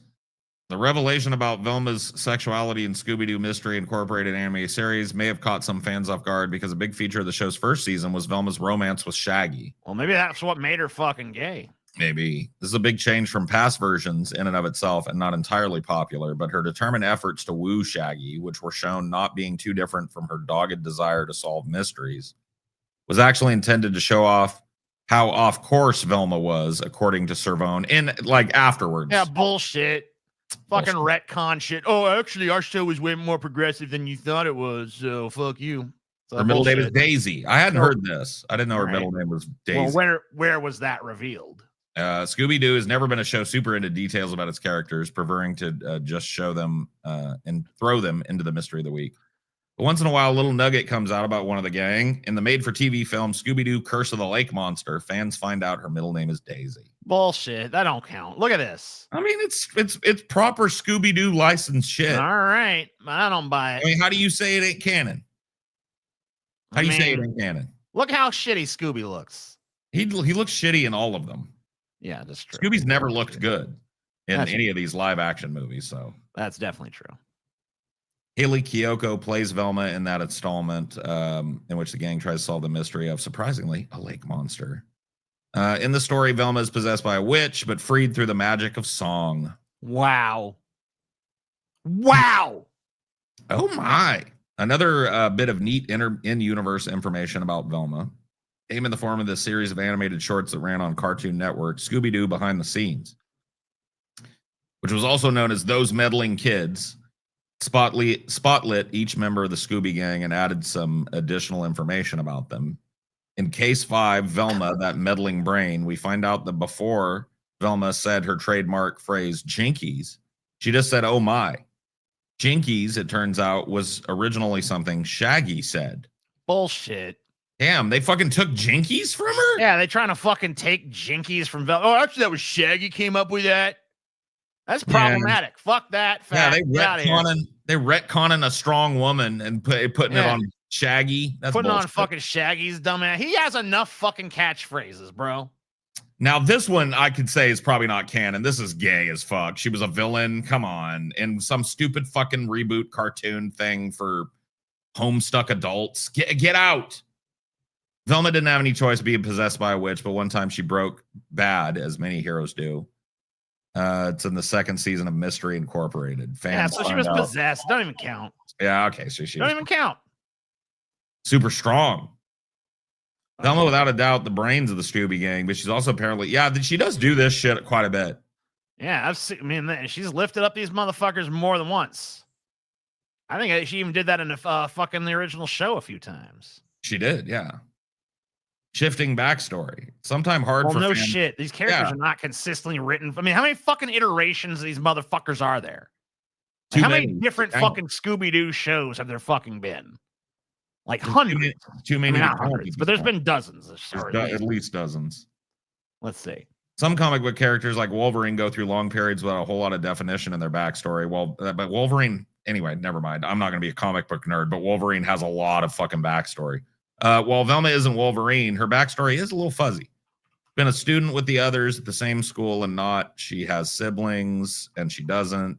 She's straight and she's not. It's unfortunately depends on the showrunners and producers. Why is it unfortunate? Why does a character have to be consistent from fucking iteration to iteration? It don't make no sense.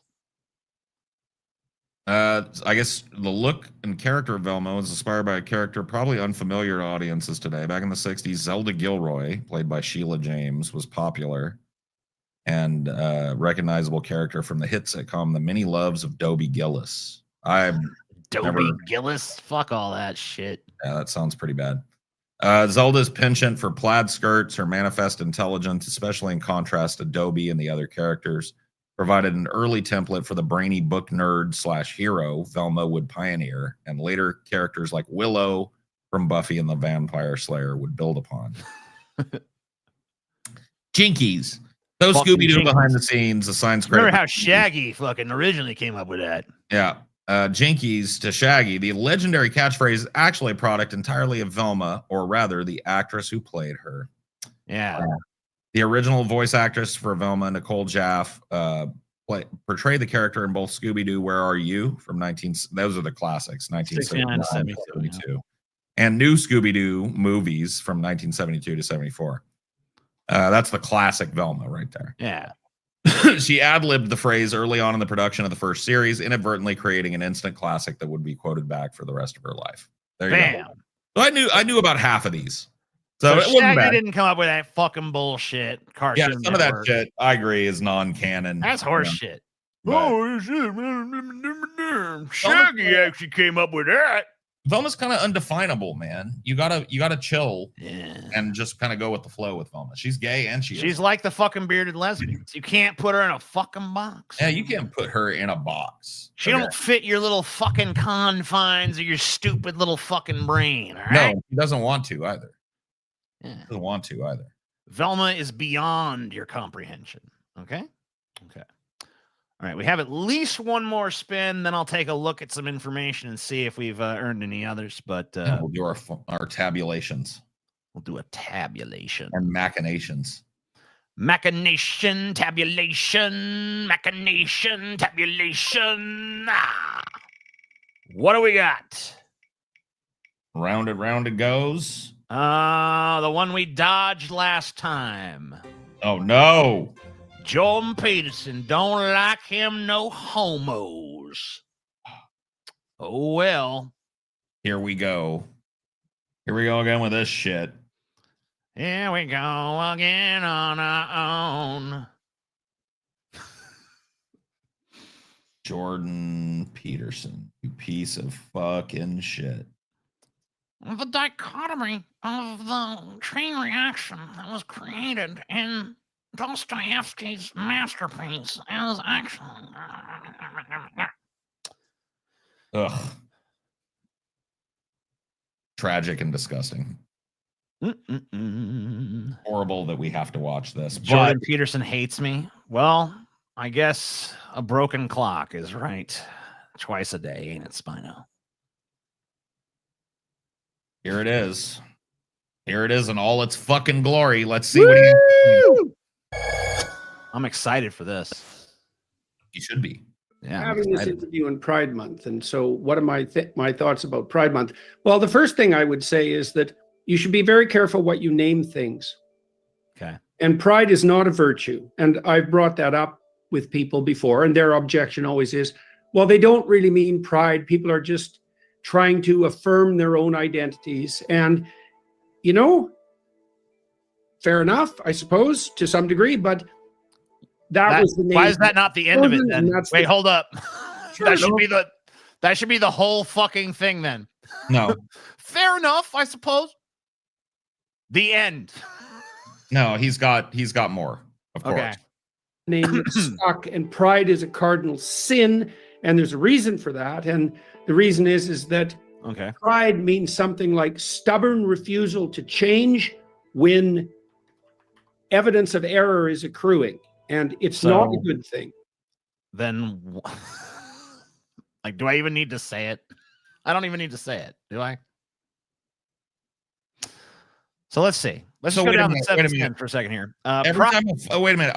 When a father says to his son or daughter, I'm proud of you, son. Right. Sin. That's a sin. And I'm proud to be an American. Sin. No, only when gay people do it. So pride or vainglory, which is the original term was vainglory, by the way, not pride. Vainglory, an excessive sense of one's own worth or importance, often leading to a disregard for God or others. Okay. So that's what that means.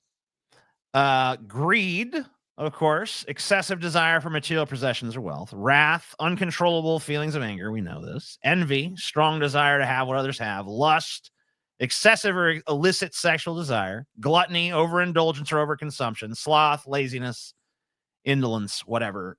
So Jordan Peterson, I would say pride, yes. Greed, yes. Wrath, maybe a fucking margin case. Envy, probably. Lust, probably. Gluttony, not sure. Sloth, I don't know. At least 4, though, I think he's got. So don't be giving me this bullshit. And the whole point, by the way, and by the way, you've already identified yourself as not a Christian, so I don't know what the fuck you give a shit about this to begin with, because when you fucking sat down and argued with 20 college kids and they whooped your ass, you fucking said you weren't a Christian. So I don't know what the fuck you're even bringing the Bible up in the first place. But also, the point of these sins is not like we don't sin. No one's allowed to sin ever. In Christianity, everyone is a sinner. Sin is inescapable. It's about giving your fucking heart over to Jesus and letting him enter yours, right? That's what they say. Right. So, and obviously every instance of the word pride in and of itself is not treated this way. It's only when gay people do it. Like Paul was just mentioning a second ago, father proud of their son. No one's like, pride's a sin. Proud to be an American. No one's like, pride's a sin. Yeah, proud of your country, proud of your service. Yeah, I'm proud of what we did here today. I'm proud of my team. I'm proud of this. I'm proud of that. No one gives a fuck. You never hear anyone say anything. But then all of a sudden when it's Pride Month, pride's a sin. Pride's a sin. Isn't pride a fucking acronym anyway? Or am I wrong? I don't know. I've not heard that, but there's a real tinge of narcissism, sexual narcissism about the whole pride spectacle. And, you know, do people have the right to express their sexuality the way I don't feel like hearing a lecture about narcissism from a dude who routinely weeps at the beauty of his own words. Generally among human beings with pride stands for Personal Rights in Defense and Education, which was a radical gay political organization established in 1966 Term pride in the LGBTQ context represents a promotion of rights, self-affirmation, dignity, and equality for LGBTQ individuals. So that's the etymology of pride. Sounds like a sin to me, Paul. Yeah, that's the etymology of the term pride It's when a applied sin. to gay people. And all it took me was a Google search of this. So he knows this, or presumably the person who preps him, at least somebody helping him knows this, right? And he's doing a whole rant here about the use of a word that nobody has a problem with, like TJ said, unless it's gay people that are using it. Yeah, every other fucking kind of pride is just fine. They only remember pride as a sin very, very, very selectively. With any degree of civilized comportment whatsoever, it's a pretty damn private affair. We tend to be private in our sexual conduct as a species, and so this isn't exactly. That's actually not true. Yeah, I don't think you can say we tend. Maybe in the modern era, sex has been kind of like a hang up for Americans, but I don't think that you could say we as a species have been private about our sexuality as a whole. For most of human history, that wasn't even fucking feasible logistically to do. Yeah. So, you know what I mean? Like, this is just more bullshit from a dude that knows better, right? Because he's supposed to be so well read and so fucking erudite and so fucking like historically knowledgeable. But he's talking out of his fucking butthole here. He doesn't even know what he's talking about. He's holding gay people to a standard he doesn't hold anybody else. In fact, I'm pretty sure he's talked about fathers telling their sons that they're proud of them, being proud of yourself, creating something to have pride in. Like, I'm pretty sure it wouldn't take long to find him talking positively about pride. But in this instance, pride is a horrible, deadly sin because it's gay people that are using it. It's just so fucking naked and obvious grifter behavior that I cannot believe that a whole generation of young men were gaslit into believing that this is anything other than a standard issue fucking pseudo-intellectual homophobe. And his ilk have been around forever, and they'll be around a long time after he croaks. Private. And it's also the case that identities based on something as narrow as sexual desire, let's say, aren't identities at all. It's part of an identity. Who you love and how you love them is part of your identity, right? Well, this is and I think I actually did a response to this video when it came out, but this is just a very common tactic I see with these guys, where there's like, they always reduce gay people to just sexual desire. But of course, I mean, they don't view straight people that same way. It's not it's not like the only thing that you fucking like a man and a woman get together for is just like, I just like fucking her pussy and that's it. Yeah. We have nothing beyond that. There's no emotional bond. There's no shared interest. There's no doing anything together. There's no romance. There's no deeper connection. It's all about me sticking my dick in that pussy. There are some people that are like that. But like, is Jordan Peterson like that? I mean, maybe I would presume that he's probably not. I would presume he probably has something more going on between him and his wife than just like, I like to fuck her pussy. Well, maybe he does with his Maybe wife. I'm wrong. Maybe he is that fucking shallow and stupid, but I think he's probably like, I would not be shocked if I found out that he's had a ton of transactional sexual relationships outside of the purview of his wife. It wouldn't shock me. I mean, look, I'm not talking about one night stand at the fucking bar shit. Everyone knows that happens too, sure. But that's not all there is to human sexuality. There's also a lot fucking more that goes into it. But that's gays, TJ. The gays are fuck crazy. That's all they do is hang around in bars. If your lover is in the fucking hospital or something, it's not just like, oh no, my pussy's not available to fuck no more. Oh no, my dick's not available to fill my fucking vagina no more. Like, I think most people, unless they're fucking sociopaths or narcissists or something, there's a little bit more to it than that. Yeah. Agreed. I think that Jordan Peterson, as a fucking like psychology doctor, knows that, right? Seems to be kind of a basic tenet of human beings that he would know. So why is he withholding the knowledge that he gained in his profession in order to talk down to fucking gay people on Pride Month? Because he doesn't give a fuck. Pronouncements of he just gives a fuck about being a subjection demagogue. to instinctual whim. And I also have a real problem with the idea of the LGBT plus, etc. community, because it's not a community. And it's especially not a community right now because the trans pushing, gender affirming butchers and liars primarily target young people whose most likely outcome on the sexual front is homosexuality. The fuck? So wait a minute. So now you're pro-gay? I don't get it, bro. I like this shit is just so fucking. This is like when a bunch of these right wingers were like, you know, these trans women are fucking raiding lesbian dating apps, and we just want lesbians to be able to fuck other women like they want.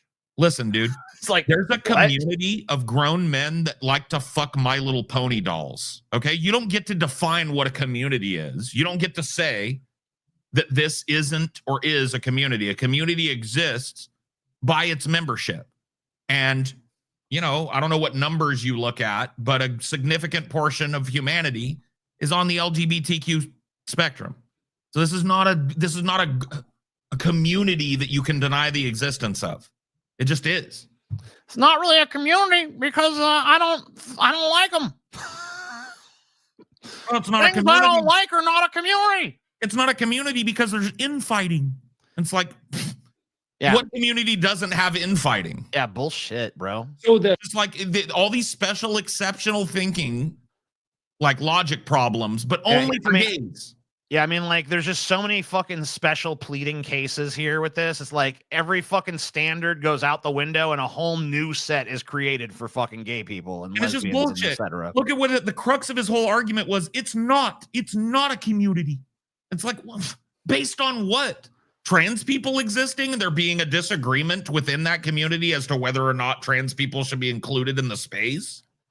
Not even So that. Not even that much of a disagreement, by the way. You don't live in a housing community then, because your neighbor hates your guts and wants you to take your fucking lights down because it's lowering his property value or whatever, right? That means you don't live in a community.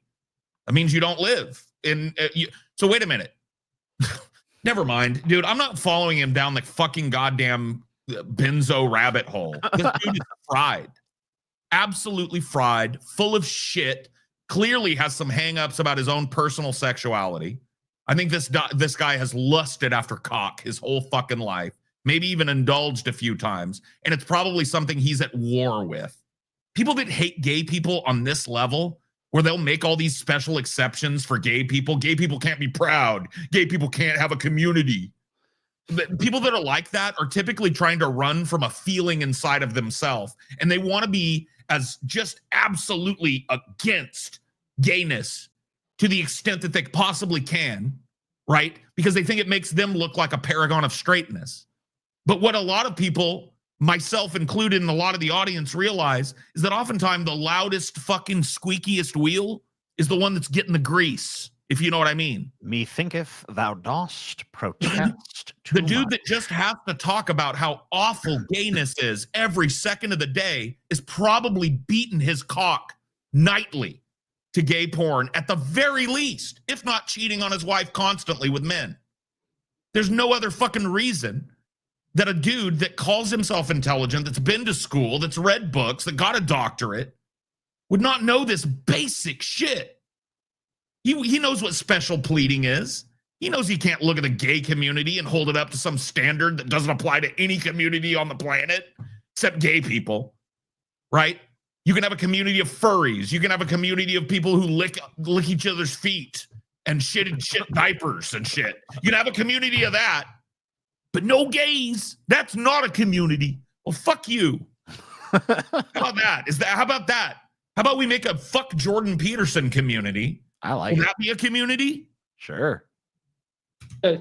Transgender affirming butchers and liars are differentially destroying the youthful gay community. And that's not a community by any stretch of the. You just called it the youthful gay community. And that's not a community. You're fucking confused about what you even think. It's a community for the purposes of it being threatened to be destroyed, but it's not a community for the purposes of him denigrating it. No. Yeah. And you just saw it. You just saw those two divergent positions collide in a sentence, and it doesn't give him pause. He just motor mouths through it. Imagination. And there's a famous conservative thinker, Chesterton, and Chesterton has a concept, the fence, and Chesterton's fence is based on the observation that if you're walking somewhere you don't understand and you come across a fence, you should probably not tear it down because you don't know what it keeps in or out. And the Pride movement has torn down a lot of fences, and maybe some of the fences like not being able to hold hands with their loved one in public. Fences like not being able to get the right for their loved one to visit them in the hospital when they're dying. Fences like being hung on a fucking fence out in the middle of God's nowhere, like Matthew Shepard was. Those types of fences. Yeah, you're right. They have torn down, like the fence that said that they didn't understand what those fences did, Paul. They don't understand all the functions those fences serve. So, you know. Those fences needed to go. Oh, really? Which ones? Which fences needed to go? Tell us which ones. Say, is he? Maybe he will. Maybe he'll elaborate. But all of them didn't need to go. All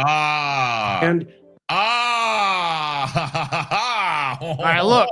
Name the ones that needed to go and name the ones that didn't, or shut up and quit trying to categorize things by fiat.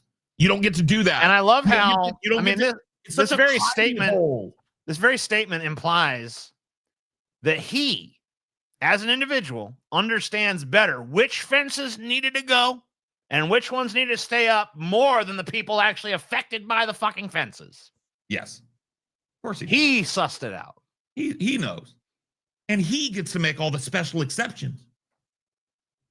There's plenty of monsters coming out to play now. And I would say that's especially true on the transgender affirming side. And that's why we're seeing this butchery in the medical community, abetted by idiot allies and driven by greed.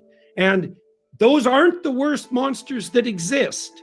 And so if you tear down enough fences, you're going to find out what they're for. Now, the fuck are you smoking, bro? I don't even fucking understand. That was just the ramblings of a fucking crackhead right there. He's a loon, bro. His brain is fucking in benzo hell. He is fried, bro. And he is just grifting his way, using what little remains of his respect as a thinking person to try and fucking limp his way to retirement or some shit. I don't know what he's doing, bro.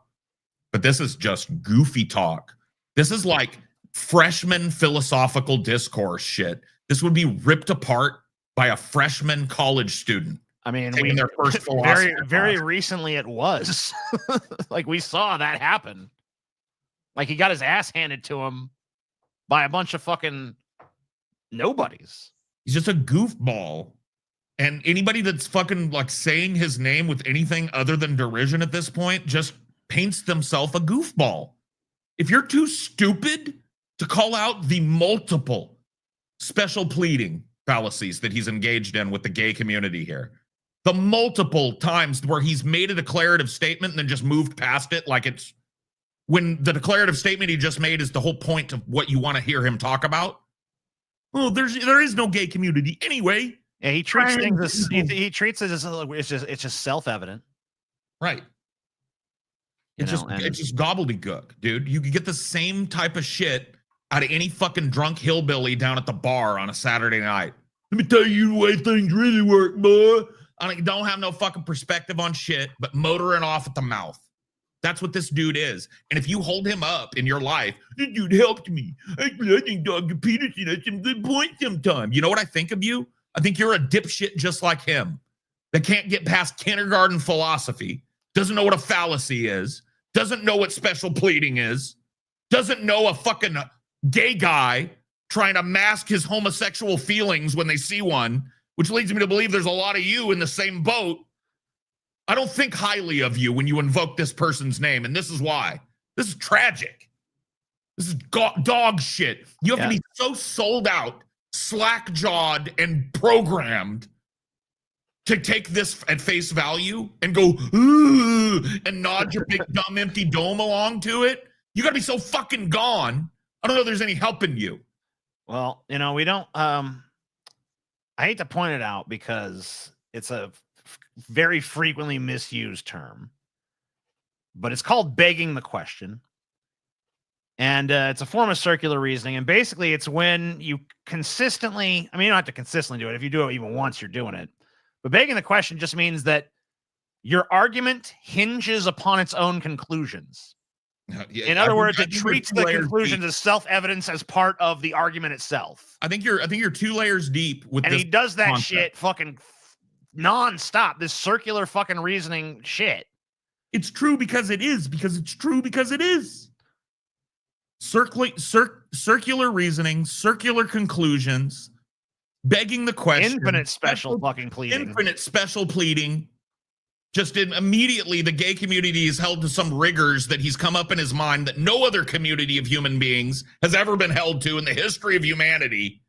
They just don't quite meet the muster for the master of communities, Dr. Jordan Peterson, the arbiter of what is and isn't a community. And this motherfucker said at some point, the gay LGBTQIA movement is not a community, but they're a community of young gay people out there. And it's like, oh,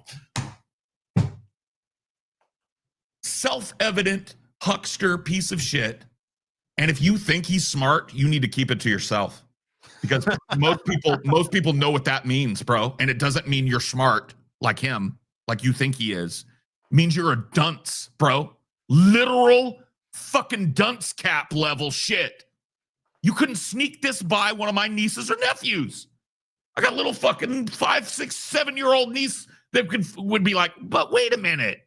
He just called them a community. You gotta be fucking joking.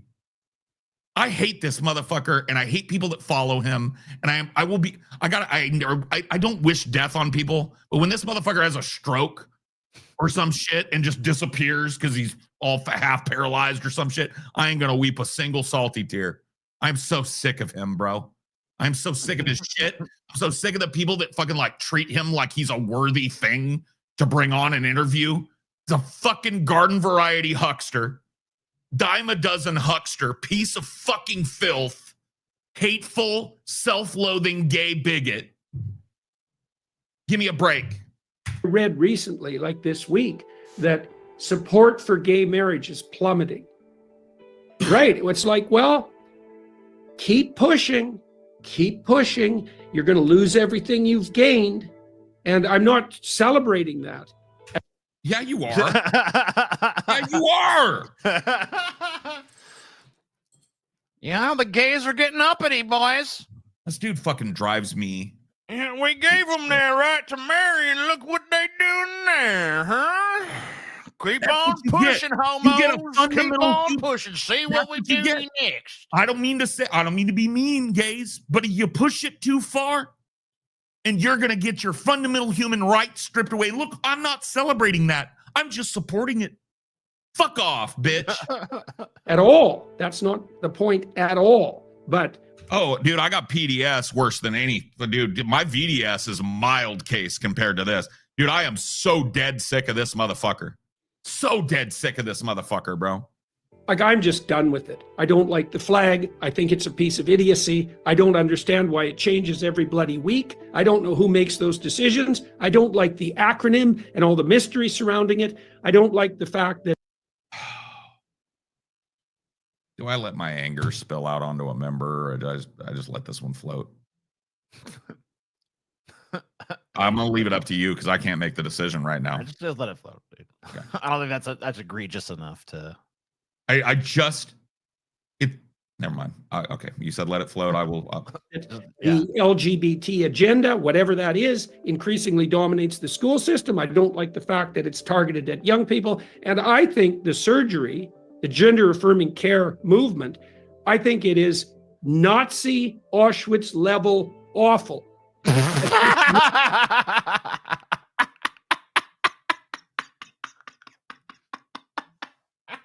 Auschwitz fucking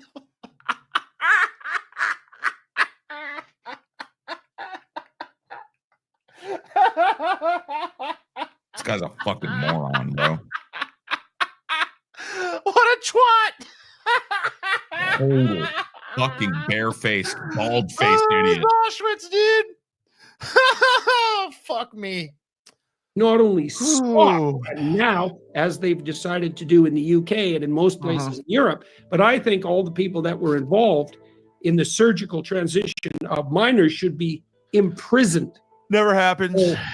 Total fiction by the right wing. You know that as well as anybody. He's well aware of this. He's just fear-mongering against a whole community of people and making doesn't fucking even exist. You're a fucking liar. Blah, blah, love blah. when these creeps and the homophobes and hate mongers come crawling out of every goddamn fucking wormhole in the world to let everybody know what they think of Pride Month and shit. I just love it, dude. I just love when these greasy, grifting, stupid, dunderheaded, Xanax addicted, fucking addled morons come out blathering their fucking self-evidently fucking incorrect bullshit for a whole month. Like, we need to hear what your dumb fucking ass, who was in a coma in Russia for like 6 months to get off of Xanax, and it broke your fucking brain. You haven't made a lick of sense since, and you didn't make much sense before, homeboy. That's where you're at. You're wearing a jacket that looks like something that was in the fucking, like, in case of emergency trailer on the last fucking Suicide Squad movie for Leto. It looks like something that they put on Jared Leto and they were like, nah, this is too much even for the fucking Joker. This is too gaudy, too lame, and too cheap looking, even for our reimagined punk aesthetic Joker. What are you doing? And why don't you have a single person in your life that loves you enough to tell you you're making a fucking fool of yourself? Ask yourself that question, you dopey-eyed idiot. There's a lot of house cleaning to do on the pride side of things. And I don't believe that a celebration of an identity that encapsulates something like 3% of the population before it became a fad is inclusive in any manner whatsoever. What? It's the definition of inclusive. The fact that they're a small minority that gets to celebrate their existence for a month is the definition of inclusive. You fucking moron. I'm done with that shit. I can't even fucking. It's just, I can just laugh at this point. I can't even get upset. I'm too amused by this stupid. Go ahead though. I mean, if you want to wrap it up, but all I can fucking do is mockingly and derisively laugh at this horseshit at this point. Like, the second he fucking told me that gender reaffirming surgeries are the moral equivalent of Auschwitz, I gave up on fucking taking it even remotely fucking seriously. It does that's the fucked up thing, dude. It does include the straights. There's nothing about Pride Month that's like, hey, if you're straight, do not apply, motherfucker. You're welcome to come down and have a good time and fucking. There is a huge pride thing around here where I live. Huge pride celebrations, and you go there and there's fucking tons of straight people there. What the fuck are you talking? Yeah, straight people are fucking completely welcome at Pride. That's nonsense. I just hate this fucking idiot, man. He's a piece of shit. I want to flush him. I really do. I wish I could laugh at it. I'm not saying you're being glib laughing. No. I mean, if it hit me on a different day, I might be having the same exact reaction. It hits me in the gut, bro, because I just know that I can just not. Man, there's just like, there's so many people that are just suffering because of this fucking bullheaded mentality that won't go away. And they're being oppressed by their parents right now. And their parents listen to this dunce. You know what I mean? And quote him at them and shit. And they have to deal with that. And it just makes me fucking ill. Poison merchants like this are out there spreading this fucking just blind hatred around. He has a gall to say that gender affirming care being available to what, 0.1% of people on this planet is akin to the Holocaust. I can't, bro. It is the Holocaust. It is Auschwitz reborn. Yeah, this guy sucks. As an understatement.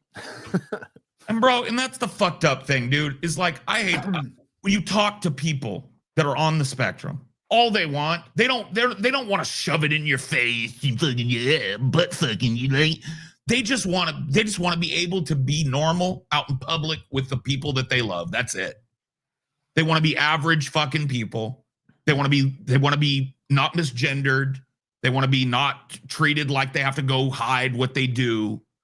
Right? That is 100% uniform across everybody I've ever met on the spectrum, myself included. That's not even true. There's even bigots there. Because like last time I went to the Pride events, both times there have been hellfire and brimstone preachers. Sure. Out there with their dumb sign. And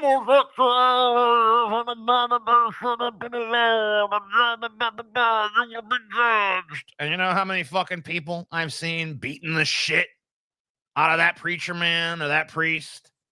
None. Or even fucking giving him a fucking time of day? They just shag him on. People walk on right on by that motherfucker like he don't matter, or maybe they fucking give him the fingers. I'm like, hey, fuck you, buddy. Fuck you when they walk by. Yeah. About the best. That's about the most attention that motherfucker gets. But most people don't even fucking acknowledge him. Yeah. So there are bigots there, and people fucking ignore them.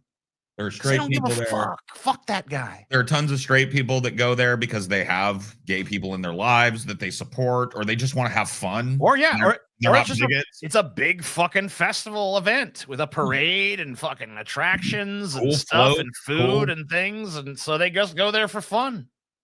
Who gives a shit? People like Jordan Peterson can't grasp that. The world is literally us versus them in his worldview, right?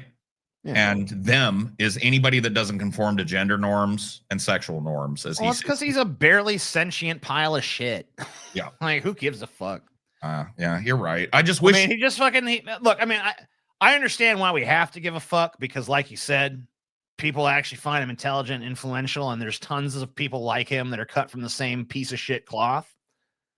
So at the end of the day, like, we do have to fucking treat it somewhat seriously. But like, yeah, I mean, at the end of the day, fuck that guy.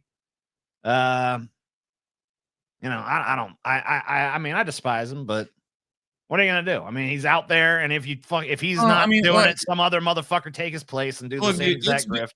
It's been a long time since I let myself get deep fucking soul triggered. You know, I try not to get there because ultimately it doesn't feel good for me to be hateful and spiteful like that. But ultimately, like, dude, some people feel like the pushback against this. He deserves it.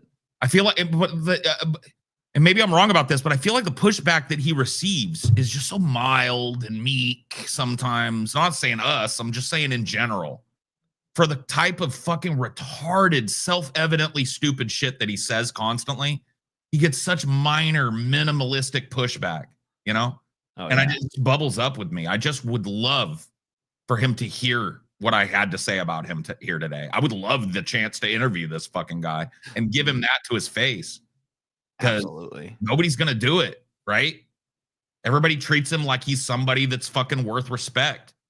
But he doesn't have the basic respect to get out of people's fucking business when it comes to their gender and their fucking pronouns and their ideology and all that shit. He wants to tell you how to live. He wants to say he's not Christian, quote the Bible at you. He's just a walking bunch of fucking fiddle fuck contradictions, bro. And I've known so many people like him. Well, he's slippery as fuck. Yeah, well, he tries. He won't take a stand on anything. I mean, he won't even, like you said, he'll quote the Bible. He'll tell you this and that and the other thing is a sin. And then when push comes to shove, they ask him directly, do you believe in God? And he acts like it's a trick question. They ask him if he's a Christian. He says he's not.